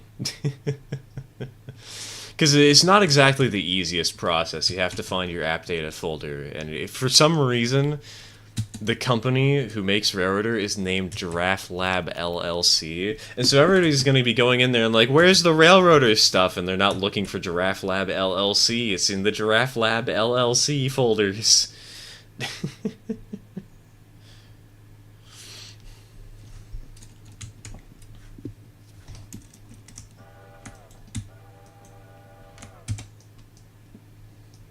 But yeah, you can download saves, and that way you can make like little tutorials for people, or make challenges like this where you all get the exact same save and try to speedrun. Well, kind of speedrun.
If you ever do buy a P43, there's a 100% chance I might wreck it or just run it with fine.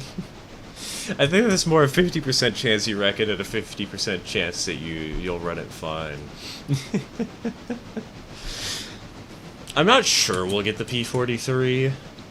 We'll see when we actually get around to overhauling the entire train.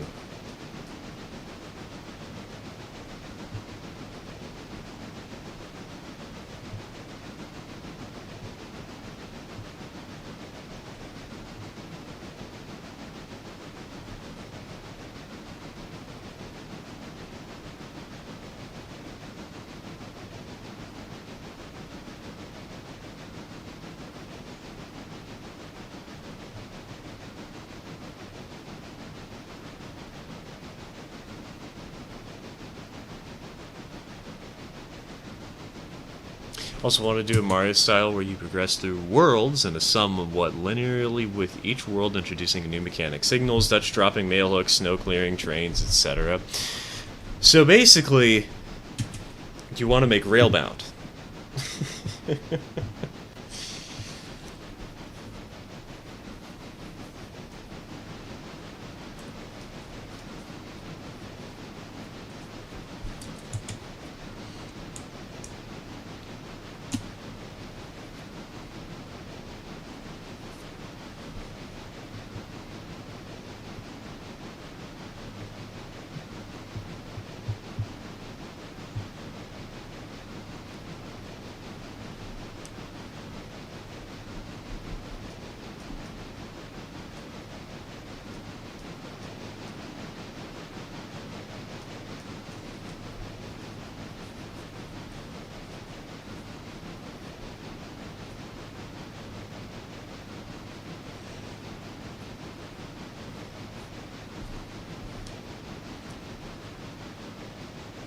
Greetings from the Czech Republic. Hey, I crossed the pond. Hello, Apple Lover. Welcome to the stream. Welcome to the stream. Oop. I need to stop bonking into my phone while I'm streaming. I keep knocking it around and making noise. How dare I?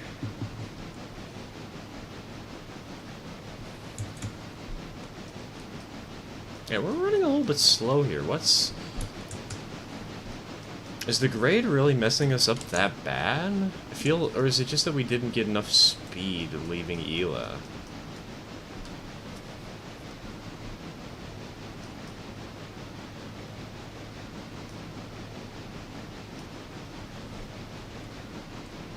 Yeah, whatever. We're making it. We're surviving. Kind of.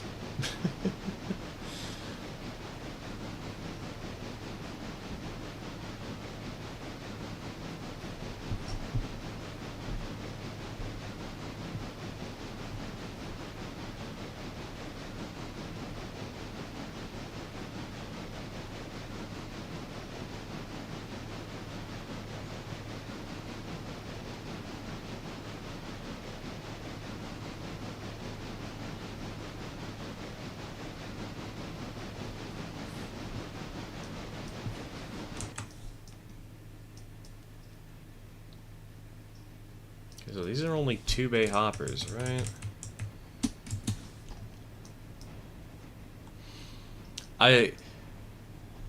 I'm kind of tempted to just uncouple these hoppers and see how much lighter weight this train is without them. See how much weight those stupid things add.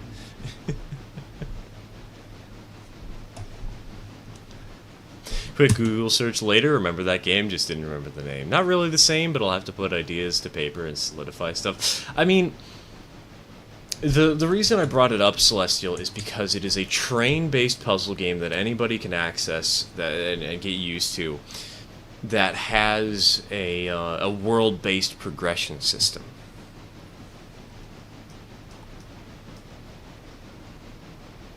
Or at least worlds to organize the progression through the levels.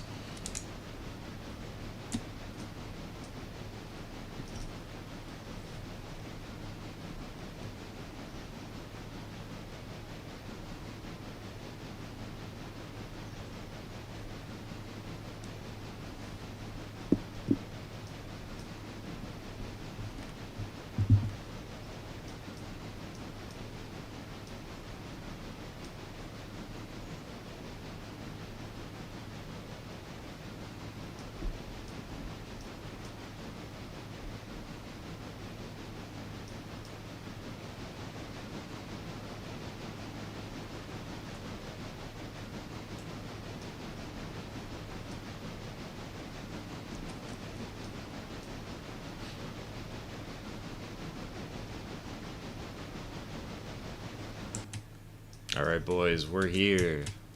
Prepare thyself.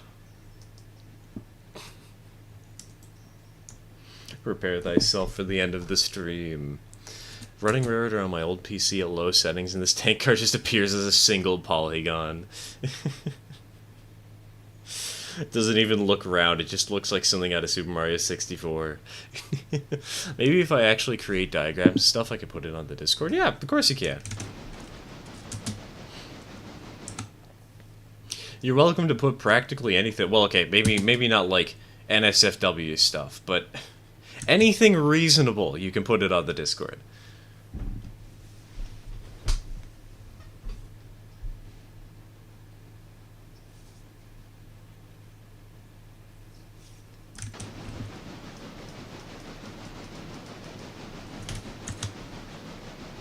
Speaking of which, I remembered I said earlier on the stream I would share a couple of N-scale track plans. I know I've shared them before in the Discord, but I'll share them again at the end. Somebody's pinged me about that.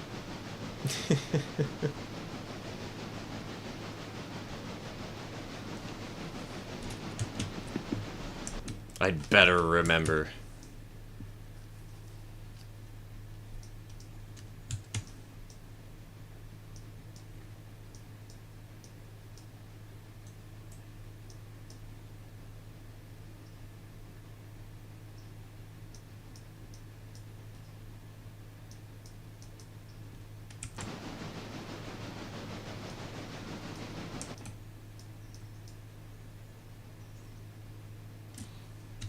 I don't know why, but I've just been damaging equipment on the curbs today. No clue why. I guess just today's just one where you just damage equipment.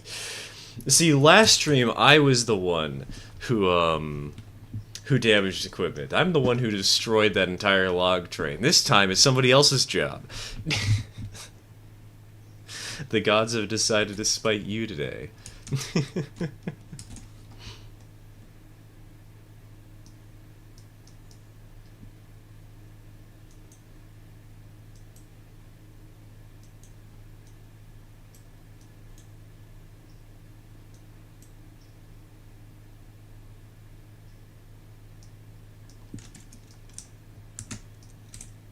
Alright, and that's that. Thank you all for watching. It's time to end the stream. I'm getting hungry. It's that time of day. It's been 4 hours. Thank you all for tuning in today. It has been fun as always. Happy June, and I will see you next week. Cheers, folks.